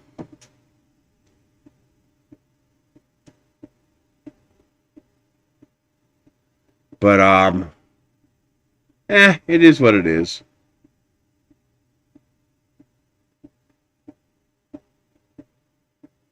Tenet is amazing. I loved Tenet. They did such a good job on that. It's a brand new take on time travel. It's a whole brand new take. It's a novel take on time travel. And it's fantastic.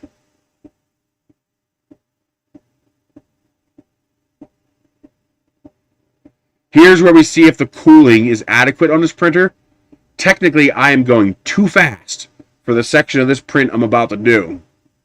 When you get down to the neck and you're going this fast, if your cooling can't keep up, it starts to, be melty. So here's where we're going to see if we have sufficient cooling.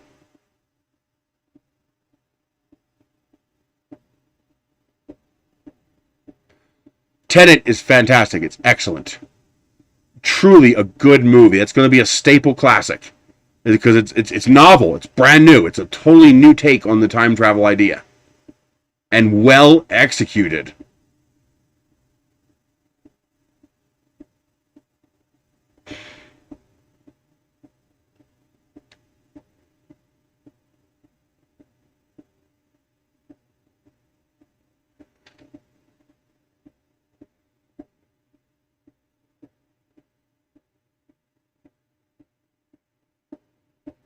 Imagine using a pincer movement, a pincer action using forward and backward time. And that's the concept of the movie right there. It's a temporal pincer movement, and it's fantastic. Well, it looks like the CPU doesn't have any problem handling the data flow, because we are doing a fast vase mode action here, and it's handling it just fine so far. No stutters, no pauses.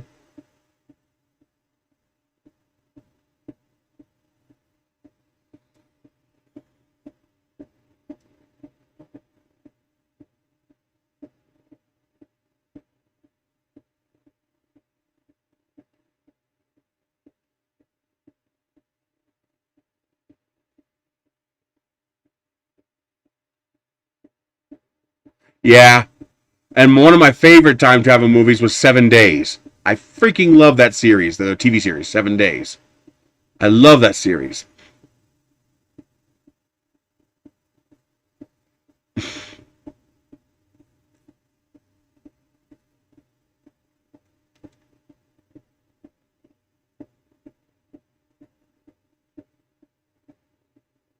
I heard they're thinking about a quasi reboot sequel to Quantum Leap.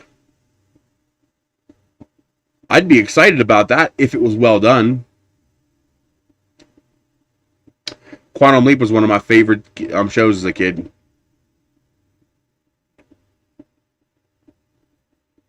It's a cooking now. Go, baby, go.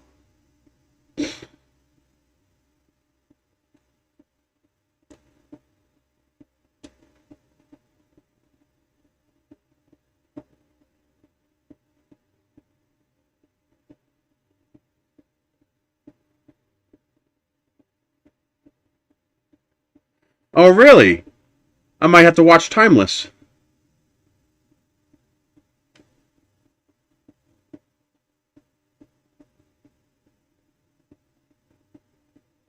I hate when they come out with a good show and it gets canceled. It's that they don't give it a chance, you know? They don't give the damn show a chance. There was a show, it only had a couple of episodes, but it was so good. It was called Century City. It was basically a lawyer serial, a legal serial, but it was based in the future. But only just barely in the future, like 30, 40 years. 20, 30 years in the future. So it was just starting to dabble with the moral dilemmas of some of the somewhat science fiction-y stuff that we are just starting to dabble with now, like genetic altercation and body modification and stuff like that. And it was very well done. It was very well thought out. The acting was fantastic. The stories made you think, which some shows just don't freaking do anymore. There's lots of action, it's fun, but it doesn't make you think. And Century City made you think. It was a good show, and they canceled it.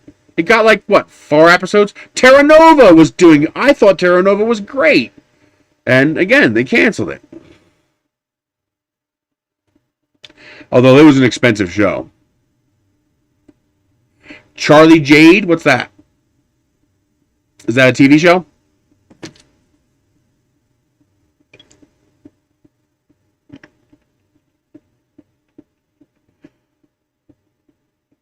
Or a movie?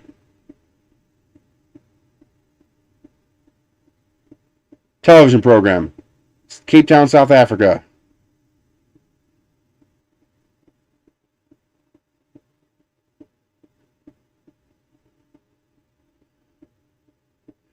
Oh, wow. A missing person detective finds himself caught between 3 parallel universes? Now that sounds fascinating. Hell yeah, Farscape for the win. I love Farscape. Lex was fucking weird, but still fun. And, what was the other one? The Hercules guy was the commander of the ship. Andromeda. Andromeda was also fantastic. Farscape was great. No, we are screwed up. We are too hot. So we are going to slow down to 50%. Yeah. Cooling is insufficient for that kind of speed. At least on the vase mode print. Yeah, Kevin Sorbo. Even Xena Warrior Princess was great. I love that show too. Firefly was fucked up. Fox just wrecked it. That Firefly needs a reboot, and it needs to be by somebody besides Fox.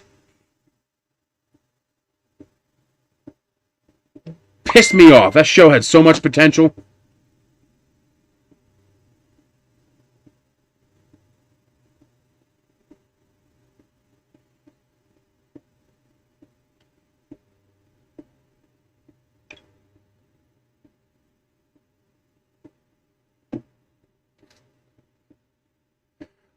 The Firefly was more far future than Sliders was excellent.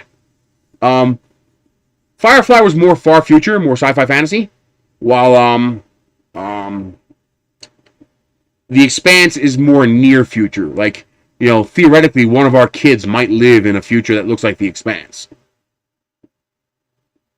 Oh, you're talking about Earth Final Conflict was pretty good. You don't realize how cheesy it was until you rewatch it, but I still liked it. Altered Carbon, I think, is what you're talking about. I think that's the name of it. Buck Rogers is coming back? Awesome! If they could figure out a way to keep that 50s nostalgia sci-fi style, but with modern CGI graphics and acting, that'd be great.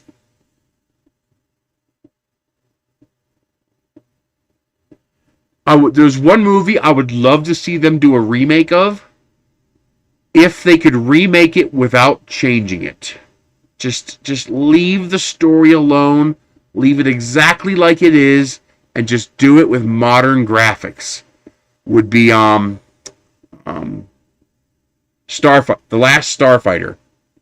I love that movie so much.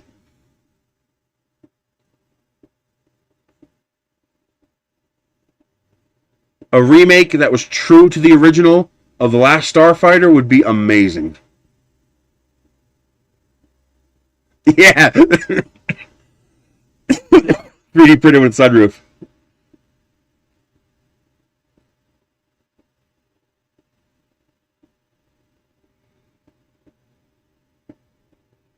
There's this one, it's a real cheesy sci-fi movie. I don't remember the name of it. One of you guys told me the name of it, and I forgot it again. But there was this scene where they were controlling a missile. And the missile was semi-sentient. And, it just wants to go and kill whatever its target is. And, the guy's telling it to hold. And the missile's like, let me go, let me go, let me go, let me go, let me go, let me go, let me go, let me go, let me go, let me go. And finally he gives it a target and says go. And the missile goes, whee! And the missile takes off across the universe. It was so good. It was a movie, not a TV series. Dark Star. I think it was Dark Star. It might have been Dark Star. But that scene was just so funny. I loved it. Was it? I'll have to try. I'll have to download that.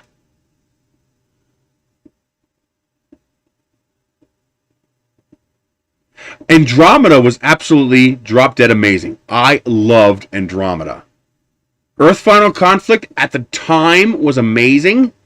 The ending got a little wishy-washy, little religious-y wishy-washy, but not too bad. Babylon 5 remake would be amazing. Yep. Dark Star then. But I really liked Andromeda was good. Even as a rewatch today, Andromeda is still good. You could tell some of the graphics need a little help, but it wasn't that bad. I loved Andromeda. Andromeda definitely took on that Star Trek moral bearing that I really liked. And Space 1999 sucked to most people. I enjoyed it. I mean, it was fun. The premise was stupid, the moon being shot away, but it was still fun.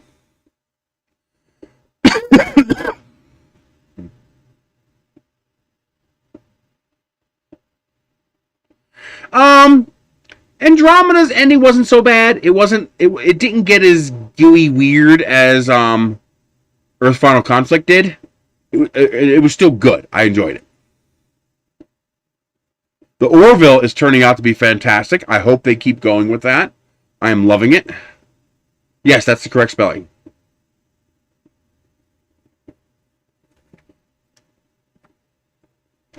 Cool. I did not know that. Hi, kitty. Hi, baby. Yeah, you guys having fun? Huh? You enjoying your naps? Yeah? Enjoying your nap? You're a good boy. Well, we did season 1 and 2, I think. Yeah, they only did 2 seasons. But I think season 3 is coming. And a couple other new series that are fantastic. The new Lost in Space. Usually remakes like this are like, but the new Lost in Space is fantastic. I love it a lot. It's very good. What else do we got? I don't agree. I don't agree. I love the Star Trek movies. If you want Star Trek The Next Generation, then you want Orville. But if you just enjoy Star Trek, they're all fantastic. Hey, Gerald. I loved all the movies. I love the Kelvin Universe movies. This last one, Star Trek Beyond, was fantastic. I think Discovery is amazing. I think Star Trek Picard is amazing. I think Lower Decks is amazing. I mean, they have their pros and cons. You know, there's good and bad all around, but they're still good. They're entertaining. I enjoy them. I especially like Discovery. I just love how off the wall they're going with Discovery. And you know, the one thing that pisses people off is violating canon. And you know what I say? Fuck canon. As long as the damn shit's good, I don't care.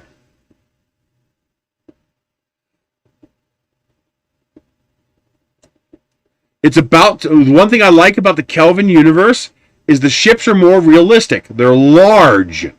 You know, starships like that should be large. They shouldn't be small. I always thought the original starships that we had were too damn small. And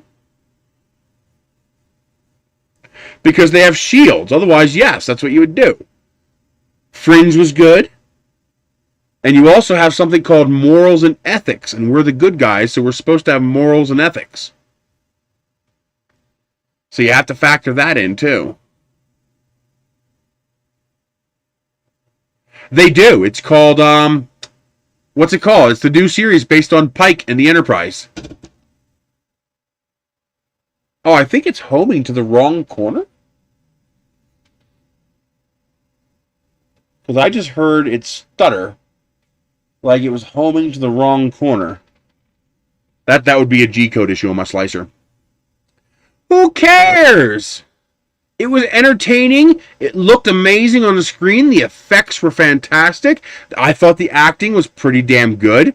My opinion is that they took that budget and that crew, you know, that Kirk and that Spock, and put it into a TV show. That would be freaking amazing.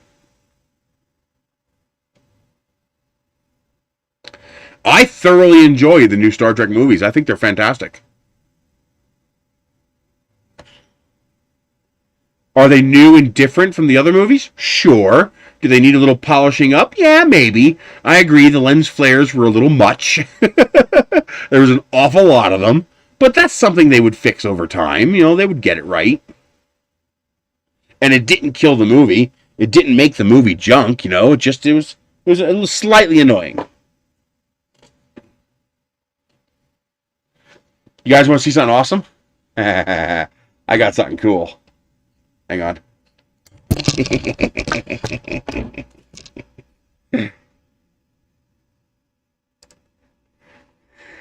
Are you ready for this?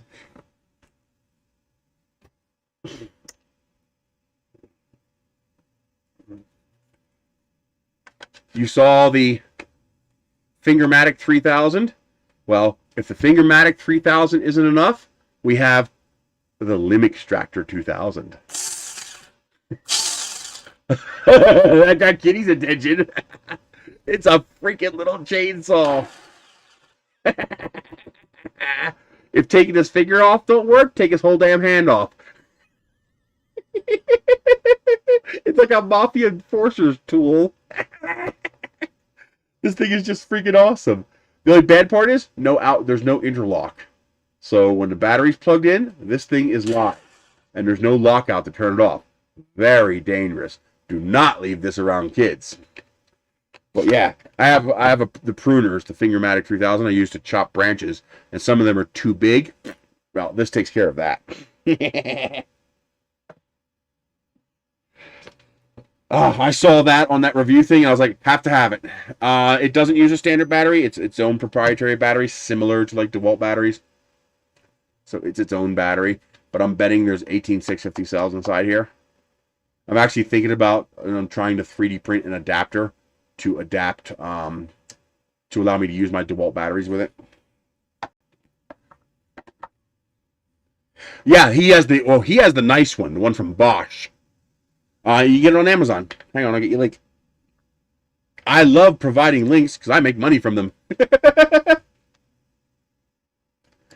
But yeah, he has the nice one from Bosch.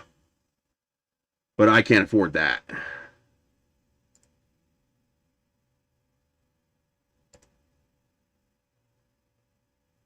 Hang on.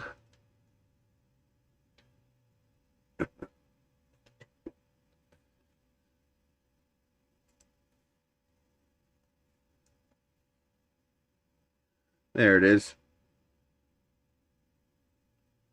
It's only 80 bucks. $80. A little mini chainsaw for 80 bucks. And there's a 5% coupon. Hang on, I'll get you a link. If it'll actually open the thing and let me get the link.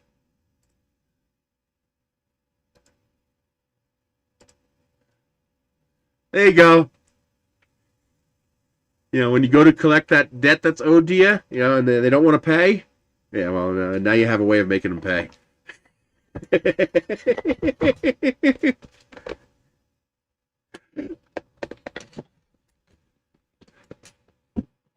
Hey, I did not give you permission to fall. Is that the power supply? Yes, it is. You little bastard. You weren't supposed to fall out of the bag.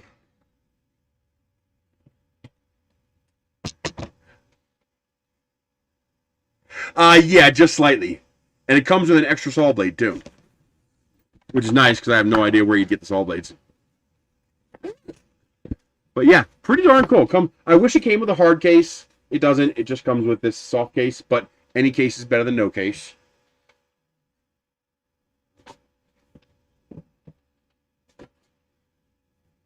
But that's pretty cool. And this is pretty neat. What did I do with it? What did I do with that little thing? We're just waiting for the bed to cool down so I can remove the print. I don't want to force it off because I want to see if it's watertight. I got this. So this is a little language translator. Yes, I still enjoy the CR6SE. And yes, the new models won't have that problem. And if you do have a problem with something burning out, they'll send you a replacement. What's MMT?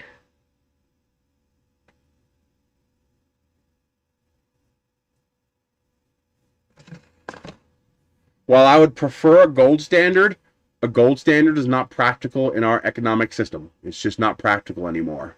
What I would prefer is a little firmer backing for our currency, meaning inflation is not natural, inflation is artificial. So we intentionally cause inflation. And I'm not a fan of that because that screws people.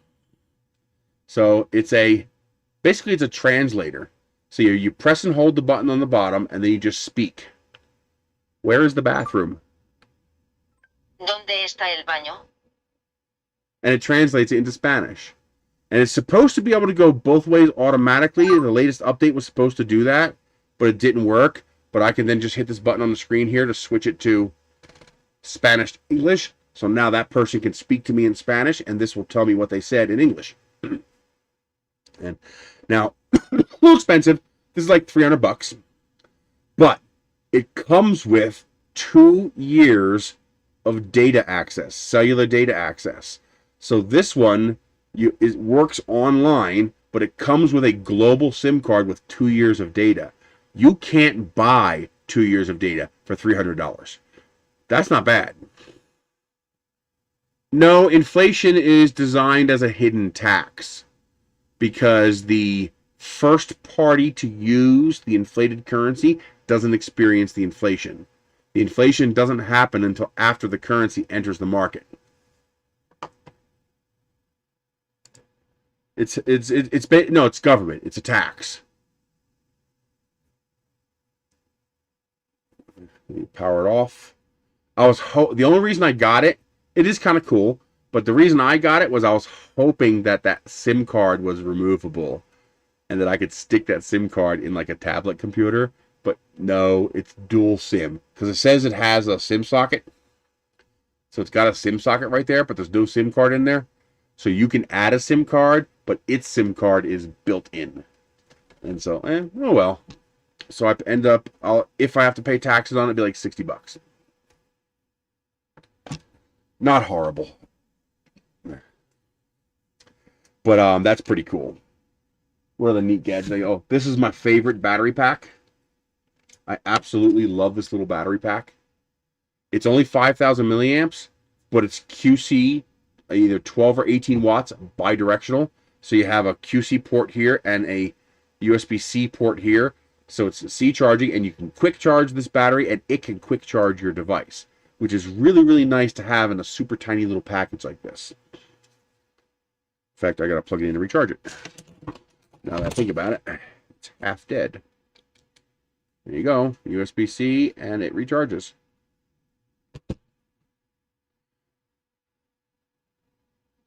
I love how, if you guys don't mind getting into it, if you don't want to, let me know. But I'm looking forward to the change in minimum wage. I'm hoping they succeed. No, it allows the government to spend more money. They don't provide services. We pay more taxes per capita than most other countries do, and we have hardly any public utilities whatsoever. You know, what do I get from my government living here? Don't you tell me roads, because the gas tax pays for the roads, and I live on a dirt road, okay? I have, my electricity is a private co-op. My water is a private water company. My septic is a private septic. I take my trash and I drive it down to the dump and I pay to get rid of my trash. So what am I getting for my $530 a year? You know what I mean? What am I getting for it?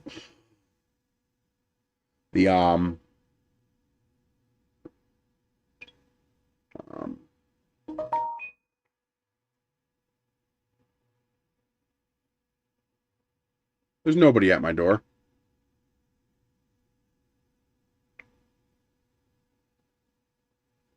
I'm looking at my door right now. There's nobody there.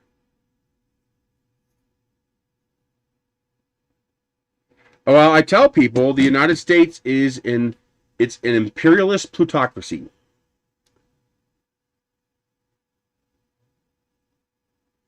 Well, see, Michael, you're one of my viewers, so I'm not going to tear you a new asshole, because I think you're making an honest mistake that you don't intend to make. Okay? So I want to give you an analogy that I'm hoping will make you come to the same conclusion that you should be coming to. Because you're wrong. And I'm hoping you'll understand why. Imagine the $10 sneakers you buy at Walmart are made with slave labor in Thailand or Vietnam. There's no one at my door.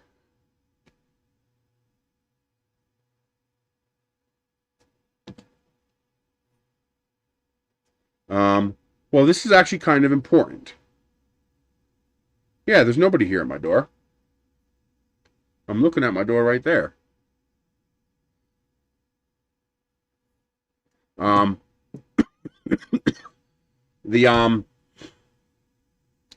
So you're getting your sneakers for $10,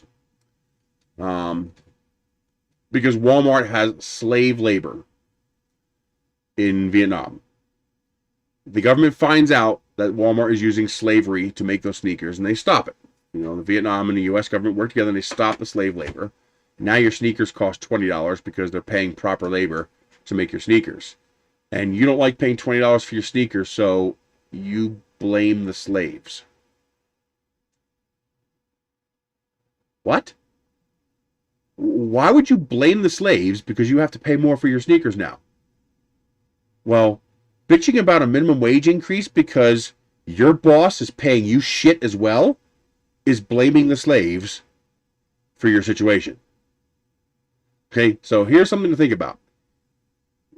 When you look at money, you can't look at dollars, because dollars don't mean anything. We do not have a backed currency. We use a fiat currency that experiences inflation on a yearly basis.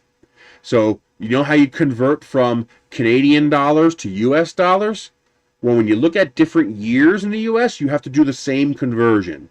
So, $1980 is not the same thing as $2021. You have to treat $21 like their Canadian dollars or German Deutschmarks. It's a different currency, and you have to convert from one to the other. The only thing that matters is buying power. What can you buy with that money? That's the true value of money. So we're going to pick a year, just out of convenience, just because I like dragging on Reagan, since he's the one who caused all this bullshit. We're going to use 1980. And we're going to treat $1980 as the American dollar. You can pick other years. You're going to get similar results. But for this discussion, we're going to use 1980. Now,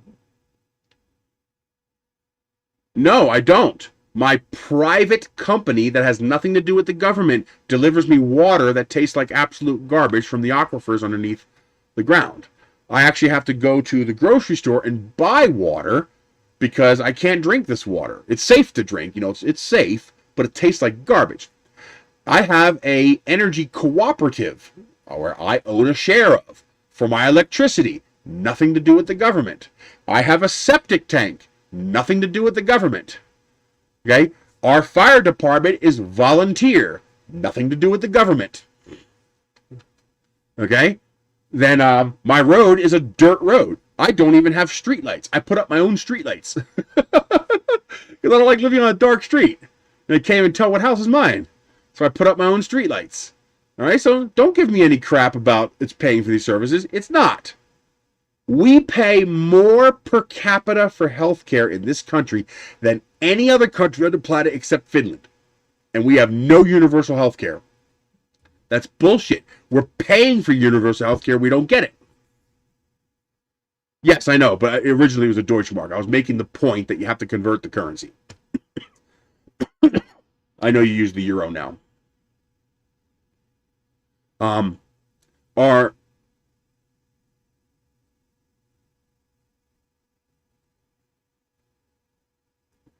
You can't live anywhere in this country for $15 an hour. Unless you have cheat codes. And that's what I call them. Like, for example, the only reason I can survive here on what I make is because I have cheat codes that other people don't have.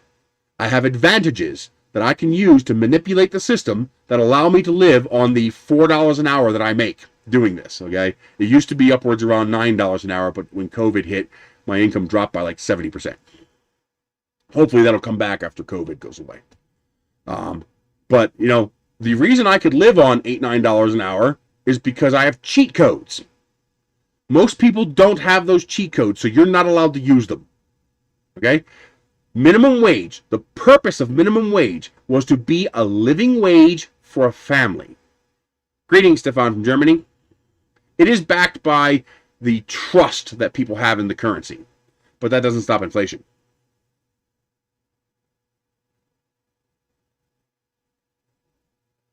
I disagree. I totally disagree. You are using correlation to assume causation, and I disagree with that. Now, to give you an example, in 1980, the minimum wage was $3.10 an hour. Do you know what minimum wage is today? Does anybody here actually know what the minimum wage is today? The federal minimum wage. Obviously, it's different from state to state, although half the states still use the federal minimum wage. Do you know what the current minimum wage is? Remember what I said about converting the currency. The current minimum wage is $2.28 an hour. Because if you take $7.25 in 2021 dollars and convert it to real dollars in 1980, meaning buying power, $7.25 is inflated. It's actually $2.28. You have $2, $7.25 gets you $2.28 in buying power. So in 40 years, productivity has skyrocketed off the charts. Everybody is working harder, smarter, faster, and longer.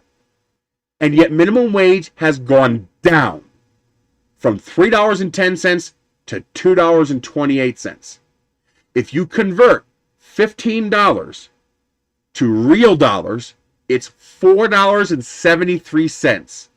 So if we raise the minimum wage to $15, we're actually only increasing the minimum wage to $4.73. That's only a $1.63 raise in 40 fucking years. If you have a problem with that, you are either ignorant of the reality around us, or you're willfully ignorant of the reality around us. You're either simply uneducated and you don't understand, which is totally fine. Our system is designed for you not to understand. It's designed to brainwash you into not understanding this reality. There's a video you need to watch.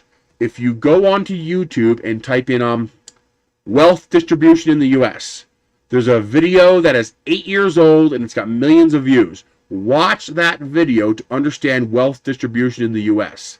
The 1% has so much of the wealth, you can't even graph it.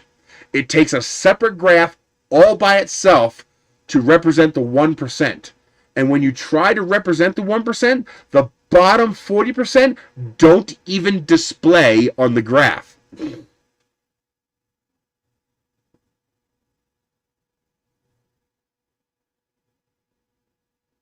Thank you.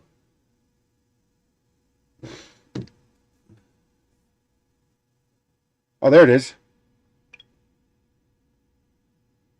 Hell yeah. Let me make sure I use the right name. Is that from you, Jason? You're the JM on here? I don't want to give out people's real names if they're using a different name than on here. $50 on PayPal. Hell yes. You. Of course, I turned the goddamn screen around to show the name. Sorry. Thank you very, very much. I really appreciate that. So if you make the minimum wage $15 an hour, you're actually only increasing the minimum wage to $4.73 an hour. If you don't think people deserve a $1.63 raise after 40 years, there's something wrong with you. Now, what would it cost us to pay a $15 minimum wage? Not much. Like, for example, take McDonald's. Do you know how much McDonald's would have, assuming we didn't force McDonald's to eat the pay increase on their margins, which they can afford to do. They can adjust their costs on their margin and they will still be profitable to skyrocketing standards. But let's say they didn't want to eat the profit, the loss. They wanted to add it to the price of the food. 1 nickel. And this was 10 years ago, so it's less than a nickel now because most places have a higher minimum wage. Now people think, the biggest thing that pisses me off is when people say, well, if you raise the minimum wage, you're going to raise the cost. Well, they've lowered the minimum wage over the last 40 years, and our costs have not gone down. I've just shown you, minimum wage has decreased from $3.10 an hour to $2.28 an hour today, and our costs have gone up. I remember as a kid where for $4 or $5, I could buy a Big Mac meal supersized with a giant fries and a giant drink for $5. Now a Big Mac meal is $9 with a drink half the size and a fries half the size. And the burger's smaller too. $9. Oh, let's see. A Big Mac sandwich is $3.99 here. Okay, $4. Minimum wage is $7.25. Japan, minimum wage is like $9 an hour, and a Big Mac is $3.25. So clearly, there's not that much of a connection between minimum wage and the cost of services. All the decrease in minimum wage does is increase their margins. It allows them to make more profit because the market controls their prices, not minimum wage. Do you know how much McDonald's would have to increase their prices 10 years ago, when this was a lot worse, when minimum wage was a lot lower? Do you know how much McDonald's would have to increase their prices to pay for a $15 across-the-board minimum wage? 1 nickel. Not per item. Per ticket. So not a nickel more for the sandwich, a nickel more for the soda, a nickel more for the fries. A nickel more for your entire order. If me paying a fucking nickel more for an already overpriced meal means that person can actually pay their fucking bills when they go home, I'm okay with that. Target, the Walmart competitor. I actually have numbers for Target. Just by coincidence, I got a whole bunch of numbers. Target would have to raise their ticket price, not their item price, their ticket price, meaning the price of your entire shopping cart. 2 cents would pay for $15 an hour for every employee. 2 cents. Yes, the math does add up. No, because you don't understand how franchises work. Okay, franchises get ass raped. Okay, so here's how it works. Maybe you guys really don't know how this works. Okay, I'm going to explain how this works. I worked at Papa John's. I worked at a franchise. Okay, the franchisee, the person who owns the franchise, buys the license from corporate to run a franchise. You are required to use corporate commissary for everything you buy. The reason the franchisees keep labor as low as possible is because labor is the only thing they can control the price of. Because corporate controls the price of everything else. The soap you buy has to come from corporate. The pepperoni you buy has to come from corporate. The green peppers you buy has to come from corporate.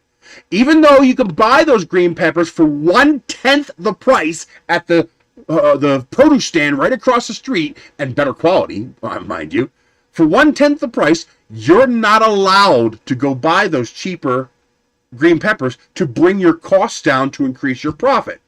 Because corporate profits from the commissary that they force you to buy from. If you try to increase your prices, corporate will increase the cost of your commissary purchase to take the profit from you. The company does not let you profit. They control how much profit. Do you know how much an owner of a 7-Eleven has to pass through a 7-Eleven store to make a $40,000 income, which is not a lot?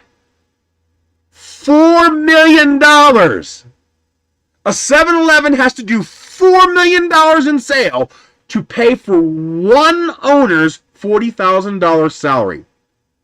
Because corporate takes it all. This is not about... What we have to do is we have to break that connection between that corrupt connection between franchise and franchisee and force corporate to eat the cost. That's what we need to do.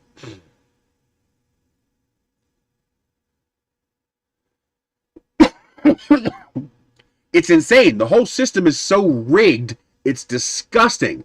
And here's the fundamental thing that you need to thinking about. Usury should be outright illegal. Even your goddamn Bible says usury should be illegal and is a sin. Even the Bible says usury is a sin. It's one of the few things I agree with God about.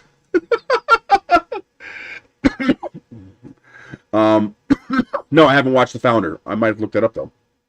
So, here's the fundamental principle you need to understand. I want you guys to really think about this, okay? This is important. It's important that you understand this basic concept. You have been brainwashed. I'm not talking about a conspiracy theory. This is all out in the open. People just don't care because they need to live their day-to-day lives, okay? There's no conspiracies or anything like that. It's just the way our system operates. Let's say you are a car mechanic and you need wrenches for your shop to work. What is wrenches? Wrenches is a cost. It's a cost of doing business. You have to have tools. You also need a shop. Okay, you either buy it or you lease it. Okay, you need a shop, a place to do your business. Okay, so let's keep it very simple. Let's say you just need wrenches and a shop. You also need electricity. You also need water. You also need sewer. Okay, now let's say you determine that you've got the cheapest wrenches you can get that meet your standards. And they're the cheapest you can get, but they're too expensive. Your business isn't viable. You can't make a profit at the price that you have to buy the wrenches. Do you have a right to use the government to exert violence? Because that's what the government controls. The government is a monopoly on violence. Do you have the right to use the government to force the wrench supplier to sell you wrenches at a lower price to make your business viable? Do you have that right? Yes or no? Is that a right that you should have to go to U.S. government? Can you make the wrench guy sell me the wrenches cheaper so my business can work? What about the land? Let's say you're buying the property, but they want, $150,000 for the shop and you can't afford that. Do you have the right? They get 500 tickets an hour. And they don't have 45 employees. They have 10.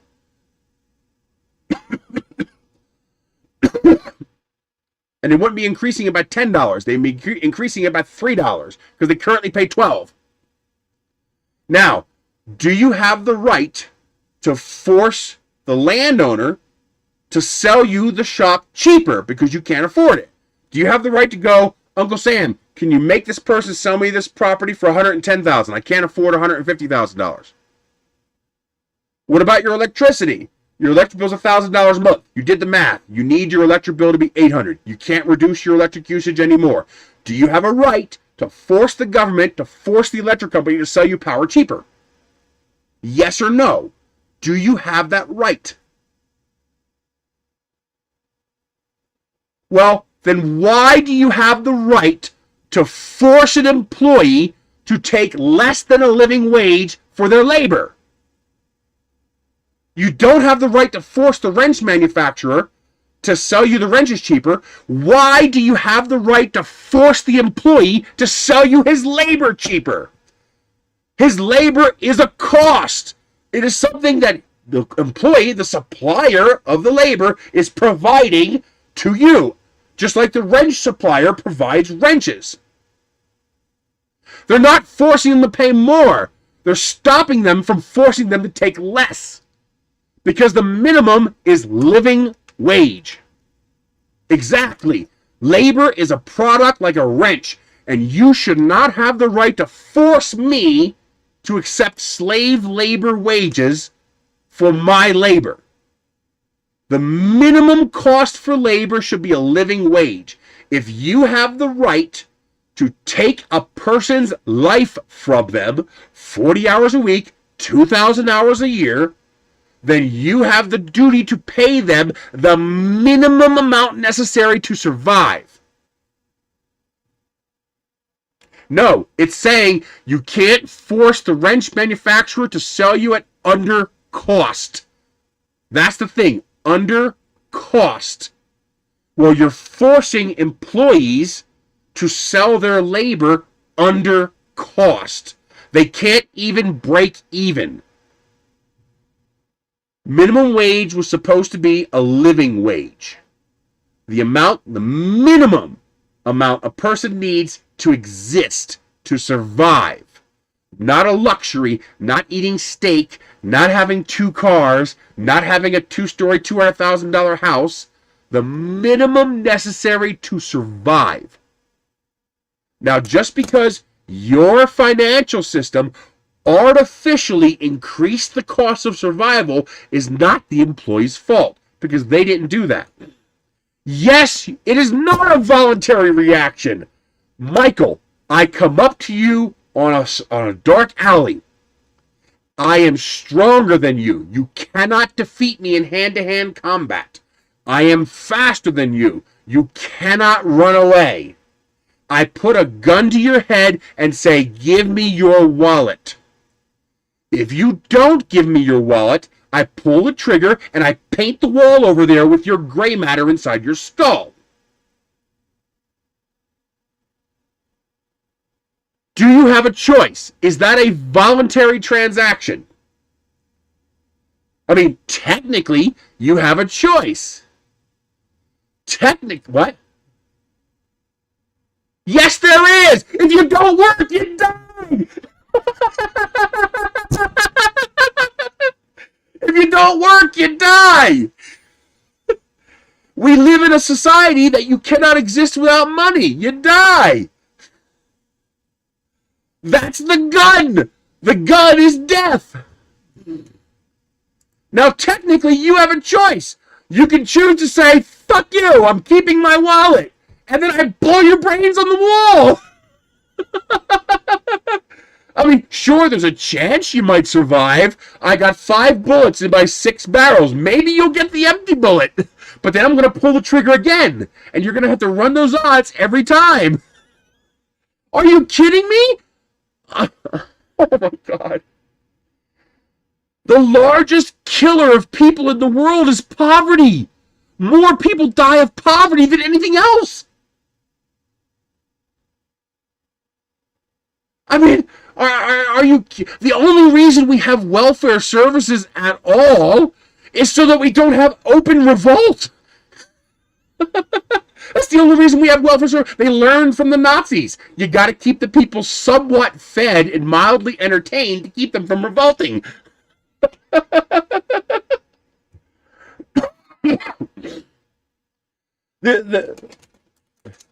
The wrench manufacturer determines the price of the wrenches, but they don't determine the cost of the wrenches.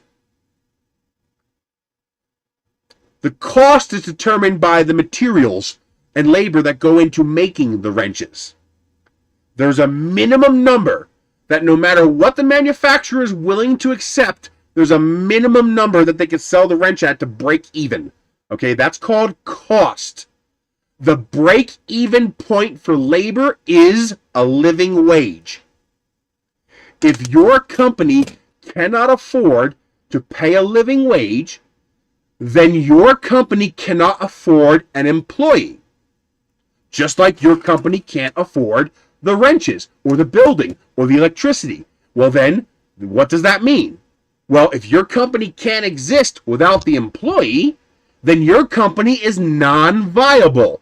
It's a failure.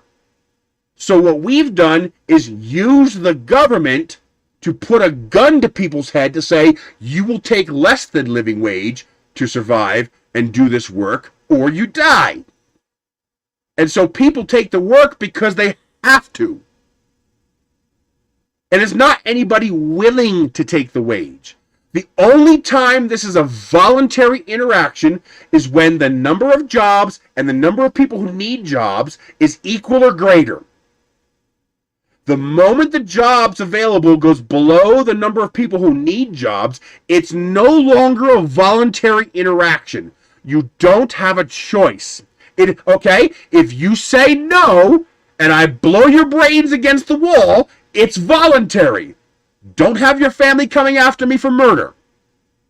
You chose to say no. You could have said yes. Yes, the government forces wages down with violence. They force wages down by not maintaining a minimum wage requirement, because a business will always drive its costs as close to zero as possible. If a business could get away with paying you $1 an hour, that's what they would do.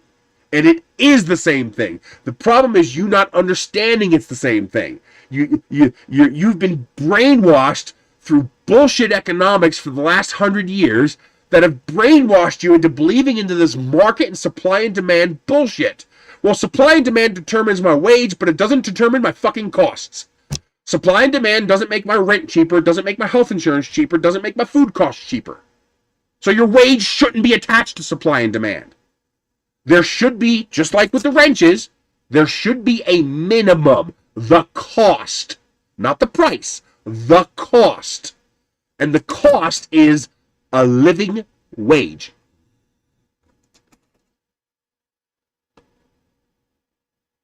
Are you kidding me? What's poverty level in this country? Some of you are going to say like $12,000 something dollars. That's bullshit. Poverty level is something like $24,000. They just refuse to increase the poverty level. Because the poverty level was determined by a 1960s formula that used high food prices and low living expenses. We now live in an inverse economy where food is cheap and living expenses are high. But they don't want to change it. They don't want to change the poverty line because then they'll be the Congress that's labeled in history as doubling the poverty level in the country. So they leave it the same. Do you know? Let me give you an example. If your job can't even pay enough for a person to have a home, and you don't see that as a problem, then you are the problem. Let's do some simple math here. Let's say you manage to get a job at $15 an hour for 30 hours a week. That's being pretty optimistic because it's pretty hard to get a full-time job anymore. So 15 times 30. 15 times 30. That's wrong. 15 times 30. That's $450 a week. Let's say you only take 2 weeks off a year. All right? So you're going to work 50 weeks a year times 50. That's $22,500. You're going to lose 20% of that to taxes times 0.8. So you have $18,000. That's at $15 an hour and 30 hours a week. Typical low-end rent costs is $1,086 a month. 1086 times 12. That's $13,032. 18,000 minus $13,000. You've got $5,000 left for the year to pay for every other expense in your life. That has to pay your electric, your water. Roommates is a cheat code. That's a cheat code. Red card, foul. You're not allowed to use cheat codes. A person should survive on their wage. Having a roommate is a cheat code. That's how they convince us these lower wages are okay, by having cheat codes. Good. Then you increase the minimum wage more, you enact UBI, and you charge the business the taxes that they would have paid to the employee. So if they eliminate $100,000 worth of employees, you tax them $100,000, and then you give the employees that for UBI. You force them to eat it in margins. No, they're burning reality down to win the argument. Because they're the ones that enabled the cheat codes. In 1938, when minimum wage was instituted, it was 25 cents an hour. And that was enough for a father to work and pay for him, his wife, and 2 kids. When you have to do something to compensate for a lack of income, that's a cheat code. I sold a business to pay for this house. Cheat code. I moved 2,100 miles across the country to a lower cost of living location, which is something most people can't afford to do. Cheat code. You shouldn't have to use cheat codes to survive. You can't, though. You got $5,000 left. You got $400 a month to pay for everything. We're not spoiled, we're being destroyed. See, at first, the cheat codes gave us extra money because we got to lower our rent. And now we have extra money. But we didn't realize that the reason we needed the roommate was because they wouldn't pay us properly. And no, they can't do this, Emery. They can't. There's 31 million people unemployed right now, and there's 7 million jobs available. That's ignoring geography and qualifications. Most people can't afford one of these. This person making $15 an hour, 30 hours a week, can't afford one of these printers. And that's what happens. People are dying when those cheat codes are no longer enough. As people begin to realize that, oh my God, even with 2 roommates and no health care, I still can't afford it. And God help you if you go to the hospital. Do you know how many people die because they put off going to the hospital because they can't pay for insurance? He might make it worse in some ways, but he's going to make it better in other ways. Hey, Path. Well, pretty much. I should be able to pull this off now. Oh, I'll just pop right off. Nice. Now, this might not be airtight because of all the goof up here, but it looks pretty good.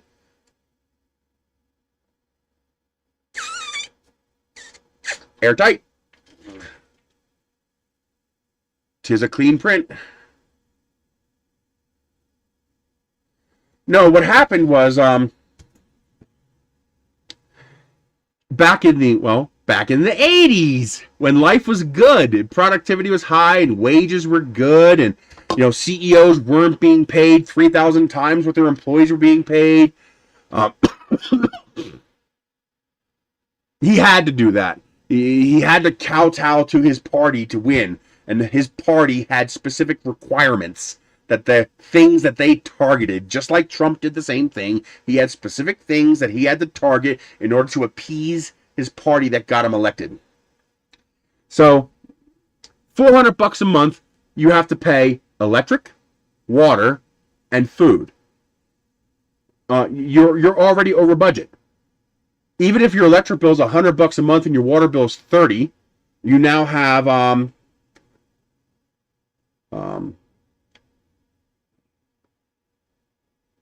$275. You now have $275 left. Okay, and you still have to pay for food. Do you think you can live off $275 in food a month? Depends. Maybe. I don't know. But now, no phone. Oh, wait a minute, you got sewer and you got trash. All right. If you live in 90% of the country, you need a car and you need car insurance.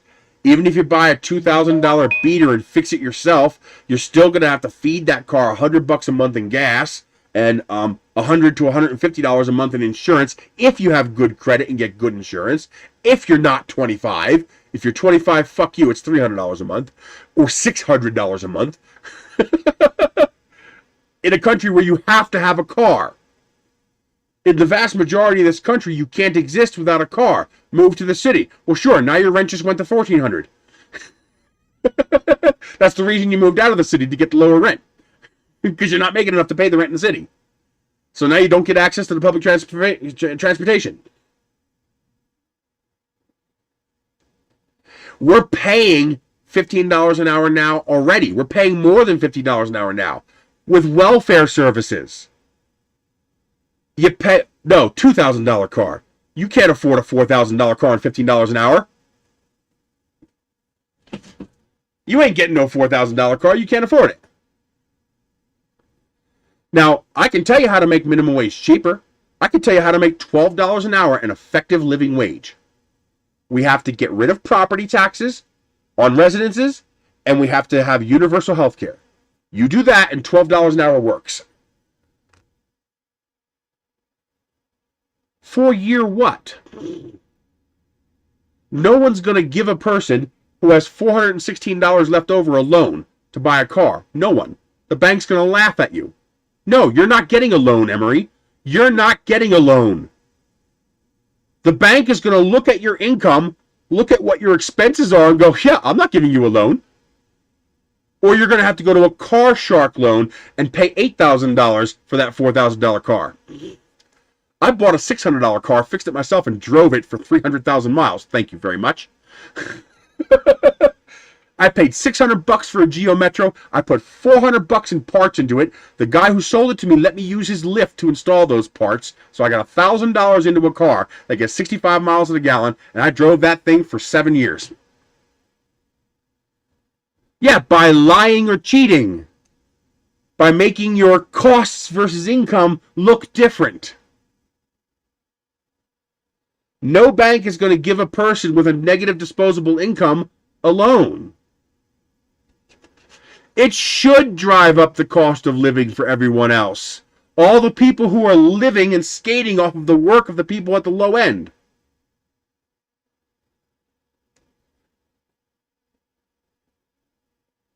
You did something. What do you make? I'm not aware of any bank that is giving a person who has $150 left over every month a car loan on a $4,000 car, except for a loan shark kind of place. Pay here, buy here, pay here, or in the 2008 era when the banks were very loose with their loan requirements because they knew the government would bail them out when they failed. So you used a cheat code. The bank gave you a hardship loan. You were lucky enough to have the credit to get a credit union account. Credit unions typically have requirements to get an account. I tried to get my brother into a credit union. I couldn't. They wouldn't approve him.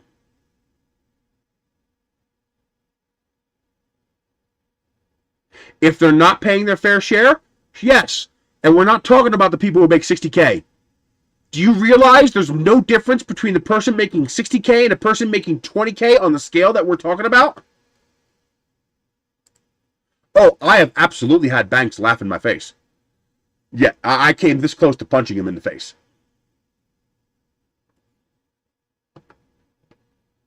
They went loose with loans in general.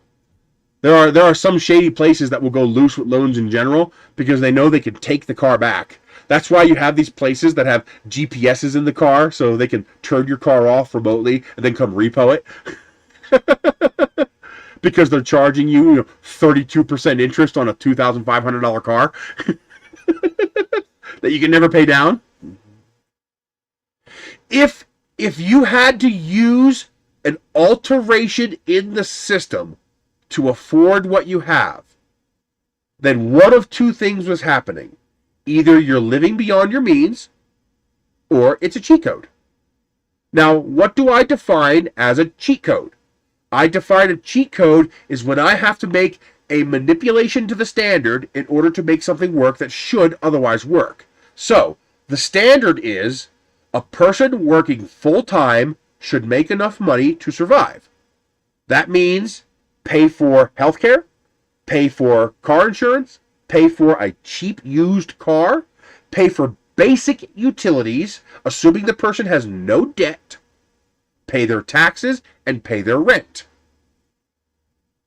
Now, the typical rent, you can't use your individual situation. Minimum wage is not a cheat code. It's a restriction on going below cost. Just like you cannot force someone to sell you something below cost, you cannot force an employee to work below cost. If I went to the wrench shop with a bat,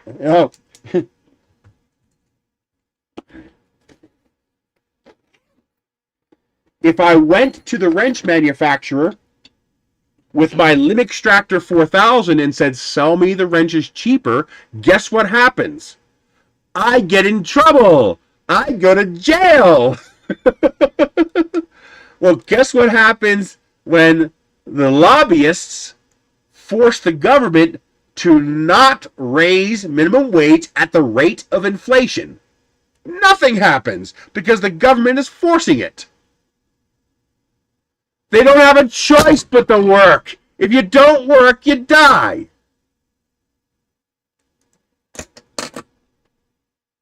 I can't hunt. I can't fish because that requires permission of the state, which requires money.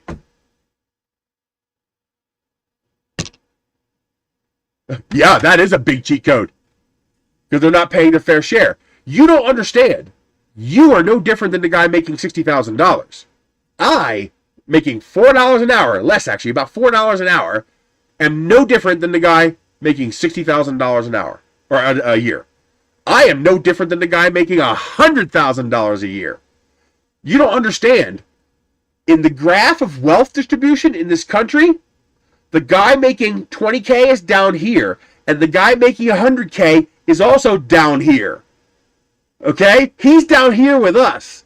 The 1% is getting so bad that even the people at 90 to 99% are starting to suffer and lose out to the 1%. The wealth of the 90 to 99% is actually going down because the graph is how you understand data. In some states, if you make too little money, you don't get welfare. You can't even get food stamps. You actually have to make some money. Cheese boogers I can buy. By the way, airtight and watertight. And I don't see any artifacts on that at all. Wow. That's actually really nice. Wait for the autofocus. That should be this button. Come on. Come on, focus. I know it can focus closer than this. Well, you know, people get fed up when they realize they're being paid shit. Why do you have so many shit employees at minimum wage jobs? Because they're not being paid shit, so they don't care. You tend to give up. You tend to say, fuck this. Can you work harder and get a better job? Yes. Can everybody work harder and get a better job? No. 31 million unemployed, 7 million jobs available. So even if you ignore geography and qualifications and you assume you can put a person in every single one of those 7 million available jobs, 23 million people can go fuck themselves because there's no jobs.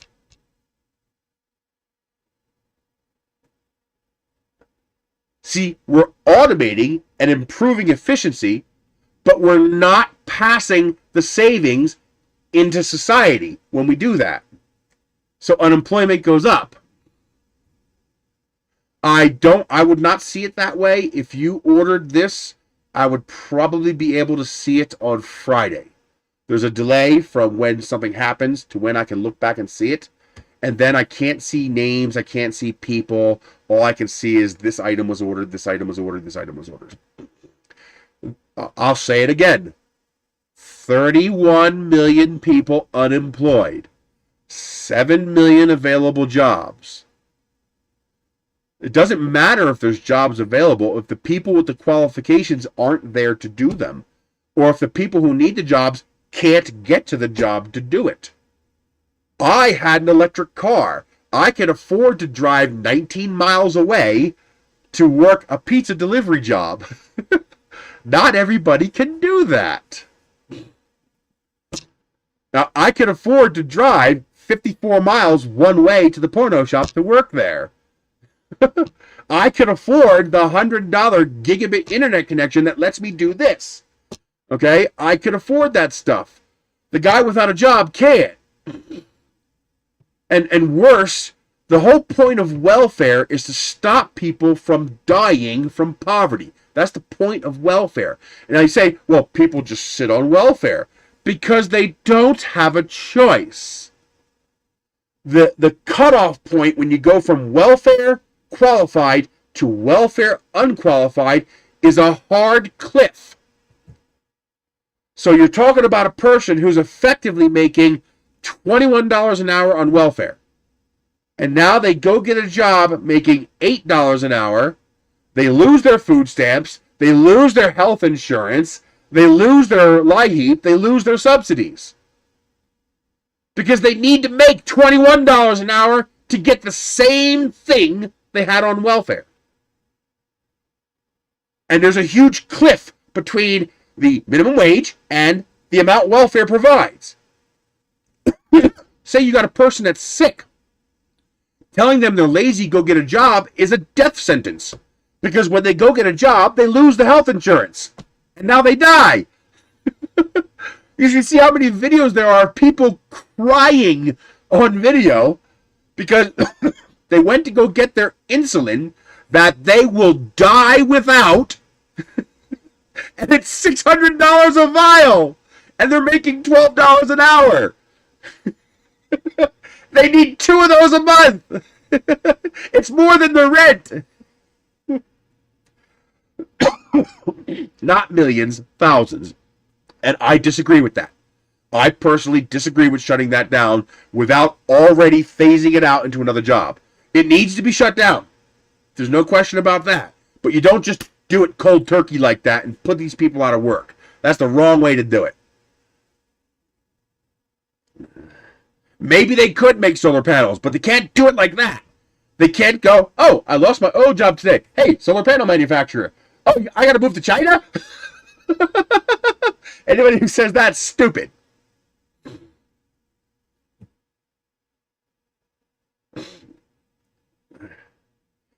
But see, here's the problem.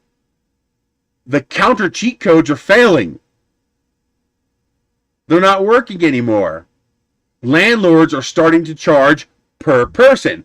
So the roommate cheat code stops working. Mom dies and you can't afford to keep the house. Oh, there goes the living at home cheat code. It's gone now. Now, maybe I'm using the wrong word when I say cheat code. I don't mean you're cheating. What I mean is you're adapting in a way to survive that you should not have to do. Just like the wrench manufacturers should not have to adapt to your limited budget to sell you wrenches. You can either afford his wrenches or you can't. You can either afford an employee or you can't. People shouldn't be renting. Renting was not designed to be a primary mode of living. We should not... Supply and demand doesn't mean shit. Because you say supply and demand controls the price of your labor, but supply and demand does not lower the price of my rent, or the price of my food, or the price of my utilities, or the price of my insurance. The same supply and demand that lowers my income raises the cost of these other things. Which is why anybody who thinks labor should be based on supply and demand, as far as I'm concerned, has mental issues. Now, any minimum plus labor, yes, supply and demand. If you have a job, if you have a skill set that is in demand and it's limited availability, for example, if you know COBOL, you have an in-demand skill set. You can command a higher price for your labor because your labor is worth more. But nobody's labor should be worth less than the minimum. That's what I'm getting at. Anything above the minimum, great. Supply and demand and negotiate away. But anybody who gives up their life for your company, and if you work 40 hours a week, 2,000 hours a year, you're giving up your life for the company. Yeah, you don't believe me? Fine. You spend 30% of your life sleeping, so that's gone. And you spend over 30% of your life working. So you only get like 20% of your life left to do everything else. If that. But you see my point, okay? So there should be a basement, a minimum. And that minimum should be the amount necessary to survive. No, I don't have the right to force someone to sell a product at lower cost. So why do you have the right to force me to sell my labor at a lower cost? The cost of my labor is survival. That is the cost of my labor. Survival. Anything I can get more than that, bonus. That's profit. I'd be shot if I tried to be president. If there was any chance of me actually succeeding, they'd shoot me. Because the first thing I would do is legalize political cannibalism. And I'm not fucking kidding. I would make that shit legal. Yes, you are forced. It's the same as the gun in the alley. You have a choice. You can say no. But it's not a voluntary choice. Because there are direct lethal consequences if you say no. I am coercing you into saying yes with the gun. You are coercing people into accepting less than cost for their labor at the cost of death if they say no.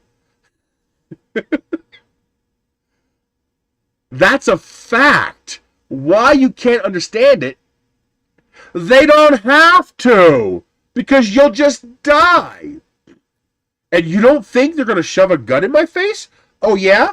When I'm starving and get desperate and I go rob the grocery store and the grocery store calls the cops and I say, fuck you, I'm not giving up because I'm starving to death, I need this food, and I resist, they're going to shoot me!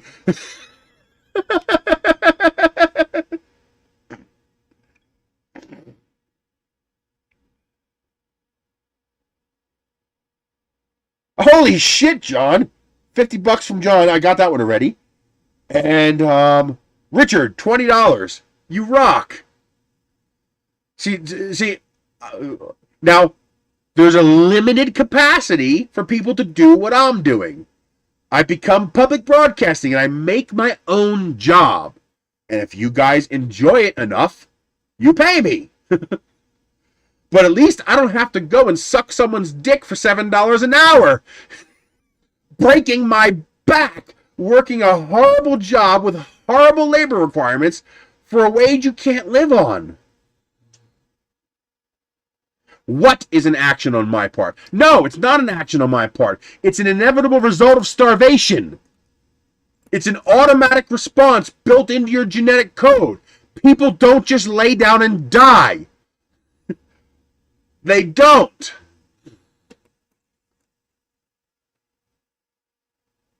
Yes, I did. $20. Thank you very much, JG. I appreciate that a lot. You rock. That's only legal in Nevada.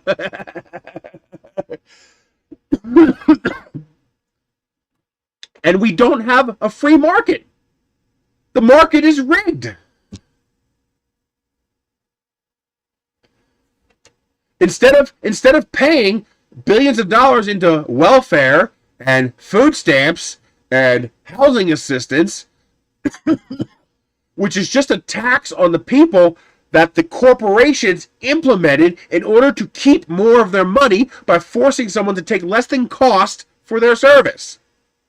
Instead, you make the company pay the minimum cost for the services they want. And then you can get rid of the welfare services and only use them when they're needed. To a point, yes and no. What we need is different regulation. We need regulation that performs its constitutional function. Don't you understand that the purpose of government was to prevent exactly what we have right now? The reason we hired the government, to preserve, protect, and defend the Constitution of the United States of America from all enemies, foreign and domestic. Everybody always forgets, and domestic. They always forget that part. All right, the corporations are the enemy. They are exerting lethal force against you via government regulation to ruin your life, instead of using the government regulations to balance the two. It's supposed to be establishing balance. No, you won't. 31 million unemployed, 7 million jobs. There are only 7 million available jobs. There are no more. And that's assuming you qualify for the job and the job is close enough for you to get to. So if we ignore that, there's still 23 million people who can't have a job. Good for you, JG. But you know something? You shouldn't have to. I appreciate that you do, but you shouldn't have to. Because the company is stealing from the employee by paying them less than even the already ridiculous minimum wage because they're getting tipped.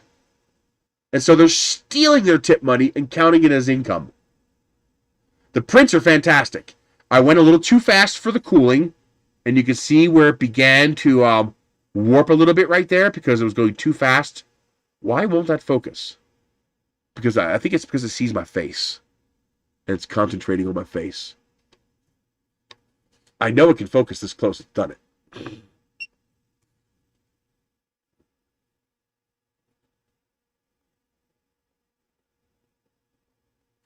Yeah, I bet he trips out because he's actually getting some actual money.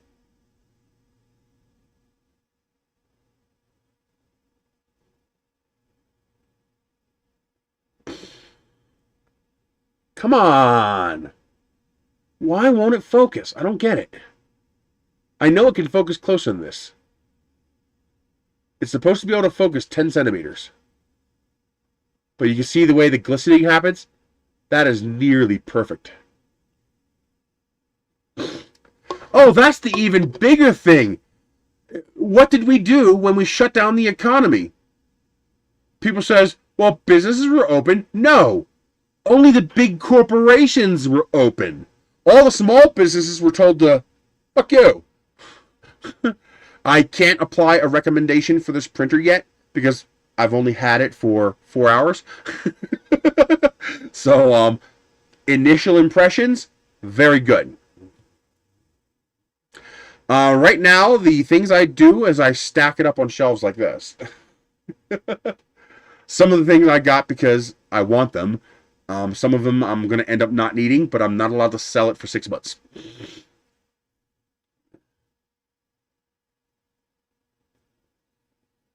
We're in the talking about everything but 3D printers section of the stream.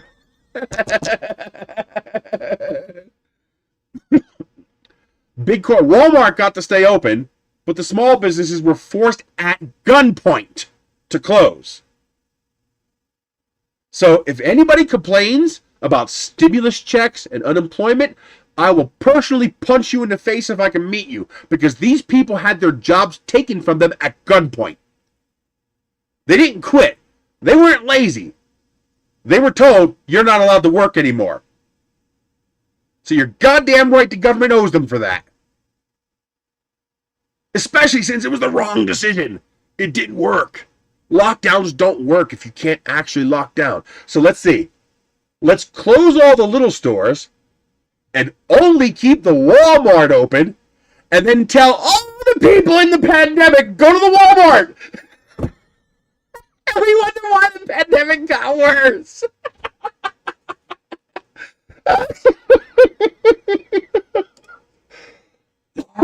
But hey, Jeff Bezos gained $200 billion in net wealth this year, so it's all good, right? We're in the worst economy since the Great Depression, but we're going to pretend it's a good economy because the stock market's doing great.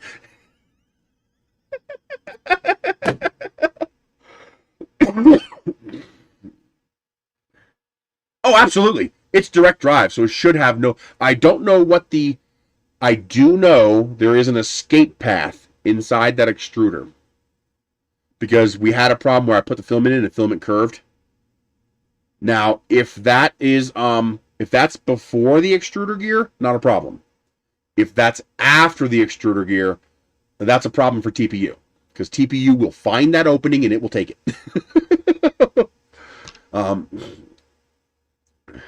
Yeah, no kidding. Because we handled this whole thing entirely wrong. You say you don't want government regulations to help people that are low income, but you're okay with government regulations that created the low income to begin with.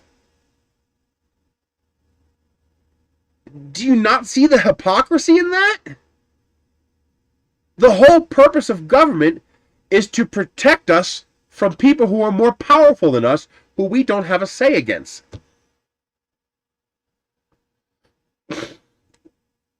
Well, I agree with the initial 2-week shutdown because we didn't know fully what was going on.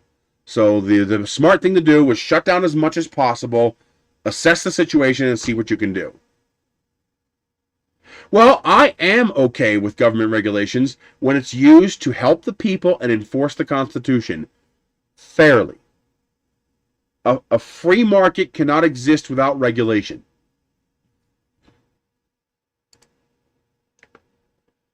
Hopefully it's enough. But let's finish up on this. And then anybody who wants to stick around and talk about this other stuff, we'll do that. I've already missed going to the post office, so I don't care. Although I only have about 40 minutes because I have to go pick up my grocery order from Walmart. All right. So, pros. The printer is an absolute beast. It's solid metal through and through. Everything on the printer, except for like cases for like sensors and stuff like that, everything on this machine is metal. And it's solid. It's well manufactured. I didn't have a single part not fit where it was supposed to. Not a single hole was out of place. So the quality control was spot on. And the machining was excellent.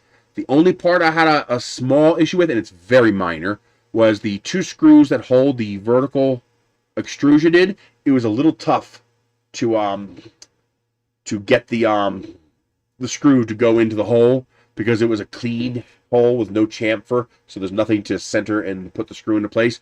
Very minor issue. Only because I'm reaching for things to nitpick. It's that good so far. The extruder is a potential con. We don't know yet. I have to take it apart. I have to see what's inside there. Sadly, I don't think it's a dual drive. I was kind of hoping it was going to be a dual drive like the CP01 had, because that's a really nice extruder. It's a bit of a pain in the butt to work with, but it's a nice extruder.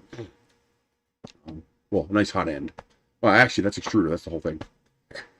Linear rails are aligned perfectly. The printer is largely assemblies. Top assembly, bottom assembly, 4 quarters, 2 center rails. and the lead screws. That's pretty much it for the assembly. You could probably build, if you weren't doing a live stream and talking with people like this, you could probably build this printer in 30 minutes, maybe 40, taking your time. Very fast build. All the holes in the acrylic went perfectly. They pre-removed. No, you can't get free food anywhere. Food pantries are running out. I actually share food with some of my neighbors because the local food pantries just don't have anything. They have very, very limited amounts. And don't forget the grocery store that threw away, metric tons of food and then used the police to stop people from taking the food out of the dumpster. Yeah, isn't that cute? Let me point this at the printer. Wire tangle. So here we are pointed at the printer. The spool holder attaches to the frame, pre-drilled holes, and simply sticks through the acrylic. So it's not applying any force to the acrylic. The filament sensor comes pre-installed on the acrylic face. And you simply bolt the filament guide up top there, which is actually pretty darn cool. So you can see it going through, right there, going through the filament guide. And that's so it doesn't pull a hard angle here. Because if you pull a hard angle here, it's going to rub and it could break the filament. So that makes that angle, that pull, more gentle. I actually would like to see another one of those on top of the extruder. So that you're not pulling hard on the extruder. But that does look pretty beefy. It's metal and it's got a big chamfer on it. So I think that'll be okay.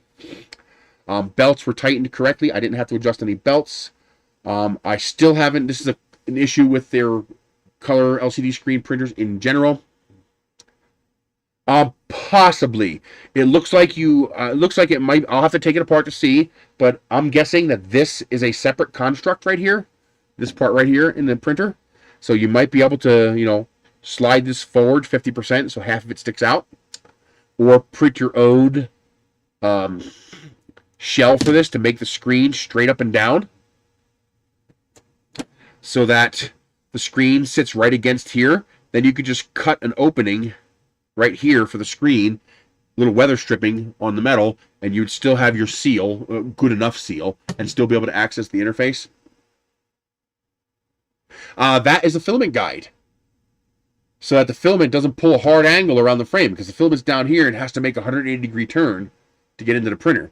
So that gives you that nice gentle arc that the filament forms. It's basically two bearing wheels with grooves that are close enough together that the filament can't escape. So the filament rides on one or both bearings as it's pulled. It's actually very good. I'm okay with it being inside because the purpose of this is no touchy-touchy. The purpose of this is that a person can't accidentally or easily touch things they're not supposed to touch.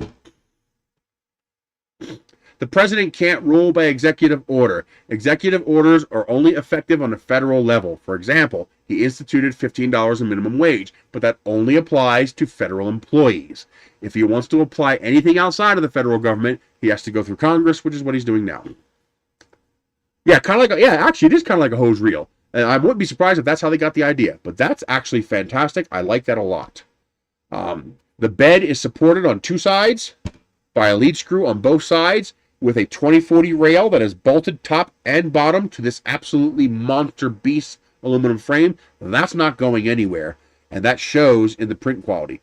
The print quality really is spectacular. I'm going to have to take some close-up pictures of this and post them on my Facebook and Twitter for you guys to see, because this is clean. This is really, really clean. I see just the slightest bit of vibration ghost noise here, and I mean just slightly. And I was running 80 millimeters a second. I really want to stick a 0.8 millimeter nozzle on this now. This thing's going to be a beast. The whole thing is metal. Wiring management is fantastic. It looks great. The wires run up here and up here on the quarters of the back. And there's hard points that you can put zip ties through to tie them down. I believe, they haven't told me, but on the website, if you go to the link down below, it says Kickstarter mid-March. So I'm guessing this is going to be a Kickstarter printer come mid-March. That would be my guess. So my guess is midsummer you'd be able to have one. So we got this really early. This is a brand new thing. And this enclosure is going to stop drafts in a room, major drafts, and it's going to stop touchy. You have to open this to touch anything. So it's going to stop that accidental touchy. It's going to hopefully stop the kitty cats from getting in here, the dogs from getting in here. The movement of the kinematics at the top will probably keep them from going in the top. Although you might want to cover it when it's not running, because the cats like to sleep on these things. I wouldn't be surprised to come out in the morning and find a cat sleeping in here. They love my Ender 5 Plus in the back. That's their bed now. Let's see what else. It looks like they use a smaller stepper motor for the extruder, so it might be geared. I don't know. I'm going to have to open that up and look at it. Bed leveling was perfect. They're using a nice 4mm plate with the glass on top. The case is beautiful, and this is all metal. Everything on here is metal except for the acrylic. Touchscreen's responsive. The GUI they use is very good. I never have a problem with their GUI. I like it. I will determine reliability, repeatability later as I make more prints. We'll see. Do I have to keep adjusting the bed? I would like to see if I can adjust the Z-stop to be a little higher so I could tighten up the knobs a little more. They're on the verge of the loose side, which I don't like. Although this bed is not a slinger, since the bed is not slinging back and forth, there's going to be a lot less vibrations loosening those nuts, so that's not as big a deal. But I would still like to tighten it up a little bit if I could. So far, noise is incredibly quiet. Even the fans in this are quiet. They actually used, either I got lucky, or they actually improved the quality of the fans. I hope they improve the quality of fans. I hope that's what that means, because this whole thing is very quiet. And the enclosure actually helps with the noise reduction. I would say it's about 10 dB louder when you open the doors. It's still extremely quiet, but it makes it that much more quiet when you close the doors. So there is actually some sound deadening going on with those doors. What else? I would like to see maybe some form of handle, because this printer would be pretty easy to carry until you put the sides on. The moment you put those sides on, it suddenly becomes very hard to carry. You see, normally to carry, I would just grab it. Literally, wrap my hand around this rail and carry it like that. But now you can't do that because you have the enclosure on it. I can still grab it here, and that does help, but you got to be careful what you grab. So you're going to want to grab from the sides, or from this side, not that side. Because if you grab it from the wrong thing, you're grabbing, here's the linear rail in here that you'd be grabbing, the belt should be grabbing, so you really don't want to be grabbing it like this. Over here is safe, there's nothing there, but the other three sides have things you don't want to be grabbing. So that makes it a little hard to carry. So I'd like to see something to facilitate carrying a little bit. Although the reality is, a printer this big and heavy, you shouldn't be carrying. You should have a cart. You transfer the printer to the cart and you roll it to where you're going. You really shouldn't be carrying a printer like this around. I love the breakout box in the back. Now, the one thing I am a little disappointed with is that they went through all of this cosmetic work to make this a very clean machine. And then the breakout boards are just sitting here exposed with all the wires sticking out of them. Put a cover over it. Make a nice cover that fits over that to, hide that away, make it look like a finished component. Same thing over there. There's another breakout board on the other side over there. It'd be nice to finish it off and have those components covered, because this is a very sleek, clean looking machine, and I'd like to see it, that little extra step. I'd like to see a bubble top for it. You could, it'd have to be a pretty sharp bubble top, like a square, like up and then over. But I'd like to see a bubble top made for this so that we could do more with ABS. I don't know I don't know how hard it is to get that hot end off, but I would really love it if they would work towards making these things modular. Work more toward modularity. Because, for example, being able to put a bubble top on this and swapping out to an all-metal hot end would be really nice when you start to print things like ABS, ASA, polycarbonate, nylon, etc. I'll take apart the hot end at some point and see. I'm pretty sure it's a PTFE lined hot end, but I'll take it apart to verify that. This rail assembly is adjustable, which I like. So this side has 2 bolts holding it firmly. The other side has 2 bolts on each side. The other side is 1 bolt on each side. Well, Creality is safe in that regard. If you buy a printer on a Kickstarter with Creality, you're going to get it. Doesn't mean it won't have problems. This is a cheap printer. It's a $600 printer. 6 years ago, this printer would have been 10 grand. Okay? So you're getting a cheap printer. Doesn't mean it's going to be error-free. And because the company who sold it to you is 15,000 miles away and speaks a different language in a different country, you're not going to get the same kind of support you get here, but they will stand behind on you. And if you want a first printer, you buy an Ender 3 or an Ender 5. You can buy it right off Amazon. Do not buy it from China. Do not buy it from Alibaba. Do not buy it from eBay. You buy it from Amazon so that if you have any problem or if you decide, you know something, this is not for me, you put it back in a box and you ship it back to Amazon. And you get your money back. I do not suggest anybody buy a first printer on Kickstarter. I don't suggest anybody use Kickstarter unless you understand what Kickstarter is. You are paying, you are a venture capitalist when you use Kickstarter. You are providing venture capital to another company. They have no obligation to provide you anything for that. The company could fail and you get nothing and you lose your investment. Just like you could invest in GME stock and that stock could drop down to $4 and you get nothing. Not quite donating, you're quasi-investing because donating means you're not getting anything. Investing means you hope to get something, but you understand you might not. Now, like I said, this is safe. This is from Creality. If you're getting anything from Creality, Anycubic, JG Maker, Soval, Monoprice, any of these well-established companies that have a good track record, you're safe. You're going to get your product. It's not going to fail. The probability is very, very low. You have a very low probability of having an issue. Now, if you're buying from a company where the only presence they have is Kickstarter, your risk level goes up dramatically. So, for example, the risk level for the E-Cup Maker from last week is substantially more than the risk level from this. The risk level for this is about, let's call it a 1. All right, nothing is 0. There's always some risk. Let's call it a 1. The risk level from E-Cup Maker, that's probably a 20. They're not a no-name company. They do exist. They have made printers before. They are actively making them now. It is probably a safe purchase, but there is risk. So it's important you understand that when dealing with Kickstarter that there is risk. They're just using this as a crowdfunding platform, which is what it was made for. That's what Kickstarter is for.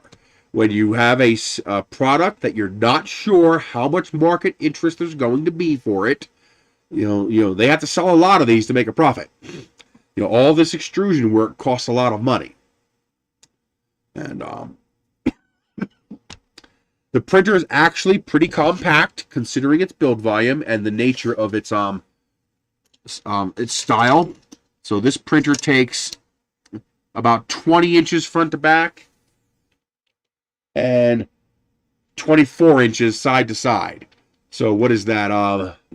800 millimeters this way and 350 that way, 400 that way. No. Yeah. About 600 millimeters this way and about 400 millimeters that way. If I did that math right. It's relatively compact for this type of configuration. This type of configuration is naturally larger than most because the shell has to be outside of the print volume. So there's a lot of dead space between the end of the print volume and the end of the actual machine itself. So these kind of machines can never be as compact as like an Ender 3, for example. This does have an almost CR10 build volume. It's in that class in between what I call I3 class, Prusa style 200 build volume, 220 by 220. It's in between that and a CR10, but closer to the CR10. It is 280 wide, 260 deep, and 310 tall. Again, part of that is the kinematics have to exist outside of the build volume. So to make it bigger, they'd have to make this whole machine bigger. It is beautiful. This is what I would call industrial design. It's just an extremely, extremely beautiful looking machine to look at. I mean, just look at the front of that. You just look at the front of that machine and go, damn, that's pretty. Now, that's just a very, very good looking machine. I can't wait to put a piece of Wham Bam on here. The plate is removable, because you do not want to be hammering around in here with removal tools. That's a good way of mucking things up. So these two clips open, and the plate pulls out. So here is your build plate. It's that silicon dioxide surface that they use. It looks like Anycubic Ultra Base.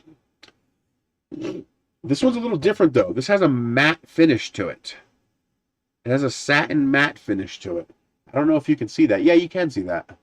It's got a satin matte finish to it versus a shiny finish. I wonder if it's more effective. I wonder if it works better or if they've changed the formula somehow. Looks like tinted glass. But very nice print plate.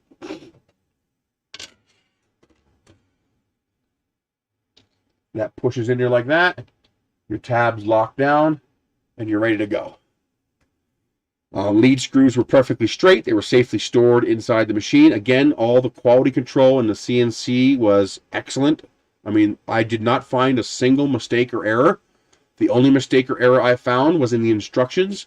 They said that the back two towers here were symmetrical. They're not. One needs to go over here and one needs to go over here.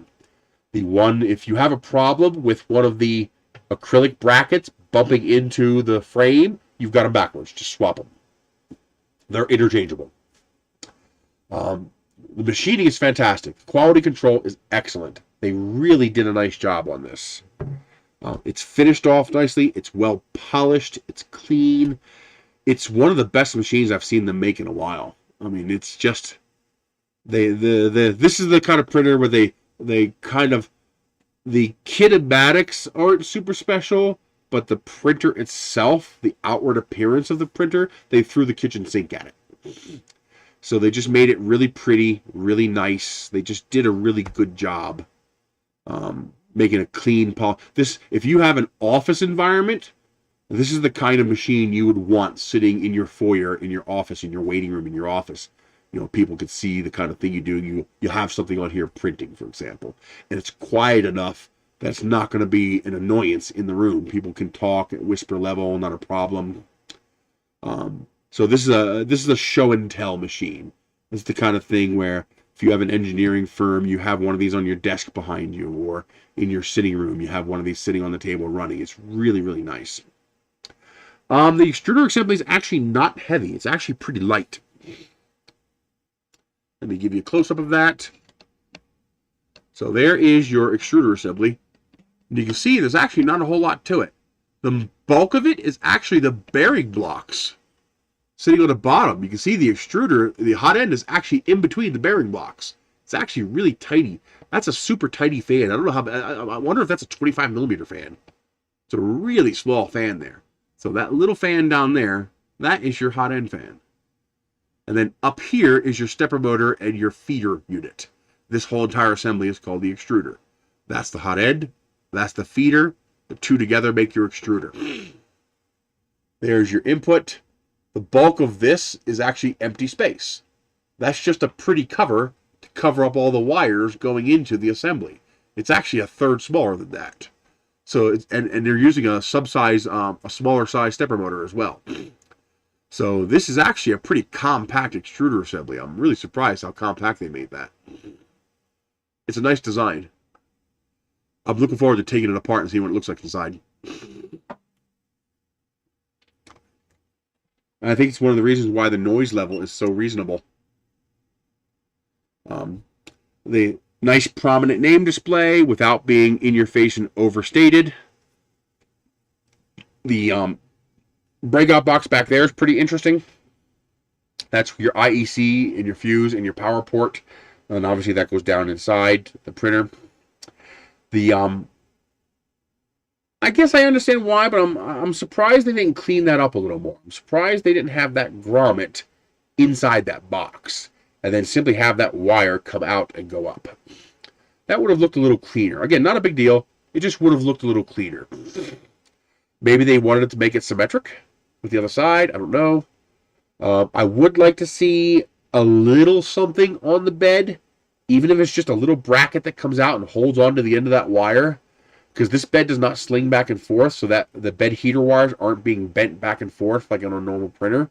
It just very slowly moves down, so those wires aren't being stressed. But I still would like to see the end of that heat bed wire firmly attached to something, a quasi tension relief, just to make sure those connections don't get tweaked over time. Or worse, if somebody puts their hand in there and they tug on that wire accidentally, you don't want it yanking those wires off those solders. So by having tension relief attached, so like right here on the back, have the wire like zip tied to a hard point on here, but in the back, of course, just so if that wire gets tugged a little bit, it's not yanking the wires off the bed. They did add insulation to the bottom. It's good. The frame is super light. It's just these two rails here, these two extrusions. And then there's plates on the two ends that the extrusion attaches to that have the wheel, the roller assemblies. I didn't have to adjust any of them. No play. Nice smooth operation. No adjustments were necessary. Build it, plug it in, turn it on, level the bed. Leveling the bed was a little tricky because they're using their CR6 SE style nozzle that has the silicone sock that goes almost all the way to the tip. That's good for preventing filament from sticking to your nozzle, but it makes it a little harder for you to visually see the tip of the nozzle. Not a big deal, very minor. As I said, wire management is excellent. I really like how clean the printer looks. I would even go so far as to say put a nylon sheath over that rainbow ribbon cable so it's black. This way it's even less noticeable. I would actually go to that length and do that. Put a little nylon sheath over that just to make it less visible. Gantry motors, yes, they're down here on the bottom. So can you see this? Yes. So there is your Z-stepper motor is inside this case on the bottom here, and your other Z-stepper motor is over here. It's polished. This is a nice machine. This is the kind of machine I would expect an American manufacturer to make. And it would cost $3,000.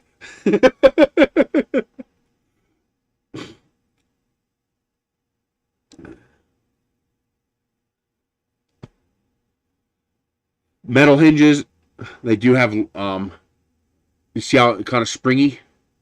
That's because they have these little clips here that go into these detents, so that when you push it past the detent, the door stays shut, so the doors have no tendency to swing open on their own. Nice job. They did a good job. This machine would be pretty easy to make high temp capable because all the electronics are in the bottom, so they can ventilate the bottom without disturbing the air inside the chamber. So hopefully they'll do that. Oh, X and Y motors, yes, they're up here. So let's see here. The X motor is on the X axis of the Y axis kinematics. So you can see the X motor right there. And this here is your Y motor. The Y motor is a double pulley. So you have a small belt and pulley going up to this shaft right here. Let me get you in there. So you have on the other side of that plate right there is a small pulley going up to this shaft right here. This shaft runs across and has two pulleys on it, and there's two belts. There's a belt here, and there's a belt over there, so it gets even pulling force moving this back and forth, just like the Ender 5. Except the Ender 5, I believe, was direct. Yeah, the Ender 5, the motor was in the middle with a shaft coming out each side. This is one fixed shaft, and you have a belt drive going to the shaft, and then the two belts moving the actual axis back and forth. That right there in the middle is your X-axis, so you see that moves with the axis. And that controls this belt right here, which moves the head back and forth. So that is your X. Is it the same? I thought an Ultimaker was a Core XY. Is an Ultimaker a regular Cartesian like this? Well, I think there's two patents for heated chambers. And I think the first one allows a enclosure, and the second one allows active heat. And I think we're still several years away from that patent expiring. Hopefully they don't figure out how to extend this one illegally. Because you know they always try to figure out how to extend them. Here's under the bed.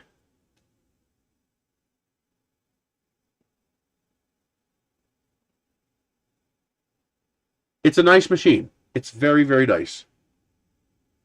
They did a good job. I'll give them credit. They did a good job. It doesn't appear to use any special parts. The only particularly special parts would be the frame itself, and that's solid aluminum extrusions. You're not likely to damage those anytime soon. Good job. I'm going to work this machine hard over the next week. And hopefully we'll get a piece of Wham Bam for this. And also a top cover for it. I would like to make this into a higher temperature monster. You know, an ABS ASA, be able to print ASA parts. Because I'd like to switch to ASA for my rocket parts, so I can eliminate that concern of parts deforming inside cars. That'd be nice to eliminate that problem. It uses standard steppers or standard end stops.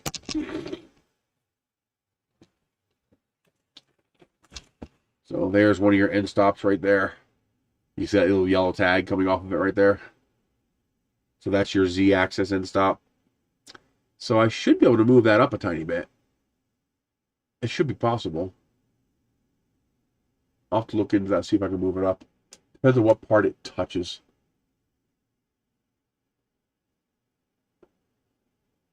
It was well greased and comes with grease, which will help you keep it quiet. Nice thick on the front acrylic. Sides are a bit thinner, but that's okay. The important part, the front here, is nice and thick. It did a good job. Good job, Creality. That's a nice machine. I'd like to see more and more of your machines with this kind of quality control and precision. You know, the machining and whatnot. I'd like to see you move more. Don't have to move toward more machines like this, but more machines of this caliber, where that that QC was put into making sure the holes are right, everything's CNC'd correctly, milled correctly, cut correctly. I'd like to see more and more of that.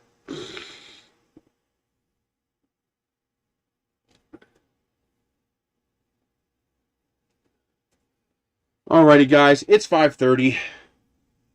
I'm going to get out of here, go get my delivery from Walmart, grocery pickup. I want to say thank you again so much to the people who put in during this show. I want to give you guys all a shout out again. First, massive, massive shout out to Emery Calumet. $100 at the beginning of the stream.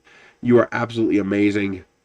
I've got to do something for you because you've sent me some very large donations in the past, and I really appreciate that.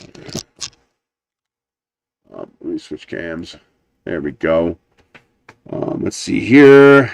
Then we have Natalie, $20. SMBI, I believe that's airdrop.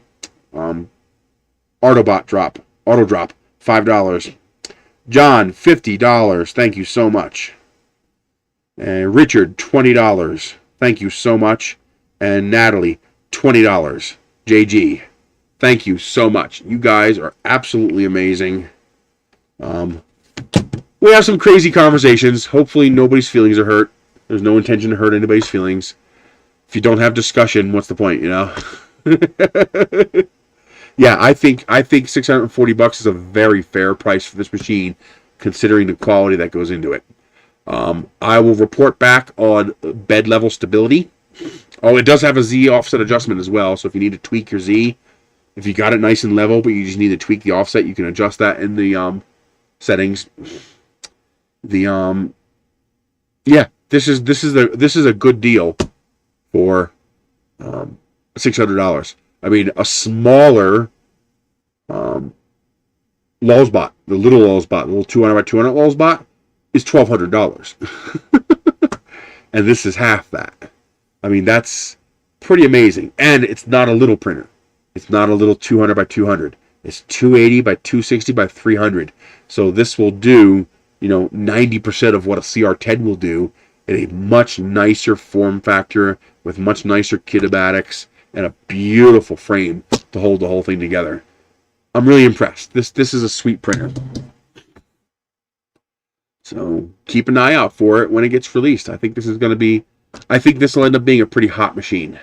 So I'm going to abuse the piss out of it. I want to take off that hot end, see what kind of nozzle's in there. It looks like a standard nozzle.